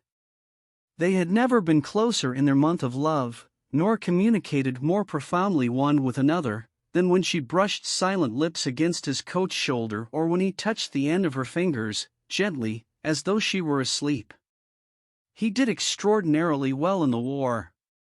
He was a captain before he went to the front, and following the Argonne battles he got his majority and the command of the divisional machine guns. After the armistice he tried frantically to get home, but some complication or misunderstanding sent him to Oxford instead. He was worried now. There was a quality of nervous despair in Daisy's letters. She didn't see why he couldn't come. She was feeling the pressure of the world outside, and she wanted to see him and feel his presence beside her and be reassured that she was doing the right thing after all. For Daisy was young and her artificial world was redolent of orchids and pleasant, cheerful snobbery and orchestras which set the rhythm of the year, summing up the sadness and suggestiveness of life in new tunes. All night the saxophones wailed the hopeless comment of the Beale Street Blues while 100 pairs of golden and silver slippers shuffled the shining dust. At the grey tea hour there were always rooms that throbbed incessantly with this low, sweet fever, while fresh faces drifted here and there like rose petals blown by the sad horns around the floor. Through this twilight universe Daisy began to move again with the season. Suddenly she was again keeping half a dozen dates a day with half a dozen men, and drowsing asleep at dawn with the beads and chiffon of an evening dress tangled among dying orchids on the floor beside her bed. And all the time something within her was crying for a decision. She wanted her life shaped now, immediately, and the decision must be made by some force of love, of money, of unquestionable practicality that was close at hand. That force took shape in the middle of spring with the arrival of Tom Buchanan. There was a wholesome bulkiness about his person and his position, and Daisy was flattered. Doubtless there was a certain struggle and a certain relief. The letter reached Gatsby while he was still at Oxford. It was dawn now on Long Island, and we went about opening the rest of the windows downstairs, filling the house with gold-turning light. The shadow of a tree fell abruptly across the dew, and ghostly birds began to sing among the blue leaves. There was a slow, pleasant movement in the air, scarcely a wind, promising a cool, lovely day. I don't think she ever loved him. Gatsby turned around from a window and looked at me challengingly. You must remember, old sport, she was very excited this afternoon.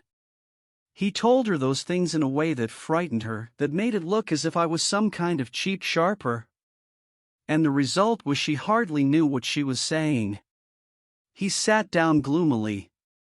Of course she might have loved him just for a minute, when they were first married, and loved me more even then, do you see? Suddenly he came out with a curious remark. In any case, he said, it was just personal. What could you make of that, except to suspect some intensity in his conception of the affair that couldn't be measured? He came back from France when Tom and Daisy were still on their wedding trip, and made a miserable but irresistible journey to Louisville on the last of his army pay. He stayed there a week, walking the streets where their footsteps had clicked together through the November night and revisiting the out-of-the-way places to which they had driven in her white car. Just as Daisy's house had always seemed to him more mysterious and gay than other houses, so his idea of the city itself, even though she was gone from it, was pervaded with a melancholy beauty. He left feeling that if he had searched harder, he might have found her, that he was leaving her behind. The day coach, he was penniless now, was hot. He went out to the open vestibule and sat down on a folding chair, and the station slid away and the backs of unfamiliar buildings moved by. Then out into the spring fields, where a yellow trolley raced them for a minute with people in it who might once have seen the pale magic of her face along the casual street. The track curved, and now it was going away from the sun, which as it sank lower, seemed to spread itself in benediction over the vanishing city where she had drawn her breath.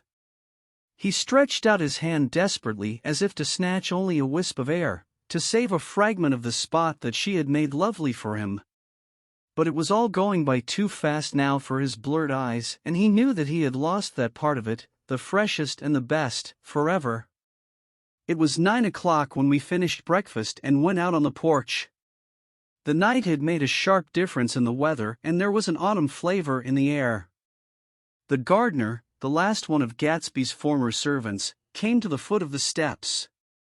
"I'm going to drain the pool today, Mr. Gatsby. Leaves'll start falling pretty soon, and then there's always trouble with the pipes." "Don't do it today," Gatsby answered. He turned to me apologetically. "You know, old sport, I've never used that pool all summer." I looked at my watch and stood up. 12 minutes to my train. I didn't want to go to the city. I wasn't worth a decent stroke of work, but it was more than that. I didn't want to leave Gatsby. I missed that train, and then another, before I could get myself away. "I'll call you up," I said finally. "Do, old sport. I'll call you about noon." We walked slowly down the steps. "I suppose Daisy'll call too." He looked at me anxiously, as if he hoped I'd corroborate this. "I suppose so." "Well, goodbye." We shook hands and I started away. Just before I reached the hedge I remembered something and turned around. "They're a rotten crowd," I shouted across the lawn. "You're worth the whole damn bunch put together." I've always been glad I said that. It was the only compliment I ever gave him, because I disapproved of him from beginning to end. First he nodded politely, and then his face broke into that radiant and understanding smile, as if we'd been in ecstatic cahoots on that fact all the time. His gorgeous pink rag of a suit made a bright spot of color against the white steps, and I thought of the night when I first came to his ancestral home, 3 months before. The lawn and drive had been crowded with the faces of those who guessed at his corruption, and he had stood on those steps, concealing his incorruptible dream, as he waved them goodbye. I thanked him for his hospitality.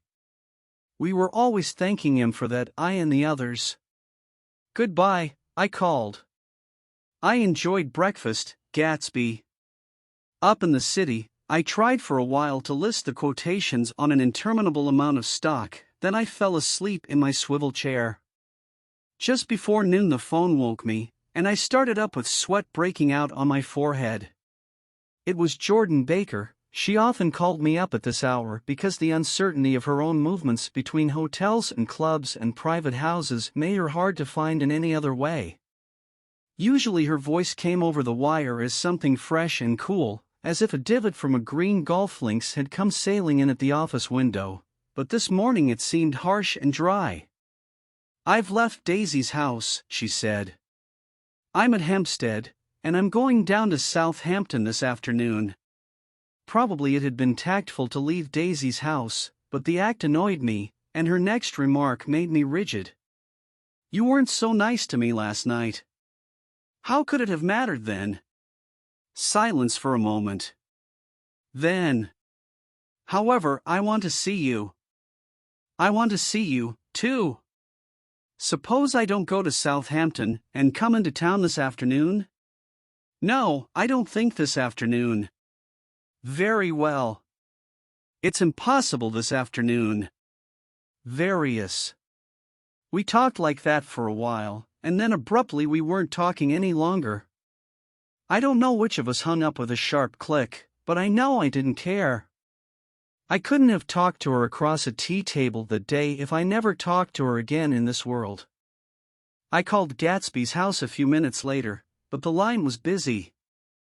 I tried 4 times. Finally, an exasperated central told me the wire was being kept open for long distance from Detroit. Taking out my timetable, I drew a small circle around the 3:50 train. Then I leaned back in my chair and tried to think.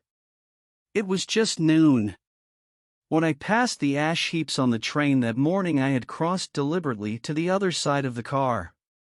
I suppose there'd be a curious crowd around there all day with little boys searching for dark spots in the dust, and some garrulous man telling over and over what had happened, until it became less and less real even to him and he could tell it no longer, and Myrtle Wilson's tragic achievement was forgotten.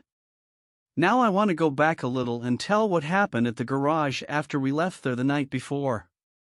They had difficulty in locating the sister, Catherine. She must have broken her rule against drinking that night, for when she arrived she was stupid with liquor and unable to understand that the ambulance had already gone to Flushing. When they convinced her of this, she immediately fainted, as if that was the intolerable part of the affair. Someone, kind or curious, took her in his car and drove her in the wake of her sister's body. Until long after midnight a changing crowd lapped up against the front of the garage, while George Wilson rocked himself back and forth on the couch inside. For a while the door of the office was open, and everyone who came into the garage glanced irresistibly through it. Finally someone said it was a shame, and closed the door. Michaelis and several other men were with him, first 4 or 5 men, later 2 or 3 men. Still later Michaelis had to ask the last stranger to wait there 15 minutes longer, while he went back to his own place and made a pot of coffee. After that, he stayed there alone with Wilson until dawn. About 3 o'clock the quality of Wilson's incoherent muttering changed. He grew quieter and began to talk about the yellow car. He announced that he had a way of finding out whom the yellow car belonged to, and then he blurted out that a couple of months ago his wife had come from the city with her face bruised and her nose swollen. But when he heard himself say this, he flinched and began to cry, "Oh, my God," again in his groaning voice. Michaelis made a clumsy attempt to distract him. "How long have you been married, George? Come on there, try and sit still a minute and answer my question. How long have you been married?" 12 years. Ever had any children? Come on, George, sit still, I asked you a question. Did you ever have any children? The hard brown beetles kept thudding against the dull light, and whenever Michaelis heard a car go tearing along the road outside, it sounded to him like the car that hadn't stopped a few hours before. He didn't like to go into the garage, because the workbench was stained where the body had been lying, so he moved uncomfortably around the office. He knew every object in it before morning, and from time to time sat down beside Wilson, trying to keep him more quiet. "Have you got a church you go to sometimes, George? Maybe even if you haven't been there for a long time? Maybe I could call up the church and get a priest to come over and he could talk to you, see? Don't belong to any. You ought to have a church, George, for times like this. You must have gone to church once. Didn't you get married in a church? Listen, George, listen to me. Didn't you get married in a church? That was a long time ago." The effort of answering broke the rhythm of his rocking. For a moment he was silent. Then the same half-knowing, half-bewildered look came back into his faded eyes. "Look in the drawer there," he said, pointing at the desk. "Which drawer?" "That drawer, that one." Michaelis opened the drawer nearest his hand. There was nothing in it but a small, expensive dog leash, made of leather and braided silver. It was apparently new. "This?" he inquired, holding it up.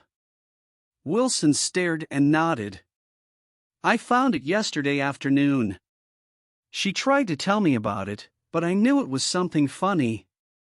"You mean your wife bought it?" "She had it wrapped in tissue paper on her bureau." Michaelis didn't see anything odd in that, and he gave Wilson a dozen reasons why his wife might have bought the dog leash. But conceivably Wilson had heard some of these same explanations before, from Myrtle, because he began saying, "Oh, my God," again in a whisper. His comforter left several explanations in the air. "Then he killed her," said Wilson. His mouth dropped open suddenly. "Who did?" "I have a way of finding out." "You're morbid, George," said his friend. "This has been a strain to you and you don't know what you're saying. You'd better try and sit quiet till morning." "He murdered her." "It was an accident, George." Wilson shook his head. His eyes narrowed and his mouth whitened slightly with the ghost of a superior hum. "I know," he said definitely, "I'm one of these trusting fellas and I don't think any harm to nobody, but when I get to know a thing I know it. It was the man in that car. She ran out to speak to him and he wouldn't stop." Michaelis had seen this too, but it hadn't occurred to him that there was any special significance in it. He believed that Mrs. Wilson had been running away from her husband, rather than trying to stop any particular car. How could she have been like that? "She's a deep one," said Wilson, as if that answered the question. "Chach." He began to rock again, and Michaelis stood twisting the leash in his hand.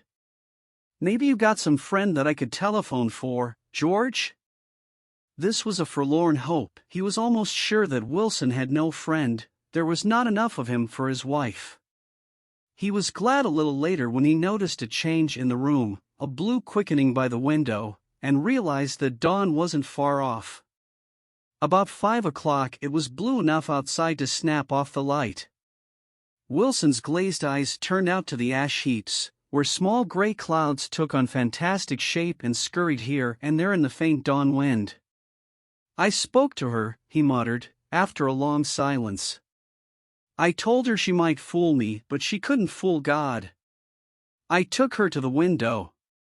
With an effort he got up and walked to the rear window and leaned with his face pressed against it, "And I said, God knows what you've been doing, everything you've been doing.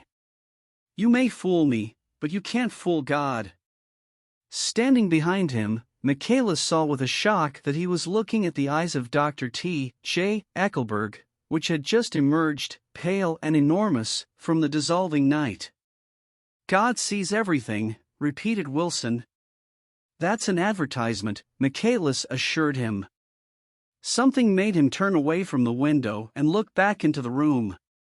but Wilson stood there a long time, his face close to the window pane, nodding into the twilight. By 6 o'clock Michaelis was worn out, and grateful for the sound of a car stopping outside. It was one of the watchers of the night before who had promised to come back, so he cooked breakfast for 3, which he and the other man ate together. Wilson was quieter now, and Michaelis went home to sleep. When he awoke 4 hours later and hurried back to the garage, Wilson was gone. His movements, he was on foot all the time, were afterward traced to Port Roosevelt and then to Gad's Hill, where he bought a sandwich that he didn't eat, and a cup of coffee. He must have been tired and walking slowly, for he didn't reach Gad's Hill until noon. Thus far there was no difficulty in accounting for his time. There were boys who had seen a man acting sort of crazy, and motorists at whom he stared oddly from the side of the road. Then for 3 hours he disappeared from view. The police, on the strength of what he said to Michaelis, that he had a way of finding out, supposed that he spent the time going from garage to garage thereabout, inquiring for a yellow car. On the other hand, no garage man who had seen him ever came forward, and perhaps he had an easier, surer way of finding out what he wanted to know. By 2:30 he was in West Egg, where he asked someone the way to Gatsby's house. So by that time he knew Gatsby's name. At 2 o'clock Gatsby put on his bathing suit and left word with the butler that if anyone phoned word was to be brought to him at the pool. He stopped at the garage for a pneumatic mattress that had amused his guests during the summer, and the chauffeur helped him pump it up.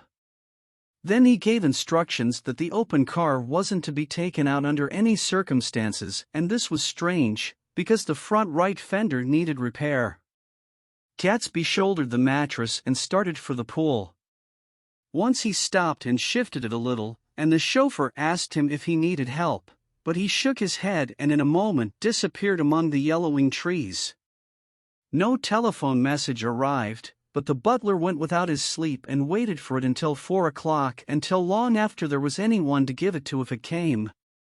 I have an idea that Gatsby himself didn't believe it would come, and perhaps he no longer cared.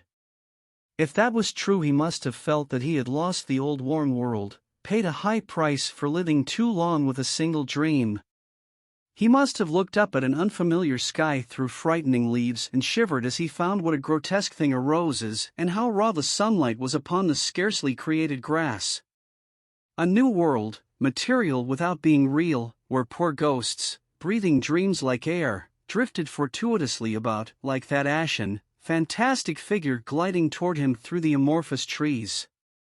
The chauffeur, he was one of Wolfsheim's protégés, heard the shots. Afterward he could only say that he hadn't thought anything much about them. I drove from the station directly to Gatsby's house, and my rushing anxiously up the front steps was the first thing that alarmed anyone. But they knew then, I firmly believe. With scarcely a word said, 4 of us, the chauffeur, butler, gardener, and I, hurried down to the pool. There was a faint, barely perceptible movement of the water as the fresh flow from one end urged its way toward the drain at the other with little ripples that were hardly the shadows of waves. The laden mattress moved irregularly down the pool. A small gust of wind that scarcely corrugated the surface was enough to disturb its accidental course with its accidental burden. The touch of a cluster of leaves revolved it slowly, tracing, like the leg of compass, a thin red circle in the water. It was after we started with Gatsby toward the house that the gardener saw Wilson's body a little way off in the grass, and the Holocaust was complete. Chapter 9. After 2 years I remember the rest of that day, and that night and the next day, only as an endless drill of police and photographers and newspaper men in and out of Gatsby's front door. A rope stretched across the main gate and a policeman by it kept out the curious, but little boys soon discovered that they could enter through my yard, and there were always a few of them clustered open-mouthed about the pool.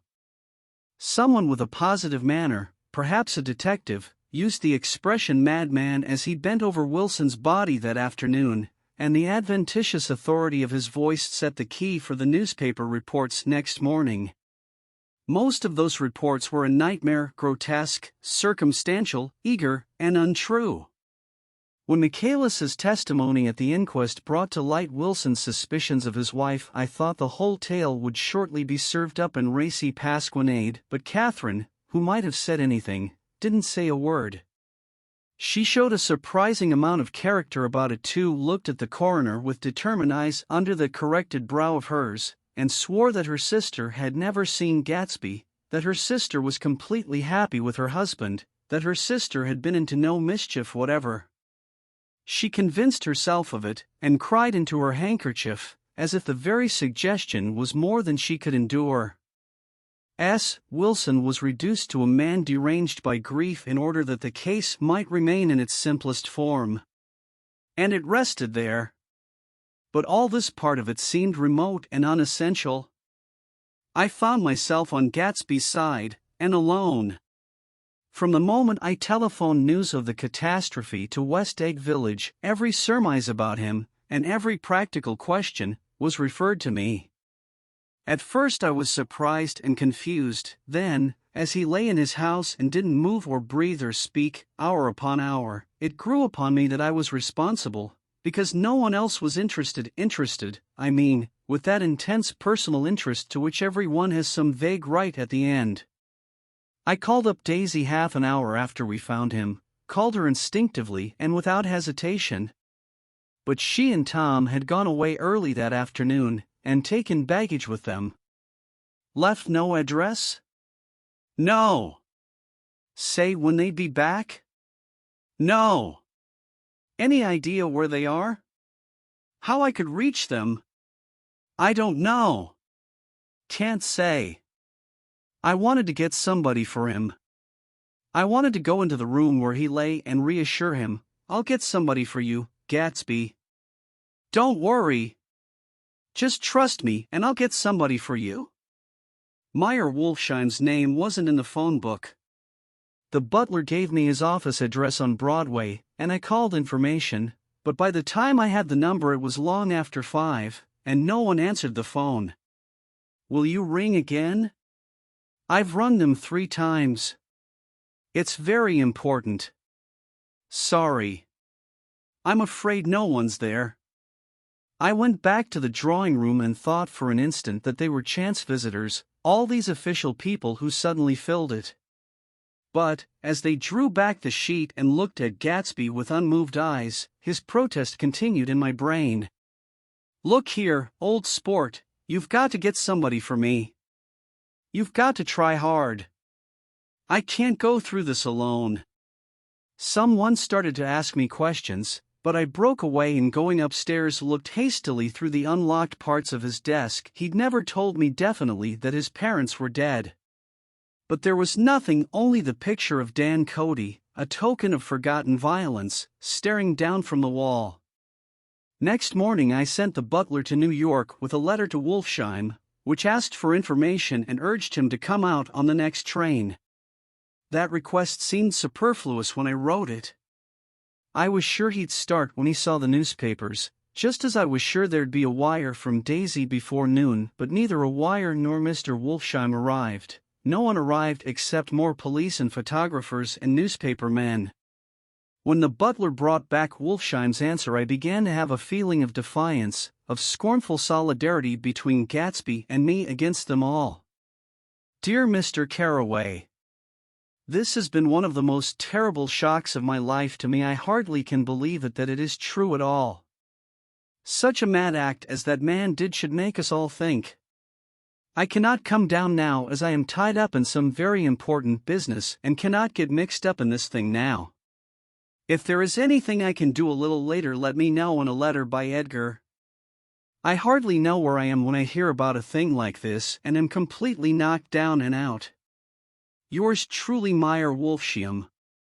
And then hasty addenda beneath. "Let me know about the funeral, etc. Do not know his family at all." When the phone rang that afternoon and long distance said Chicago was calling I thought this would be Daisy at last. But the connection came through as a man's voice, very thin and far away. "This is Slagle speaking." "Yes?" The name was unfamiliar. "Hell of a note, isn't it? Get my wire?" There haven't been any wires. Young Park's in trouble, he said rapidly. They picked him up when he handed the bonds over the counter. They got a circular from New York giving him the numbers just 5 minutes before. What you know about that, hey? You never can tell in these hick towns. Hello? I interrupted breathlessly. Look here, this isn't Mr. Gatsby. Mr. Gatsby's dead. There was a long silence on the other end of the wire, followed by an exclamation, then a quick squawk as the connection was broken. I think it was on the third day that a telegram signed Henry C. Gats arrived from a town in Minnesota. It said only that the sender was leaving immediately and to postpone the funeral until he came. It was Gatsby's father, a solemn old man, very helpless and dismayed, bundled up in a long cheap ulster against the warm September day. His eyes leaked continuously with excitement, and when I took the bag and umbrella from his hands he began to pull so incessantly at his sparse gray beard that I had difficulty in getting off his coat. He was on the point of collapse, so I took him into the music room and made him sit down while I sent for something to eat. But he wouldn't eat, and the glass of milk spilled from his trembling hand. I saw it in the Chicago newspaper, he said. It was all in the Chicago newspaper. I started right away. I didn't know how to reach you. His eyes, seeing nothing, moved ceaselessly about the room. It was a madman, he said. He must have been mad. Wouldn't you like some coffee? I urged him. I don't want anything. I'm all right now, Mr. Caraway. Well, I'm all right now. Where have they got Jimmy? I took him into the drawing room, where his son lay, and left him there. Some little boys had come up on the steps and were looking into the hall. When I told them who had arrived, they went reluctantly away. After a little while Mr. Gats opened the door and came out, his mouth ajar, his face flushed slightly, his eyes leaking isolated and unpunctual tears. He had reached an age where death no longer has the quality of ghastly surprise, and when he looked around him now for the first time and saw the height and splendor of the hall and the great rooms opening out from it into other rooms, his grief began to be mixed with an odd pride. I helped him to a bedroom upstairs. While he took off his coat and vest, I told him that all arrangements had been deferred until he came. I didn't know what you'd want, Mr. Gatsby. Gats is my name. Mr. Gats. I thought you might want to take the body west. He shook his head. Jimmy always liked it better down east. He rose up to his position in the east. Were you a friend of my boy's, mister? We were close friends. He had a big future before him, you know. He was only a young man, but he had a lot of brain power here. He touched his head impressively, and I nodded. If he'd have lived, he'd have been a great man. A man like James J. Hill. He'd have helped build up the country. That's true, I said, uncomfortably. He fumbled at the embroidered coverlet, trying to take it from the bed, and lay down stiffly, was instantly asleep. That night an obviously frightened person called up, and demanded to know who I was before he would give his name. This is Mr. Caraway, I said. Oh. He sounded relieved. This is Klipspringer. I was relieved too, for that seemed to promise another friend at Gatsby's grave. I didn't want it to be in the papers and draw a sightseeing crowd, so I'd been calling up a few people myself. They were hard to find. The funeral's tomorrow, I said. 3 o'clock, here at the house. I wish you'd tell anybody who'd be interested. Oh, I will, he broke out hastily. Of course I'm not likely to see anybody, but if I do. His tone made me suspicious. Of course you'll be there yourself. Well, I'll certainly try. What I called up about is... Wait a minute, I interrupted. How about saying you'll come? Well, the fact is, the truth of the matter is that I'm staying with some people up here in Greenwich, and they rather expect me to be with them tomorrow. In fact, there's a sort of picnic or something.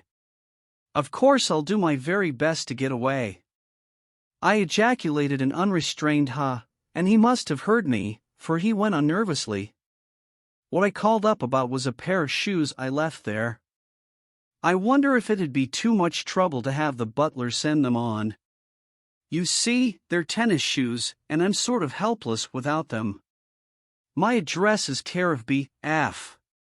I didn't hear the rest of the name, because I hung up the receiver.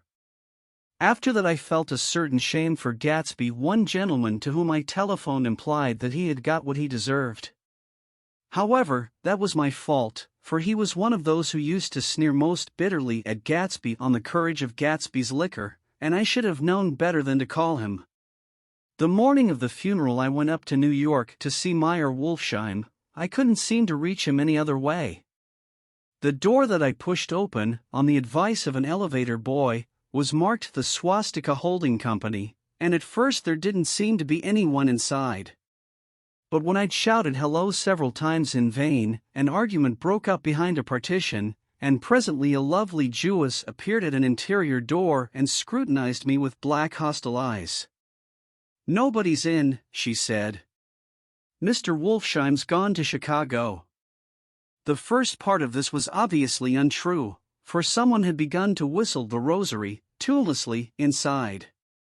"Please say that Mr. Carraway wants to see him. I can't get him back from Chicago, can I?" At this moment a voice, unmistakably Wolfsheim's, called Stella, from the other side of the door. "Leave your name on the desk," she said quickly. "I'll give it to him when he gets back. But I know he's there." She took a step toward me and began to slide her hands indignantly up and down her hips. "You young men think you can force your way in here any time," she scolded. "We're getting sick and tired of it. When I say he's in Chicago, he's in Chicago. I mentioned Gatsby. O.H. She looked at me over again. "Will you what was your name?" She vanished. In a moment Meyer Wolfsheim stood solemnly in the doorway, holding out both hands. He drew me into his office, remarking in a reverent voice that it was a sad time for all of us, and offered me a cigar. "My memory goes back to when I first met him," he said. "A young major just out of the army and covered over with medals he got in the war. He was so hard up he had to keep on wearing his uniform because he couldn't buy some regular clothes. First time I saw him was when he come into Weinbrenner's pool room at 43rd Street and asked for a job. He hadn't eat anything for a couple of days. 'Come on, have some lunch with me,' I said.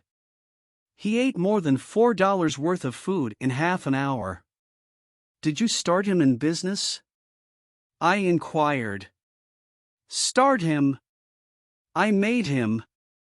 "Oh." "I raised him up out of nothing, right out of the gutter. I saw right away he was a fine-appearing, gentlemanly young man, and when he told me he was at Oxford I knew I could use him good. I got him to join up in the American Legion and he used to stand high there. Right off he did some work for a client of mine up to Albany. We were so thick like that in everything. He held up two bulbous fingers, always together.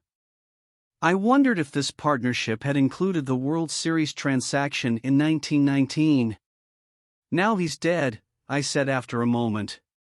"You were his closest friend, so I know you'll want to come to his funeral this afternoon." "I'd like to come." "Well, come then." The hair in his nostrils quivered slightly, and as he shook his head his eyes filled with tears. "I can't do it, I can't get mixed up in it," he said. "There's nothing to get mixed up in. It's all over now. When a man gets killed I never like to get mixed up in it in any way. I keep out. When I was a young man it was different. If a friend of mine died, no matter how, I stuck with them to the end. You may think that's sentimental, but I mean it to the bitter end. I saw that for some reason of his own he was determined not to come, so I stood up. "Are you a college man?" he inquired suddenly. For a moment I thought he was going to suggest a connection, but he only nodded and shook my hand. "Let us learn to show our friendship for a man when he is alive and not after he is dead," he suggested.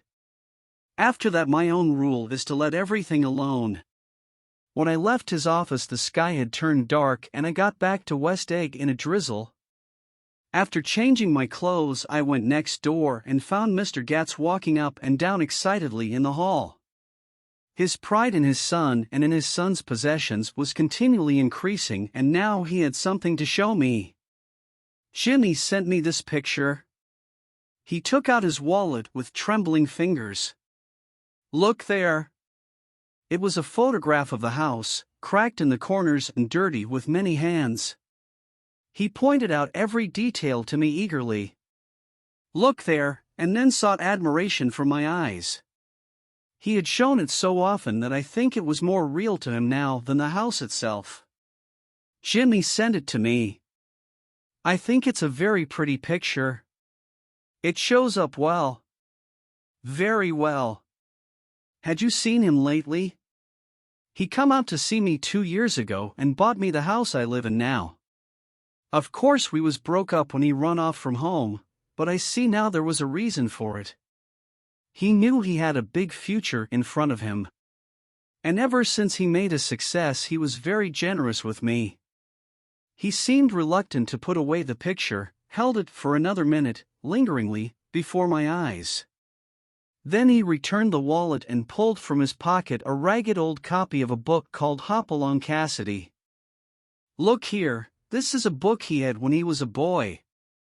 It just shows you." He opened it at the back cover and turned it around for me to see. On the last flyleaf was printed the word schedule, and the date September 12, 1906, and underneath, "Rise from bed 6 in the morning, dumbbell exercise and wall scaling from 6:15 to 6:30, study electricity, etc. 7:15 to 8:15, work 8:30 to 4:30, baseball and sports 4:30 to 5, practice elocution, poise and how to attain at 5 to 6, study needed inventions 7 to 9. General resolves no wasting time at shafters or, a name, indecipherable, no more smoking or chewing bath every other day, read one improving book or magazine per week, save $5, crossed out, $3 per week, be better to parents." "I come across this book by accident," said the old man. "It just shows you, don't it? It just shows you." Jimmy was bound to get ahead. He always had some resolves like this or something. Do you notice what he's got about improving his mind? He was always great for that. He told me I eat like a hog once, and I beat him for it. He was reluctant to close the book, reading each item aloud and then looking eagerly at me. I think he rather expected me to copy down the list for my own use. A little before 3 the Lutheran minister arrived from Flushing, and I began to look involuntarily out the windows for other cars.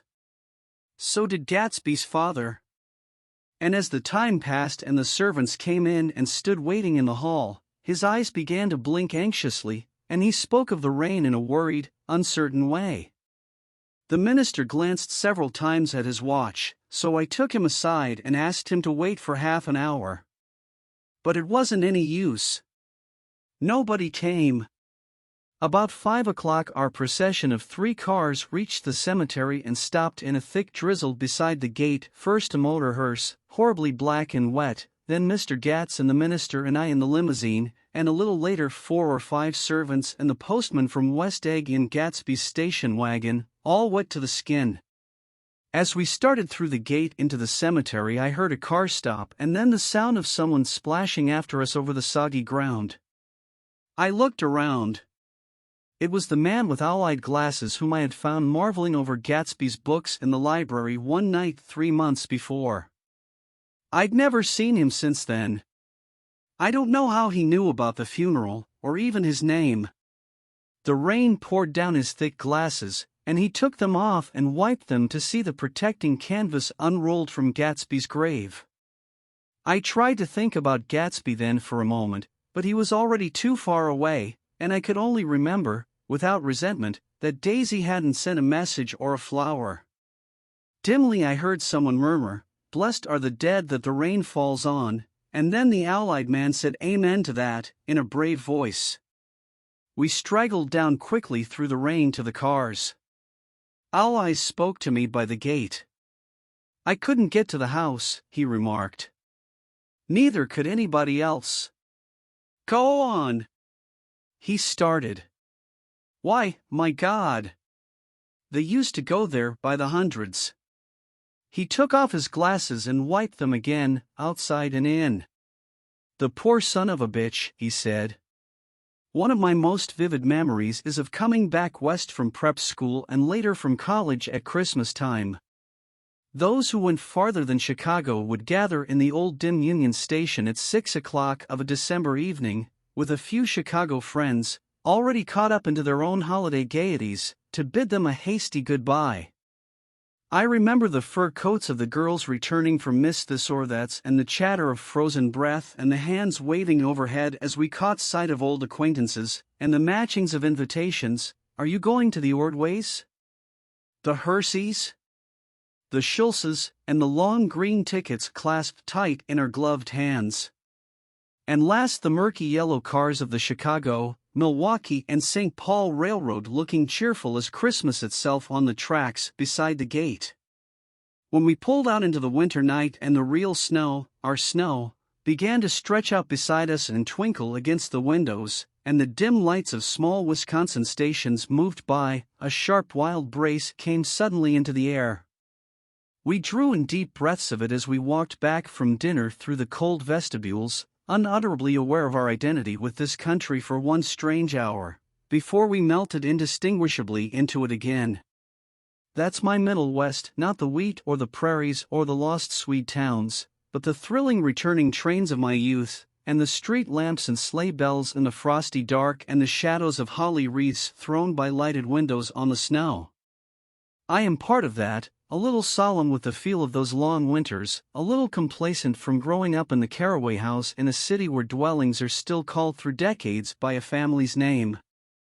I see now that this has been a story of the West. After all, Tom and Gatsby, Daisy and Jordan and I, were all Westerners, and perhaps we possessed some deficiency in common which made us subtly unadaptable to Eastern life.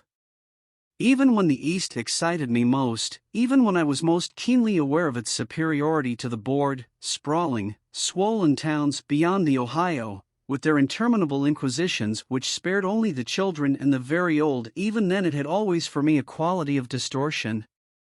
West Egg, especially, still figures in my more fantastic dreams. I see it as a night scene by El Greco, 100 houses, at once conventional and grotesque, crouching under a sullen, overhanging sky and a lusterless moon.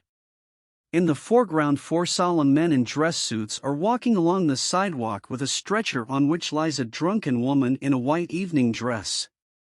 Her hand, which dangles over the side, sparkles cold with jewels. Gravely the men turn in at a house, the wrong house. But no one knows the woman's name, and no one cares. After Gatsby's death the East was haunted for me like that, distorted beyond my eyes' power of correction. So when the blue smoke of brittle leaves was in the air and the wind blew the wet laundry stiff on the line, I decided to come back home. There was one thing to be done before I left, an awkward, unpleasant thing that perhaps had better have been let alone. But I wanted to leave things in order and not just trust that obliging and indifferent sea to sweep my refuse away.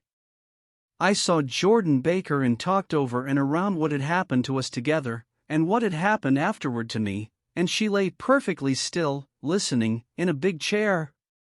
She was dressed to play golf, and I remember thinking she looked like a good illustration, her chin raised a little jauntily, her hair the color of an autumn leaf, her face the same brown tint as the fingerless glove on her knee. When I had finished she told me without comment that she was engaged to another man. I doubted that, though there were several she could have married at a nod of her head, but I pretended to be surprised. For just a minute I wondered if I wasn't making a mistake, then I thought it all over again quickly and got up to say goodbye. "Nevertheless, you did throw me over," said Jordan suddenly. "You threw me over on the telephone. I don't give a damn about you now, but it was a new experience for me, and I felt a little dizzy for a while." We shook hands. "Oh, and do you remember," she added, "a conversation we had once about driving a car?" "Why, not exactly. You said a bad driver was only safe until she met another bad driver?" "Well, I met another bad driver, didn't I? I mean, it was careless of me to make such a wrong guess. I thought you were rather an honest, straightforward person. I thought it was your secret pride." "I'm 30, I said. I'm 5 years too old to lie to myself and call it honor." She didn't answer. Angry, and half in love with her, and tremendously sorry, I turned away. One afternoon late in October I saw Tom Buchanan. He was walking ahead of me along Fifth Avenue in his alert, aggressive way, his hands out a little from his body as if to fight off interference, his head moving sharply here and there, adapting itself to his restless eyes. Just as I slowed up to avoid overtaking him, he stopped and began frowning into the windows of a jewelry store. Suddenly he saw me and walked back, holding out his hand. "What's the matter, Nick? Do you object to shaking hands with me?" "Yes. You know what I think of you." "You're crazy, Nick," he said quickly. "Crazy as hell. I don't know what's the matter with you." "Tom," I inquired, "what did you say to Wilson that afternoon?" He stared at me without a word, and I knew I had guessed right about those missing hours. I started to turn away, but he took a step after me and grabbed my arm.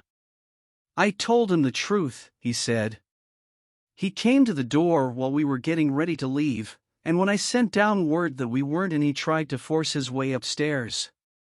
He was crazy enough to kill me if I hadn't told him who owned the car. His hand was on a revolver in his pocket every minute he was in the house," he broke off defiantly.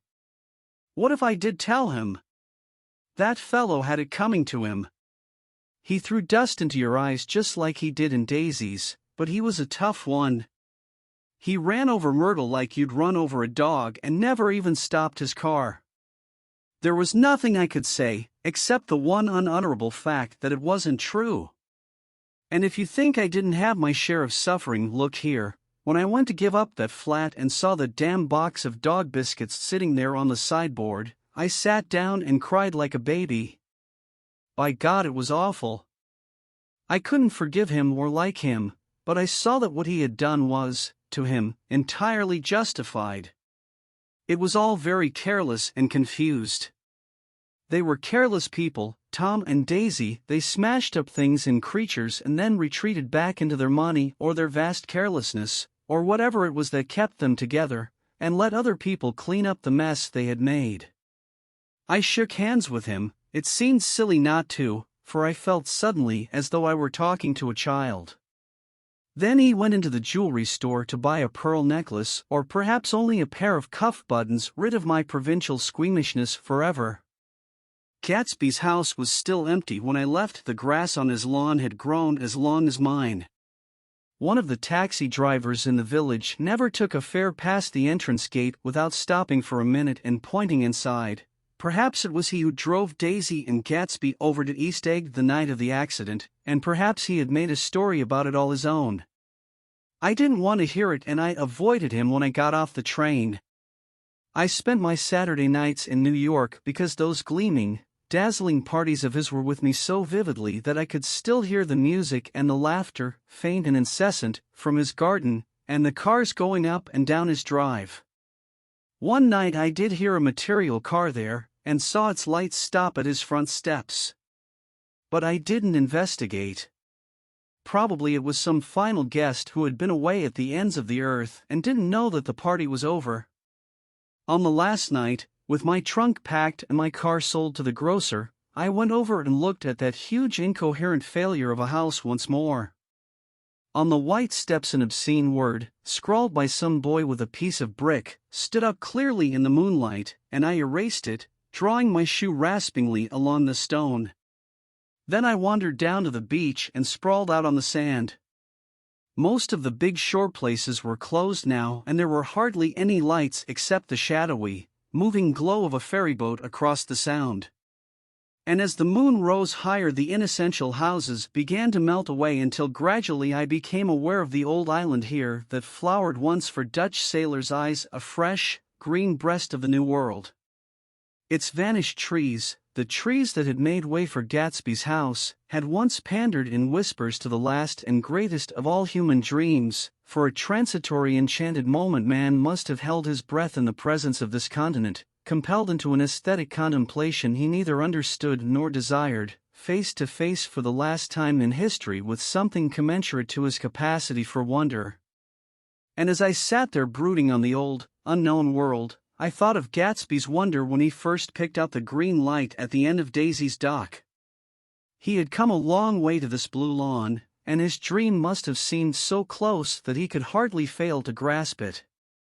He did not know that it was already behind him, somewhere back in that vast obscurity beyond the city, where the dark fields of the Republic rolled on under the night.